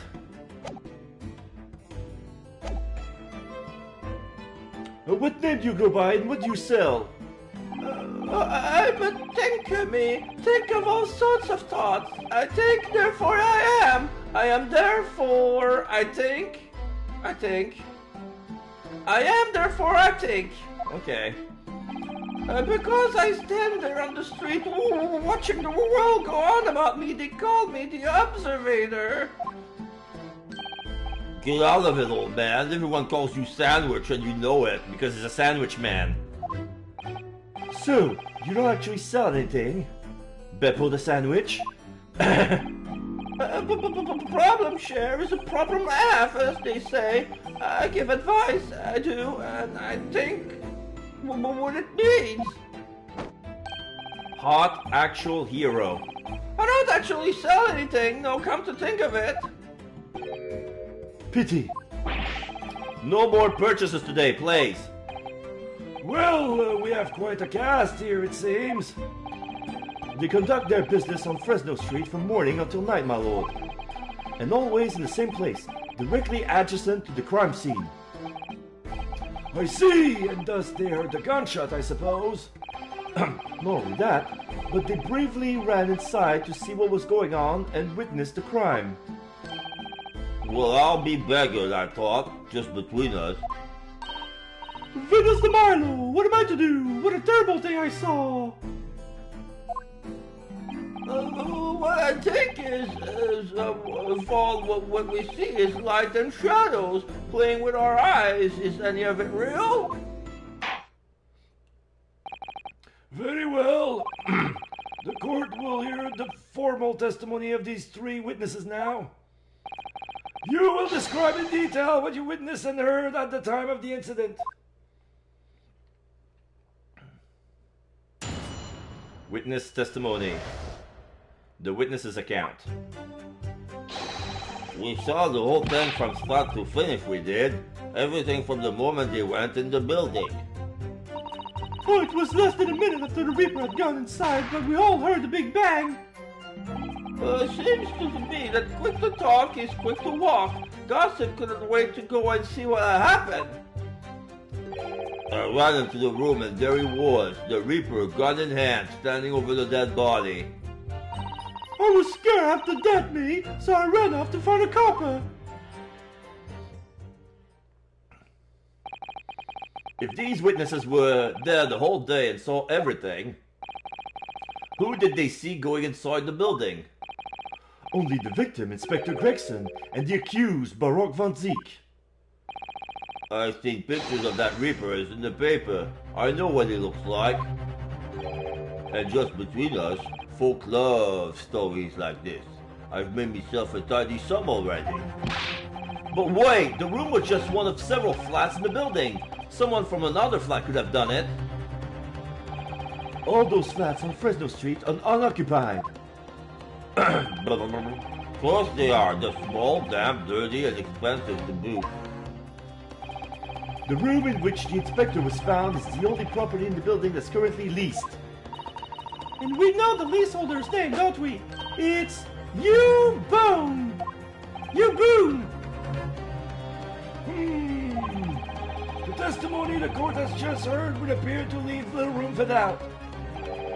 It's becoming increasingly difficult to see how anyone other than the defendant could have committed the crime. No! Thank you for your candor, my lord. Counsel for the defense, you may proceed to cross-examine the witness.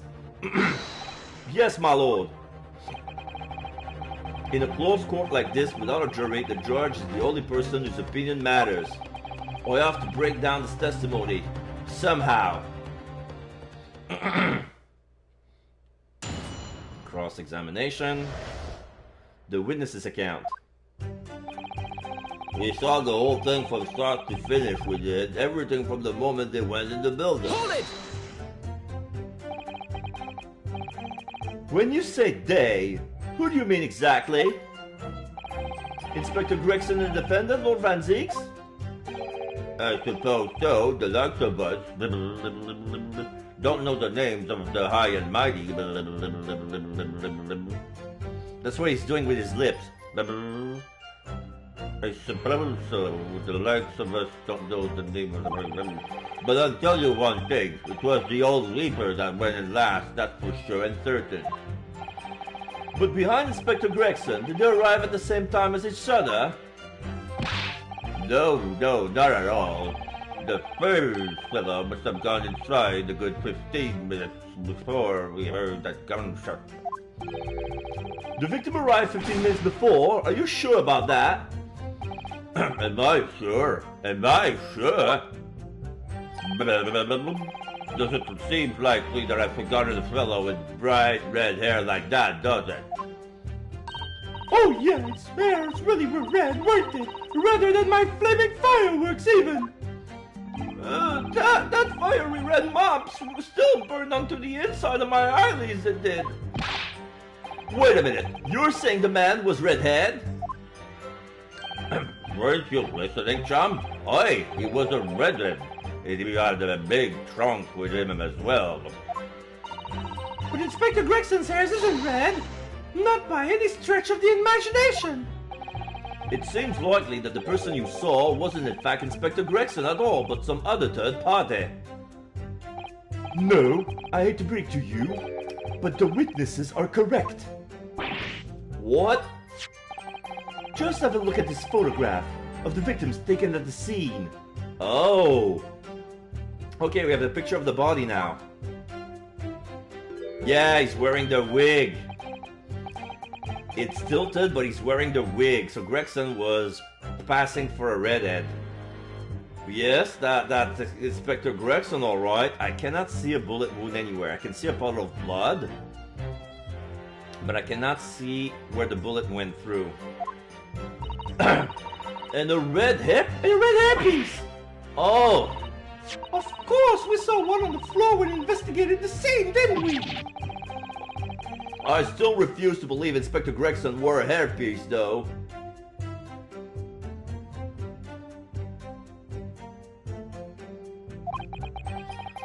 So then why on earth would he have been wearing something like that? The color does seems to suit the man, one might say. The photograph will be submitted as evidence, police counsel. The photograph of the victim has been entered into the court record. Photographic print of the victim, Gregson, his body appears to be tightly curled up and there's a red hairpiece on his head. Alright. And what became of the trunk that the red-headed victim was supposedly carrying? I was informed that no trunk was found at the scene. Yep, there were no trunk. So it just disappeared? What, you expect us to have been walking the building every second, do you? Oh, we definitely saw him in the dock going in, though. No question about that. It was less than a minute after the Reaper had gone inside that we all heard a big bang. Hold it! By which presumably you mean the gunshot. I sell these little things, don't I? How would I know what a gunshot sounds like? Oh my god. But I've always thought they'd probably sound a bit like this, doesn't it? And you say that you heard the noise almost as soon as you saw the defendant here enter the building? That's right. It was almost straight away. Bang it went, just like that. Well, he's the Reaper, isn't he? It's what the French call fait accompli. When the Reaper's around, people are going in the ground. I mean, that's what he does, isn't it? Well, I think we get the message. The Reaper couldn't allow the inspector to leave after he discovered his secret hideout. There can be no clearer motive for the crime. Yes. It's certainly an eminently credible motive. Right. And at that point, you ran inside. Is that correct? Seems to me that quick to talk is quick to walk. Gossip wouldn't wait to go and see what had happened. Hold it!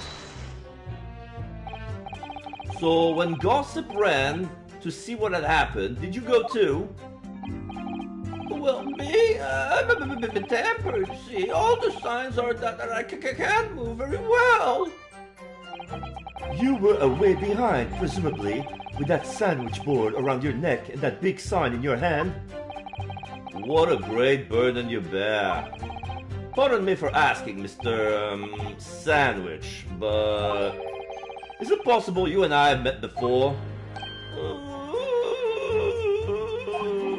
I'm not anybody, mate. The signs are what makes me who I am now. I signed, therefore I am. So, you weren't employed as an omnibus driver just under a year ago then? He's shaking. I might be mistaken, but I believe his trembling has intensified, Mr. Naruto. Oh no, it did. Well, I agree. He's clearly been through a lot. Can't actually show his sandwich. He's hiding behind his sandwich. Turned out King Henry Street and Black Widower's Arms is just there. Oh dear, you've made him hide behind his sign. Life is full of surprises. Well, I went into the room and here he was, the Reaper, gun in hand, standing over the dead body. Hold it! So that you were the first person to arrive on the scene, is that right? Well, that I was. Kicked the door open like a professional, I did, and yelled out, "What's going off here?" With a couple of oi oi oi oi oi oi oi. Lord Van Zieks claims all he heard was a man's screams, though. And was it dark inside the room? Oh no, no dark at all. There were candles burning on the wall. Really? And there was a fellow collapsed on the floor. Just between us, it's the first thing I noticed when I got inside. Ah, I see. Even though Lord Van Zieks claims not to have seen any such lights on the wall, the next thing I noticed was someone standing right beside the body. The accused, Baron Van Zieks. That's right, the pale-faced Reaper himself. I was a big little shock, I don't deny it, but I'm no little-liver coward. I stood my ground and gave that Ripper a cold hard stare himself. Oh, Sandwich wants to say something. Excuse me. Do you have something to add, Mr. Sandwich? There's really nothing to me. Empty in the head I am. Just 2 slices with no middle. I'm a bread sandwich. So I don't know what you could want with me. Well, I think that you're a bullshit sandwich, and that maybe you just remember something. Having heard Mr. Gossip's last statement I made, what I think is we're all nothings, really. We would try to dress ourselves up as something else, but at the end of the day, we're all just street sellers.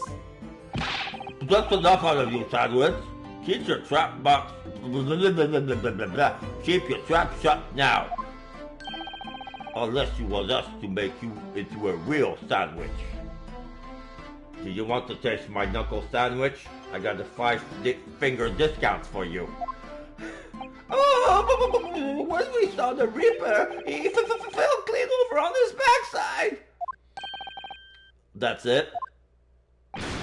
Oh, you rotten beggar. I told you to keep that a secret. Oh, but he screamed and scrambled off on all fours. That's all I want to say. Mr. Gossip, is this true? Well, the floor was that slippery, that's why. Planted my head into a filthy pool of blood, and I yuck. What? A pool of blood? Blood, but listen here. Even when I was sprawled on the floor, I still kept giving that Ripper a cold hard stare, and don't you forget it. Let's just go back a little. Did you say you got blood on your hand? I did. Oi. Happens to the best of us at times, doesn't it? So I was scared, so I slipped it over. You can keep it just between us, can't we?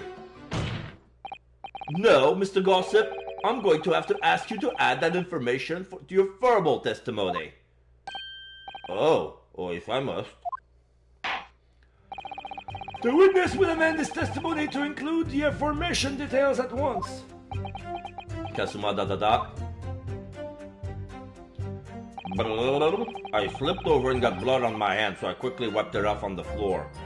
Bullshit. I'm gonna save. This is the first time that we're gonna have an objection in here. We're gonna kill. Kazuma's combo here with the notice board. Objection! There you go. Bam! So you wiped off the blood from your hand on the floor of the room. Are you quite sure about that? Well, what else did you expect me to have done, huh? Does it really matter? Objection! The police found no such handprint on the floor during their investigation. What exactly is the defense asserting? If you listen, you'll find out, Prosecutor Asogi! Exclamation mark.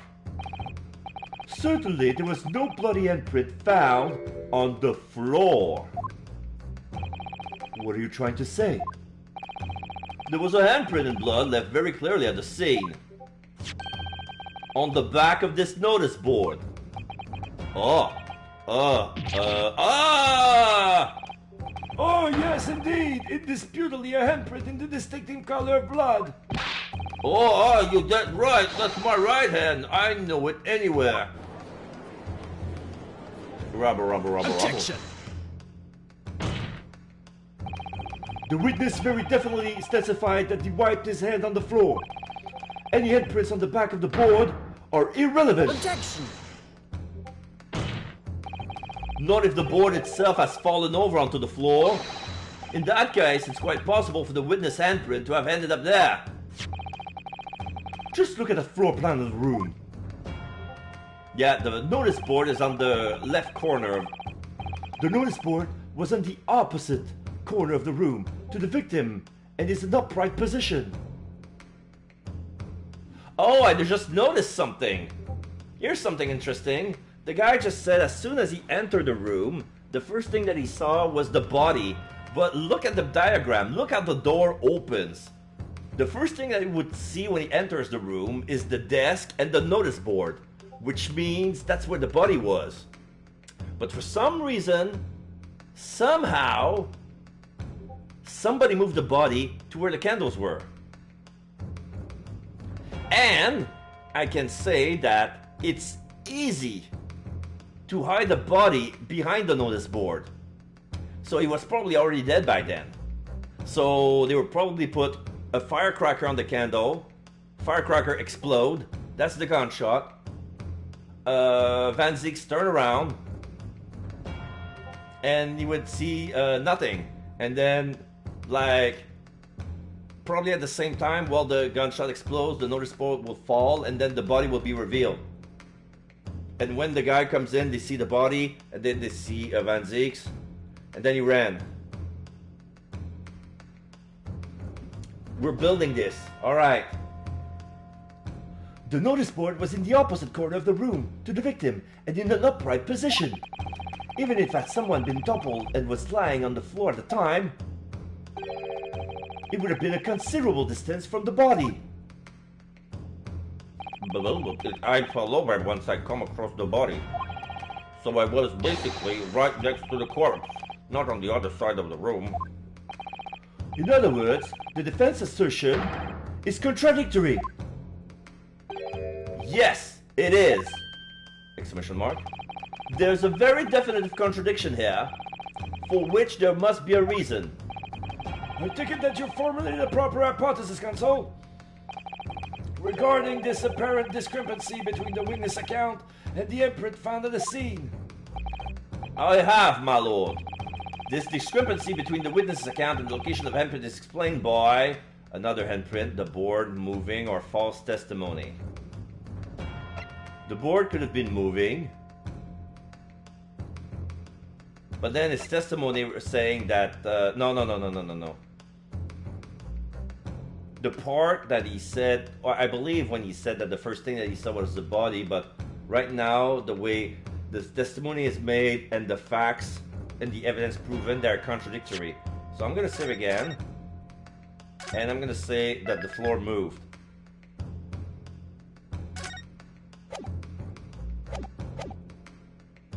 The board moving. The real contradiction here is the handprint itself, not where it was found. As the court can see, it's upside down. Good gracious, so it is! If the witness has put his hand against the board, the fingers would be pointing upwards. What does that tell us? It tells one simple fact. When this handprint was made, the board must have been lying on the floor as I was previously suggested. Which means that after the incident, it must have been moved. What? Objection! You're claiming that somebody moved the notice board after the shooting? Then tell the court who! Oh, I don't know that yet, but the point is, when you consider all the testimony we've heard so far, we can now be very clear on one point. And that would be... the position of the notice board at the time of the incident, my lord. So, counsel, I must ask you to clarify your assertion for the court.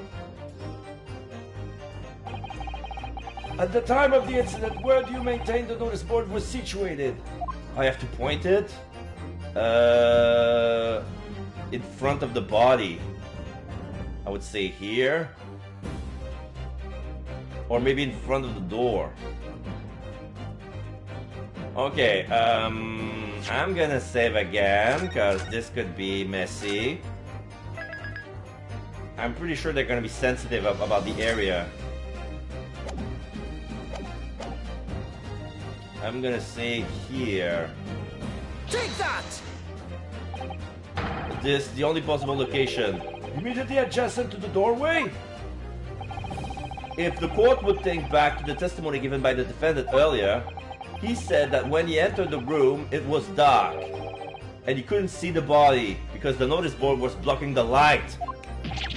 What the heck? If the notice board had been here, the body would have been completely hidden from view. And the light from the candles would have been blocked, making the room appear darker. Objection!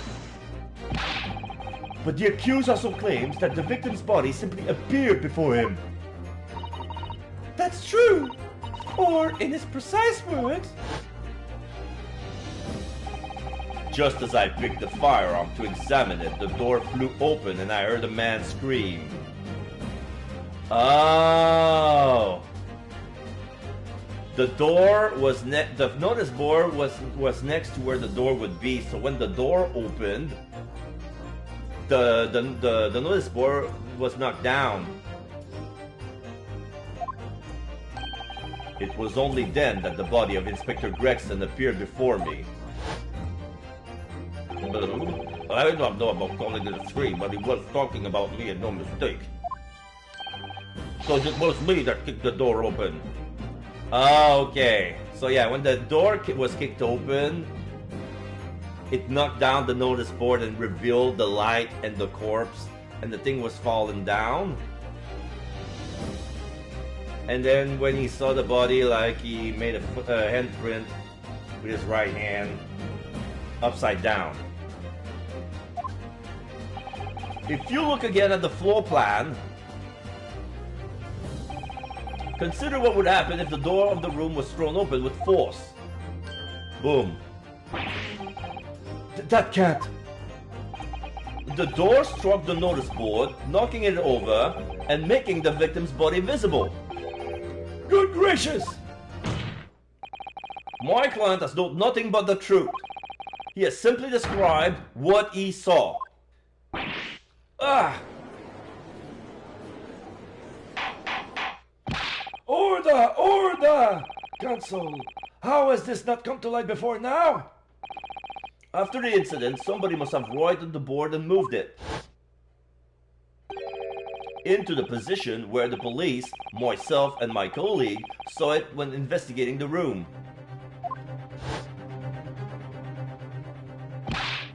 Witness! What do you have to say for yourself?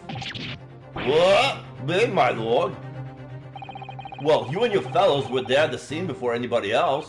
It goes without saying that you must know something about the position of the notice board. The witnesses in the stand will testify again. You will each explain exactly what you did upon arriving at the scene of the crime. Hey, stop looking over your glasses at me. I get the message.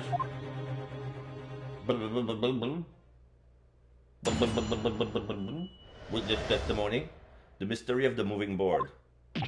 Well, I don't know anything about their notice board. I just wipe my hands on it, that's all.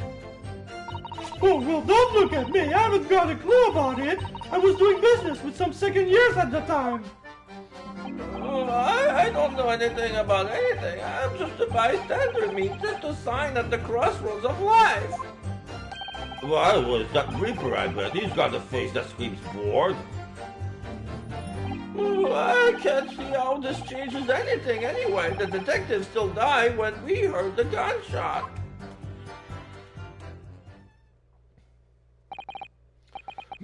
So none of you can elaborate further.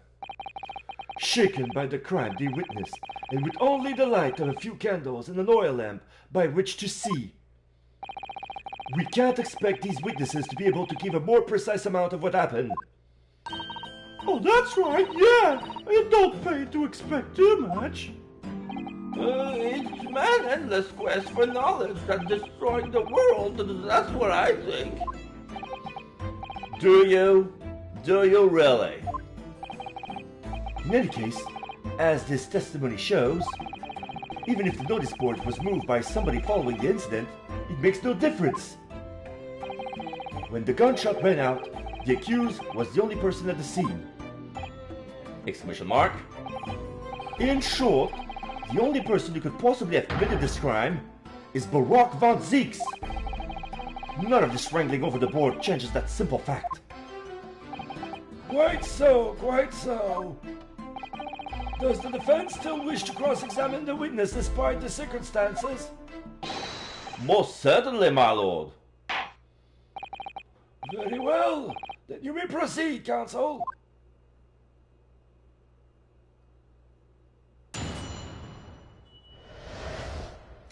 The mystery of the moving board. Well, I don't know anything about that there notice board. I just wipe my hands on it, that's all. Hold it! So you admit that it was the board you wiped your bloody hand on? Admit it? What's to admit? It's there as plain as day for all to see. A smashing print of my right hand. Perhaps you wanted to hide that handprint, so you righted the notice board and pushed it into the corner, didn't you? No. Imagine the weight of that great lump. Do I look like a powerful and well-nurtured man? Well, did you see anybody else moving the board? Asgard, there is a still, I can tell you, but even I have my limits. There was a body on the floor in front of me, and the Grim Reaper himself standing over it. And there was precious little light inside either. My bottom lip was all a quiver.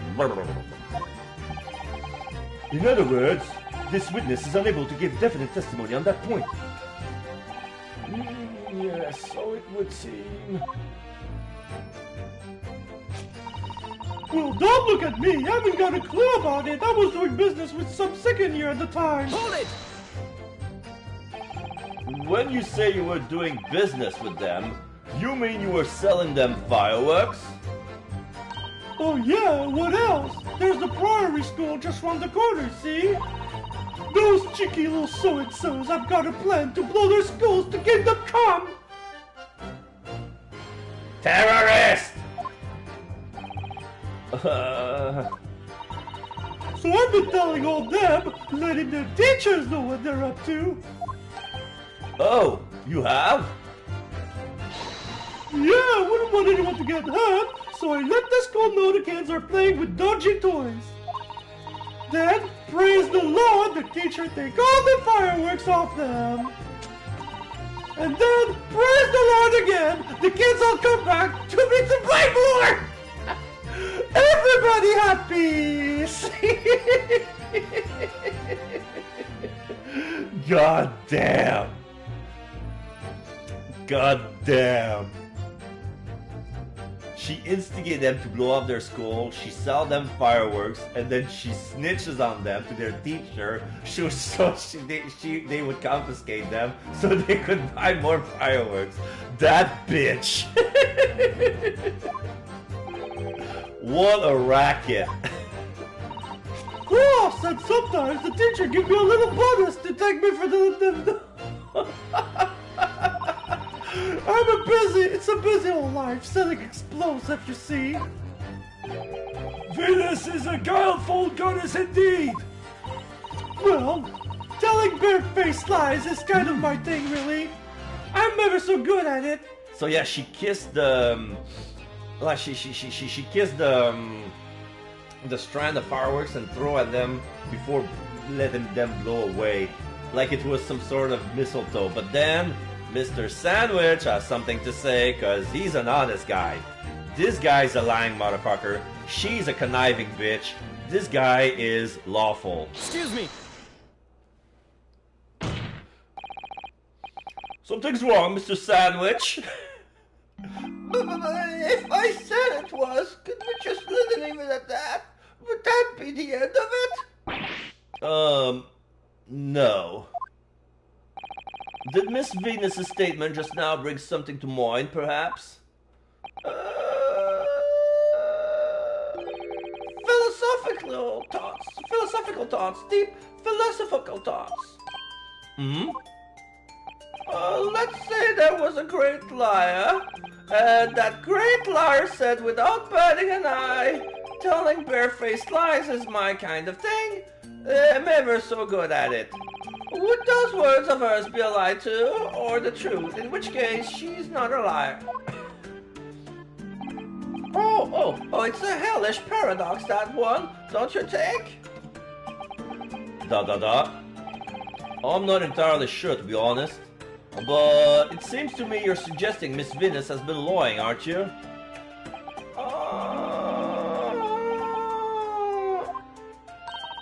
What are you on about, old man? Trying to cause trouble, are you? Keep on like that, and I'll wrap your whole body in firecrackers and send them off. They'll give you something to tremble about. You have a startlingly disturbing mind behind that sweet and innocent face, young lady. So, Miss Venus has lied in her testimony. Is that what you're saying, Mr. Sandwich?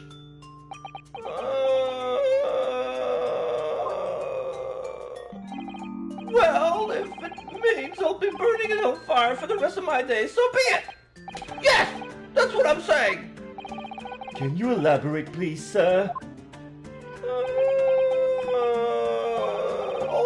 Blattermouth here headed for the room where the gunshot seems to come from. But there was someone else who crept up the stairs behind him, too. That's right. That rotten liar over there! Oh! Hee! Perjury! I don't know if she were under oath. But yeah, perjury. But then again, I'm not sure she even given her real name. So, given false information, false identity in front of the court, in front of the Majesty, the Queen. Felony! Send that girl to jail. Kazuma ... Do you mean to say that you did in fact betake yourself to the scene of the crime after all? ...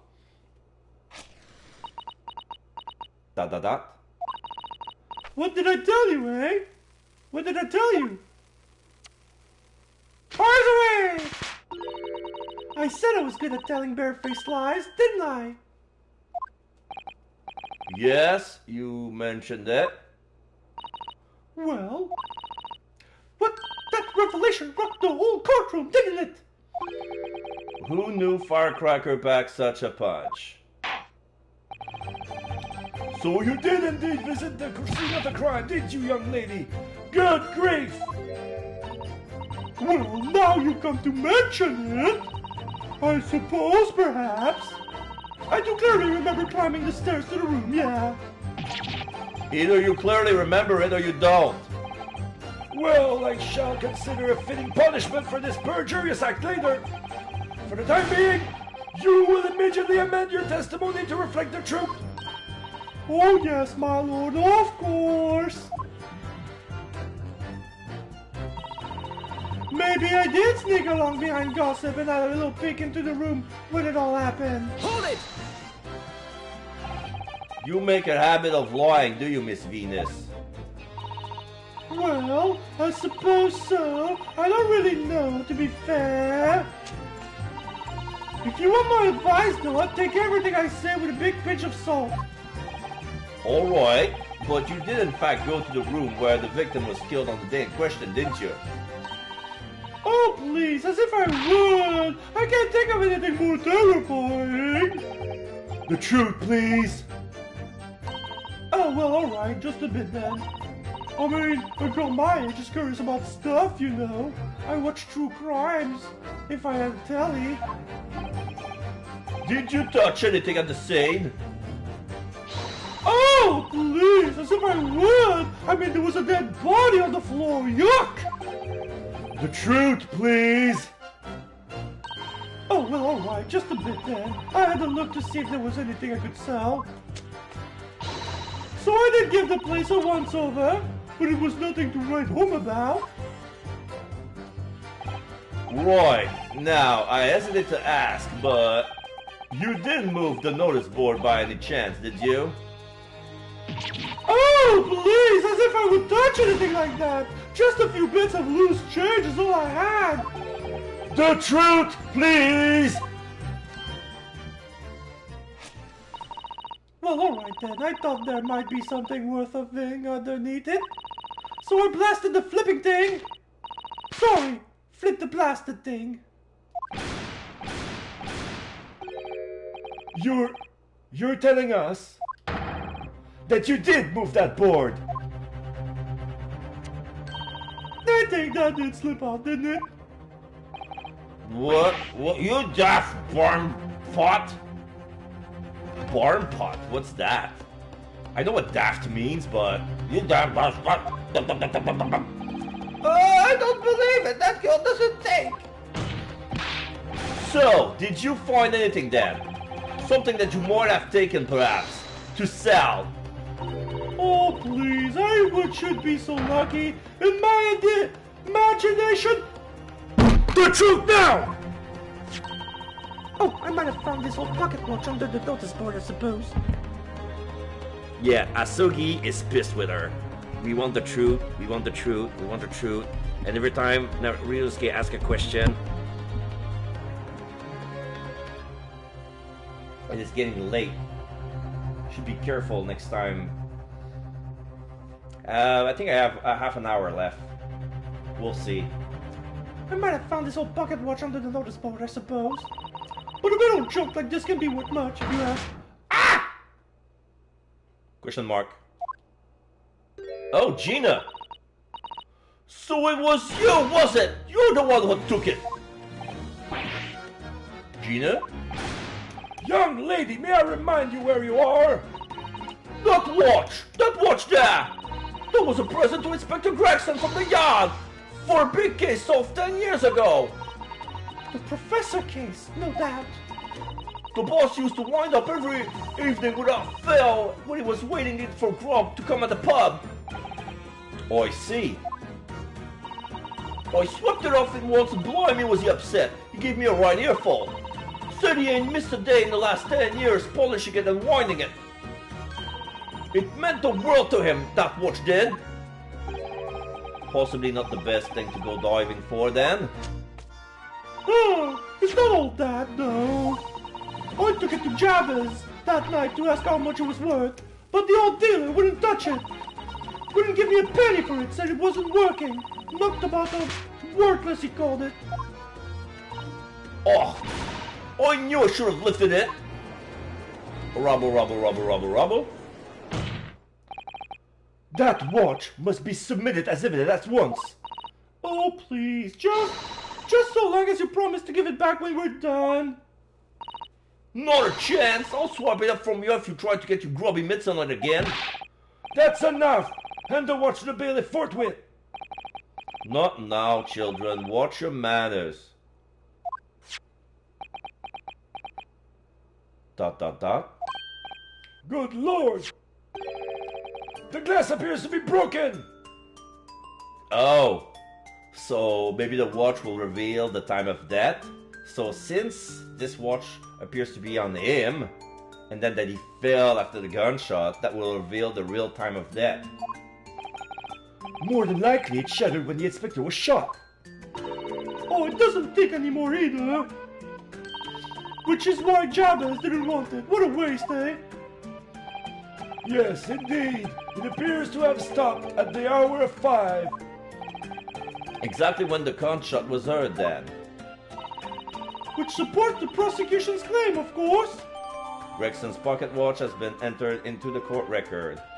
Wound without fail every single day. It's no longer ticking, and the glass over the face is cracked. Well, it would appear that the mystery of the moving notice board has been solved at least. Alright, so let's check the new pieces of evidence. Let's see, yeah, 5 sharp. There's a piece to be missing. It's broken here. There's a tiny little stub sticking from out of a small hole here. Look. I suppose there must have been a little knob or something for setting the time. In that case, seeing as we know the inspector took such good care of his watch, it probably broke when the incident occurred, didn't it? Yes, of course. Which could mean that there's a small part of the watch still at the scene, maybe. Right, we need to find the other half. Oh shit! There's a keyhole in the bottom that fits the little the key in the policeman figure. Oh, there's a tiny little keyhole here. Can you see? Oh yes, that's probably for the winder used to wind up the mechanism. It looks a little unusual, don't you think? Yes, you need just the right key to wind it, I imagine. Why do I feel as though I've seen something? Something a little bit like a key that's about the right size to fit in this hole. It would be wonderful if we had the key. Let's check carefully over what we already found.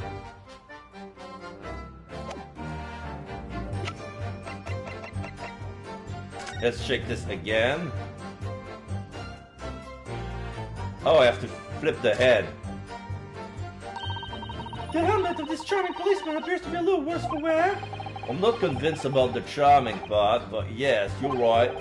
The head part looks like it's been fairly enjoyed twisting it. We're gonna twist it, click, click. The feet move, and then there's a key that comes out. So, what is it for, I wonder? Miss Susato, do you think perhaps this key Could be the key for Inspector Gregson's watch? Oh, yes, it could be. Let's try it at once. There's not a moment to lose. Okay, now we're gonna try the key, and it fits. Oh my god! I knew it! A perfect fit! So the missing piece is a red herring. That's actually the real way to wind the key. So probably this pocket watch was broken from the get-go, and the key is used to wind the watch. So now the watch works again. And look! The inspector's watch has started going again. Oh, so that's obvious. So it has obviously just not been wound up, that's all. So the 5 o'clock is not the time of death, but actually the last time he wound that watch. Okay. What is it, Miss Susato? Well, if the watch isn't actually broken after all, I have a feeling it could have profound implication. She's deep in thought now.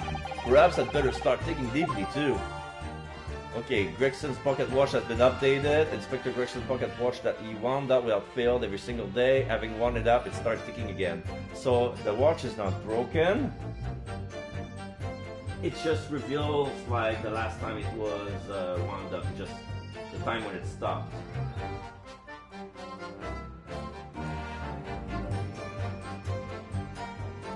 Okay then. So we have new evidence. Interesting. And as predicted, it had very little bearing on the case. Ugh. Now then, continue with your cross-examination, please, counsel. anything about anything. I'm just a bystander, just a sign at the crossroads of life. Hold it! But you did go to see what had happened in the room, didn't you? Fresno Street is my whole world. It's all I know, and I know all of it. I have to make it my business to know if I want to hold my sign up high. So, did you go to see what had happened? It's not for the destination that's important. It's how you get there, isn't it? Did you notice the notice board in the room? If you think about it, we're both the same species, aren't we? Both different members of the sign family. So if I spotted it, I might have tried to trip it up on a sense of rivalry, admit. Someone really needs to tell you that you're Homo sapiens, not Homo science. Does that mean that you didn't notice the board? I can only repeat what I said before. I don't know anything about anything. I'm just a bystander, just a sign at the crossroads of life. In which case, just who was responsible for moving the notice board? It was that Reaper, I bet. He's got a face that screams bored. Hold it! What exactly do you mean by that? Oh, but come on now, don't tell us you've not noticed. He looks like he hates everything in the world, that fellow. But not notice boards. There's the one thing he likes. You can see it in his eyes. Oh, I can't say I haven't noticed. I'll tell you one thing for free, though. I never took my eyes off that man on the floor. Nor off the Reaper, not for a second. Sorry? Well, I was that scared I couldn't. You never know what a fiend like that might do if you look away, do you?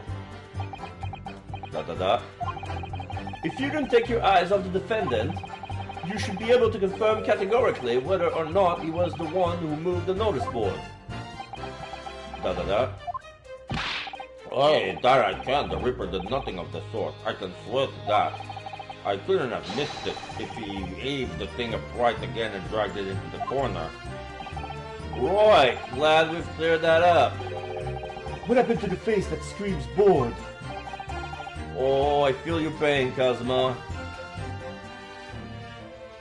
I can't see how this changes anything anyway. The detective still died when we heard the gunshot. Hold it!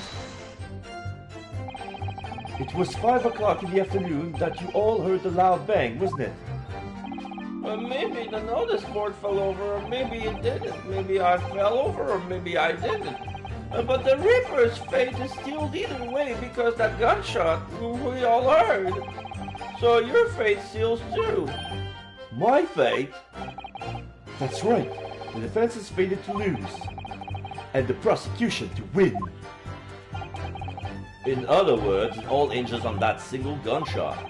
So if I could find some problem with that part of their story... Maybe possible to change all our fates. Of course, none of that changes the fact that I heard what I heard, does it? Not much to go on. As you pointed out, Mr. Naruto, there's no question that the notice board was moved, so somebody must have done it. But it did happen after the event, so maybe Cosmo is right and it's not relevant to the case. But it seems to have been deliberately positioned so as to hide the body from view. So I feel sure that there's some deeper significance to all of this. Yes, I know what you mean. I've no doubt there are some more clues to be uncovered. You're on the right track, I can feel it. So follow your instincts. Alright then. Okay, so I have to present the final statement and present the watch that's not broken. Don't know anything about that notice board, didn't sneak along, I don't know anything about anything, bystander sight of life, the space that screen board. I can't see how this changed anything, the detective still died when he heard the gunshot. Probably not, probably was already dead. The watch says that he was already dead when you guys heard the gunshot. So present, pocket watch. Objection! There you go. I'm afraid that's not necessarily the case. At the scene, we found this key to the winder of the inspector's pocket watch. A key? And having wound the pocket watch, we discovered that it in fact still works. You see, the watch didn't stop because it was broken at all. And that fact completely undermines one of the most fundamental premises on which the entire case has been built. What? Order! Order! Order! Cancel! The watch will stop at almost exactly 5 o'clock. Yeah, which is just when we heard that gunshot. It is exactly the hour. The time that was showing on the watch tells us nothing other than when it wound down. It's merely a coincidence that it happened to be at 5 o'clock. Objection! Even if that's true, the 3 witnesses here all heard the gunshot at 5 o'clock. So that's obviously when the crime was committed. Objection! No, that doesn't hold. Why not? Recall what Inspector Lestrade said only moments ago. The boss used to wind up every evening without fail when he was waiting for his grub to come at the pub. Said he hadn't missed a day in the last 10 years polishing it and winding it. It meant the world to him, that watch did. The victim was in the habit of winding his watch once a day in the evening. We can reasonably assume, therefore, that he wound up the timepiece on the evening before he died as well. Yes, that would be entirely reasonable. But if that's the case, you wouldn't expect the watch to have completely wound down by 5 o'clock the following day. Oh, boy! Well, how do you explain that?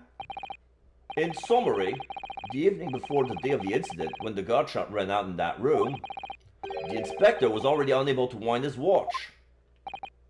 You can't mean... What would stop a man winding his watch if he had been in his habit of winding it every single evening for 10 years? The obvious answer is that he was already dead. Order! Order! Counsel, this is a most extraordinary claim. Objection! Extraordinary isn't the word. It's absurd. You claim he was already dead the night before? Do you really think that Scotland Yard's coroner would have overlooked something like that?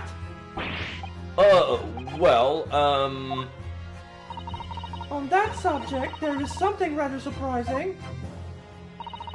There's actually an omission in the coroner's report. No time of death? The time of death is not noted. Oh, that's right. Wait a minute, you're forgetting that my legs went from under me when I kicked the door in. What do you mean? Like I said, I planted my hand in a dirty gray puddle of blood. Yes? So the victim's blood hasn't dried. It was fresh. He catches on fast, doesn't he? Objection! But that blood could be explained by any number of ways. It could have been put there afterwards. Some fresh blood could have been poured over the victim's body. Does my learned friend think that fresh blood is available on every street corner? Well, it needn't necessarily be human blood, of course. Exclamation mark. We've been told previously that Scotland Yard has no way to identify blood as human. The problem is currently being researched. At present, you're correct. It is beyond our abilities.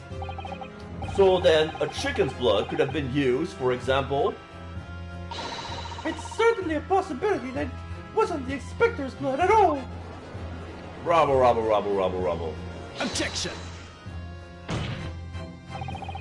But the gunshot was heard at 5 o'clock that afternoon. That's beyond question. It is though. Is it though? What?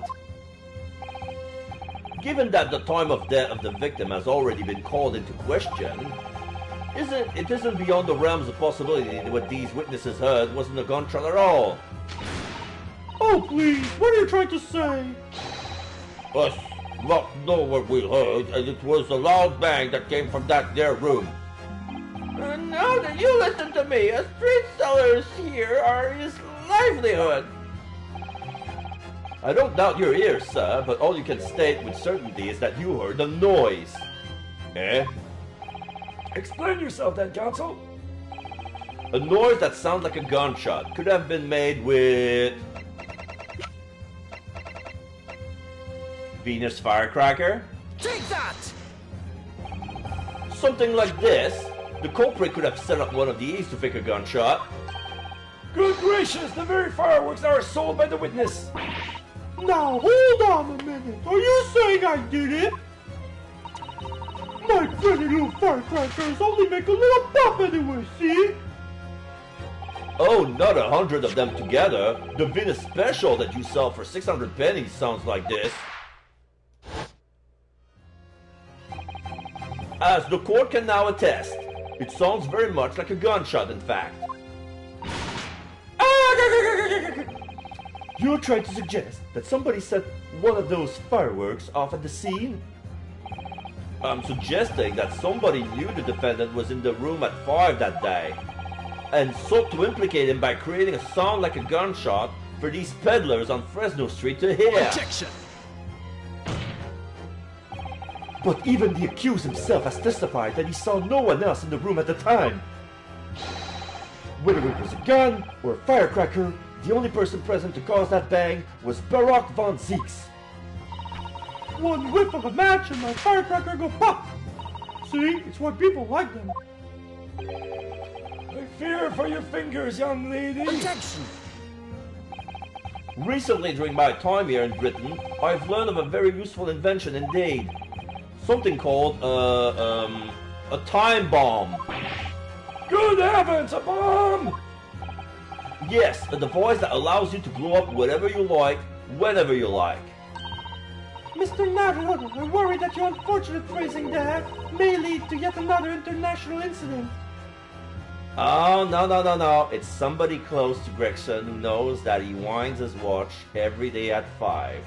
So if he kills him after 5 of the day of the last, he knows that it would rig is in a way that it would explode exactly at 5 o'clock. And since his watch hasn't been wind down since, it would stop and made us think that the gunshot happened at 5. That would be made to forge another evidence. Interesting. Oh, no, wait. It's the whenever you like part that's important. A time device? Yes, exactly. A time device. Something of that nature could have been planted at the scene. A device that was able to produce the sound of a gunshot long after the culprit had left. Your extravagant claim will have to be substantiated with evidence, Counsel. What proof do you have to suggest in any way that a time device was unemployed to create a gunshot sound? Fuck. I need to check all my evidence again.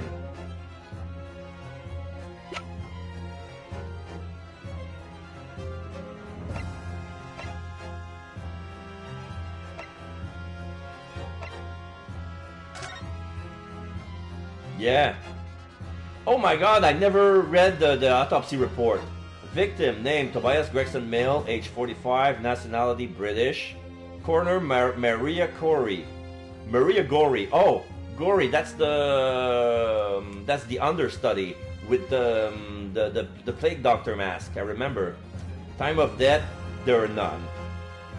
Time of death, nothing. Cause of death, victim was shot in the chest at close range from the front, resulting in instant death. Scorch mark at point of entry. Bullet exited the body from behind. Additional observation, the caliber of the gun used matches that of standard issue firearms for a member of the judiciary. Okay. I wish I could. Okay, so murder weapon was found in the scene of crime, probably best to avoid handling it. I never examined it ever since. Can I now? So this is the type of revolver that's standard issue for the member of the judiciary then? Yes, and when I asked about what a recorder kept about who they're issued to, I was told that for the past 5 years they've been engraved with a unique serial number. Oh, but as far as I can tell, there's nothing like that on this gun. Which tells us that it must have been issued longer ago than that. Oh, so this gun has no serial number. Interesting.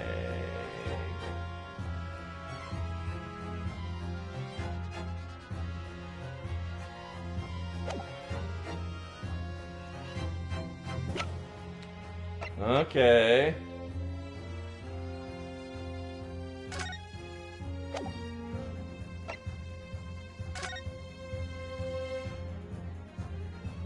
I want to say that this is the candelabrum. I'm gonna try.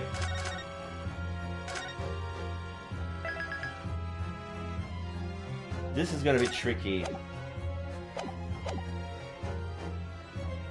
Candelabra from the room where the inspector was found dead. The top of when the candle appears to have been blown off. I'm gonna present that. Take that! As the court has already discussed, the tip of one of the candles in this candelabrum has been blown off. Indeed, because it was struck by the bullet, which presumably passed through the victim. Oh, I don't think that's possible, my lord. Not possible? Why? Because of the scorching.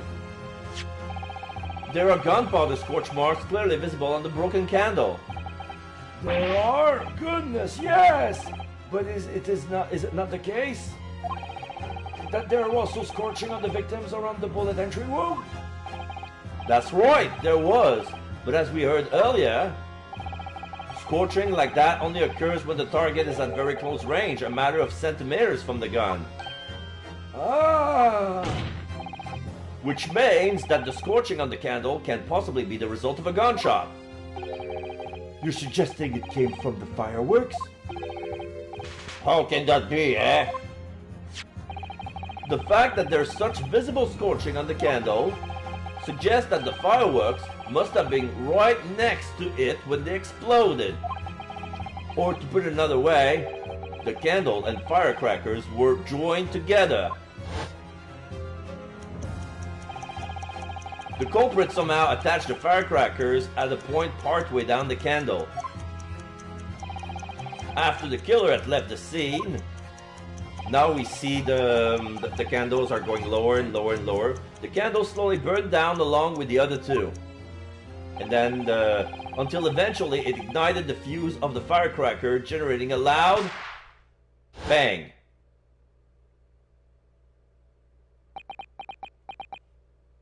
Da da da.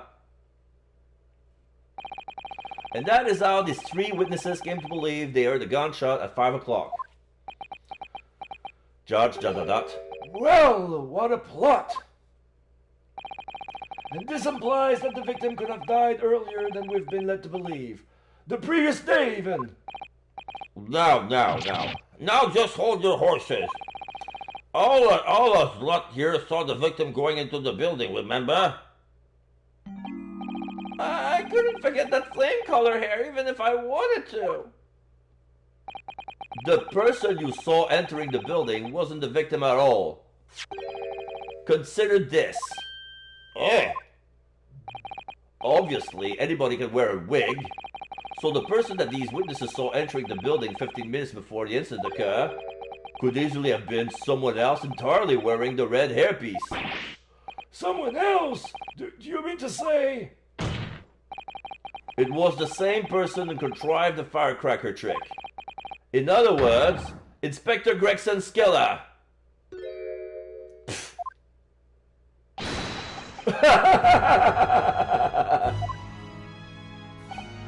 Oh, very impressive, Ryunosuke Naruhodo.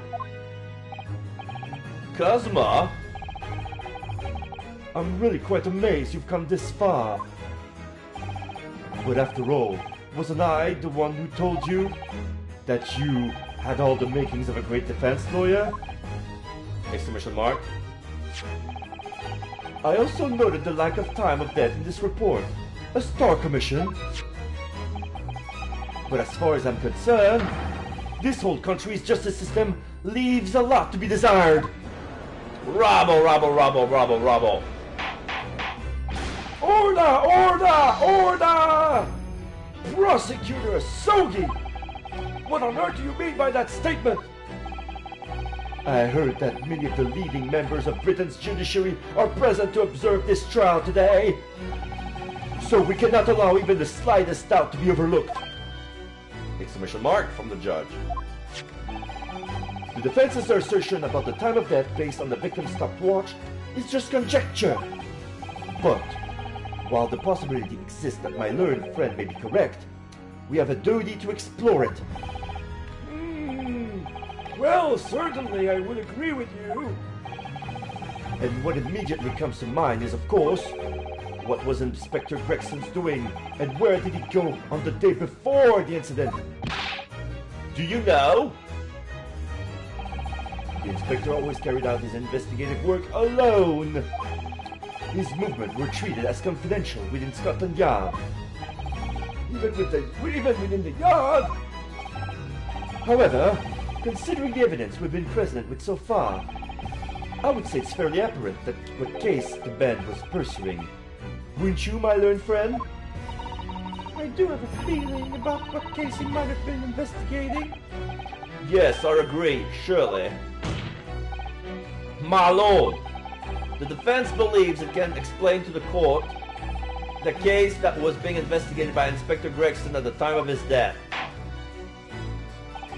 Very well, counsel. Present your argument to the court. What evidence is suggestive to the case being investigated by the inspector on the day prior to the incident? That would be the professor's case, which is proved by the notice board. So I'm going to present the notice board. Take that! I can't say that I find your answer suggestive by anything in particular. Other than perhaps that's utterly wrong. That much you have clarified more expertly. What? Congratulations, Ryunosuke Naruhodo. You deserve a reward for that expert display. Arg! That wasn't it. Did you just draw Karuma on me, my friend? I think, Mr. Naruhodo, that there's one particular piece of evidence that really does stand out in showing what case Inspector Gregson was investigating. My lord, I have the answer now. Okay. Let's try it again. Okay. The frame photograph? Take that! No.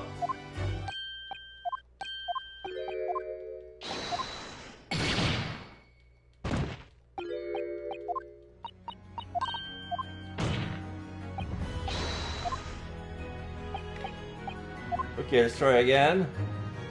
Yish.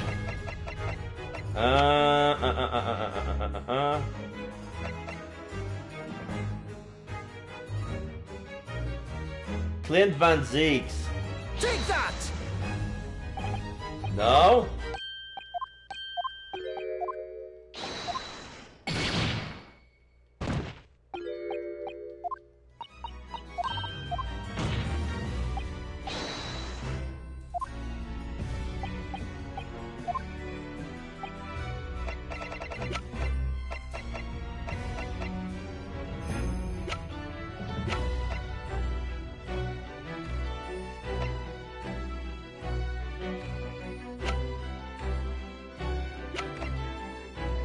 What could it be?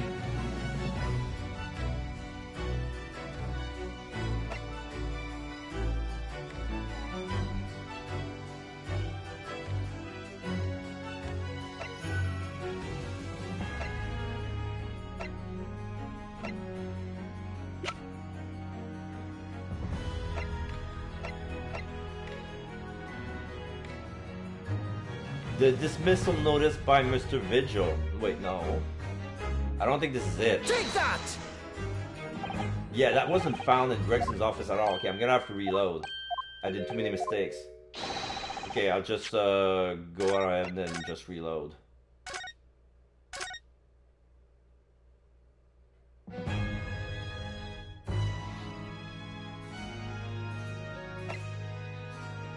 The Red League. The Red-Headed League article, of course. Take that!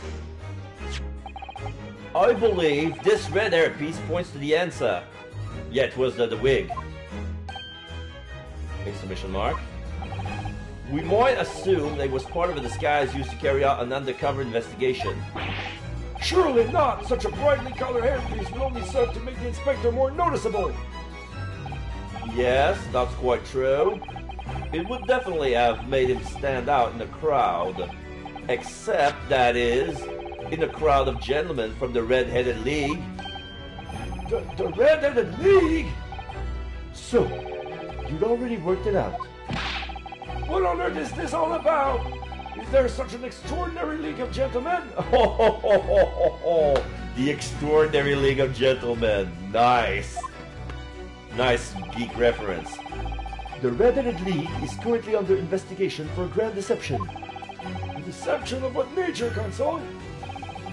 They've been targeting red-headed men across all of London and tricking them into small sums of money. 2 men were arrested for a misdemeanor only yesterday, in fact. My lord, the defense calls for those 2 men to be summoned at once. 2 redheads?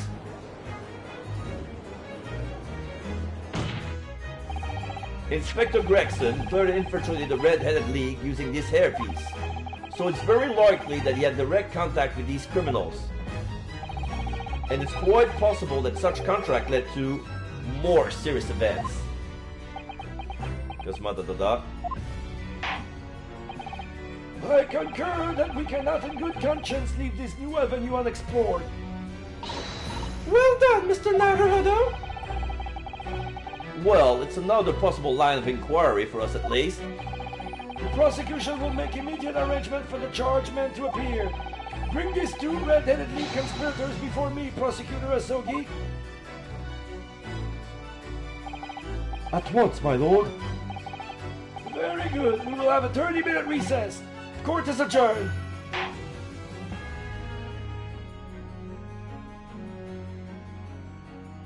And not a moment too soon, to be continued. Perfect. This is the moment I was waiting for. Perfect. We're gonna save here, and this is where we're gonna stop because it's getting late. It's past 8 p.m.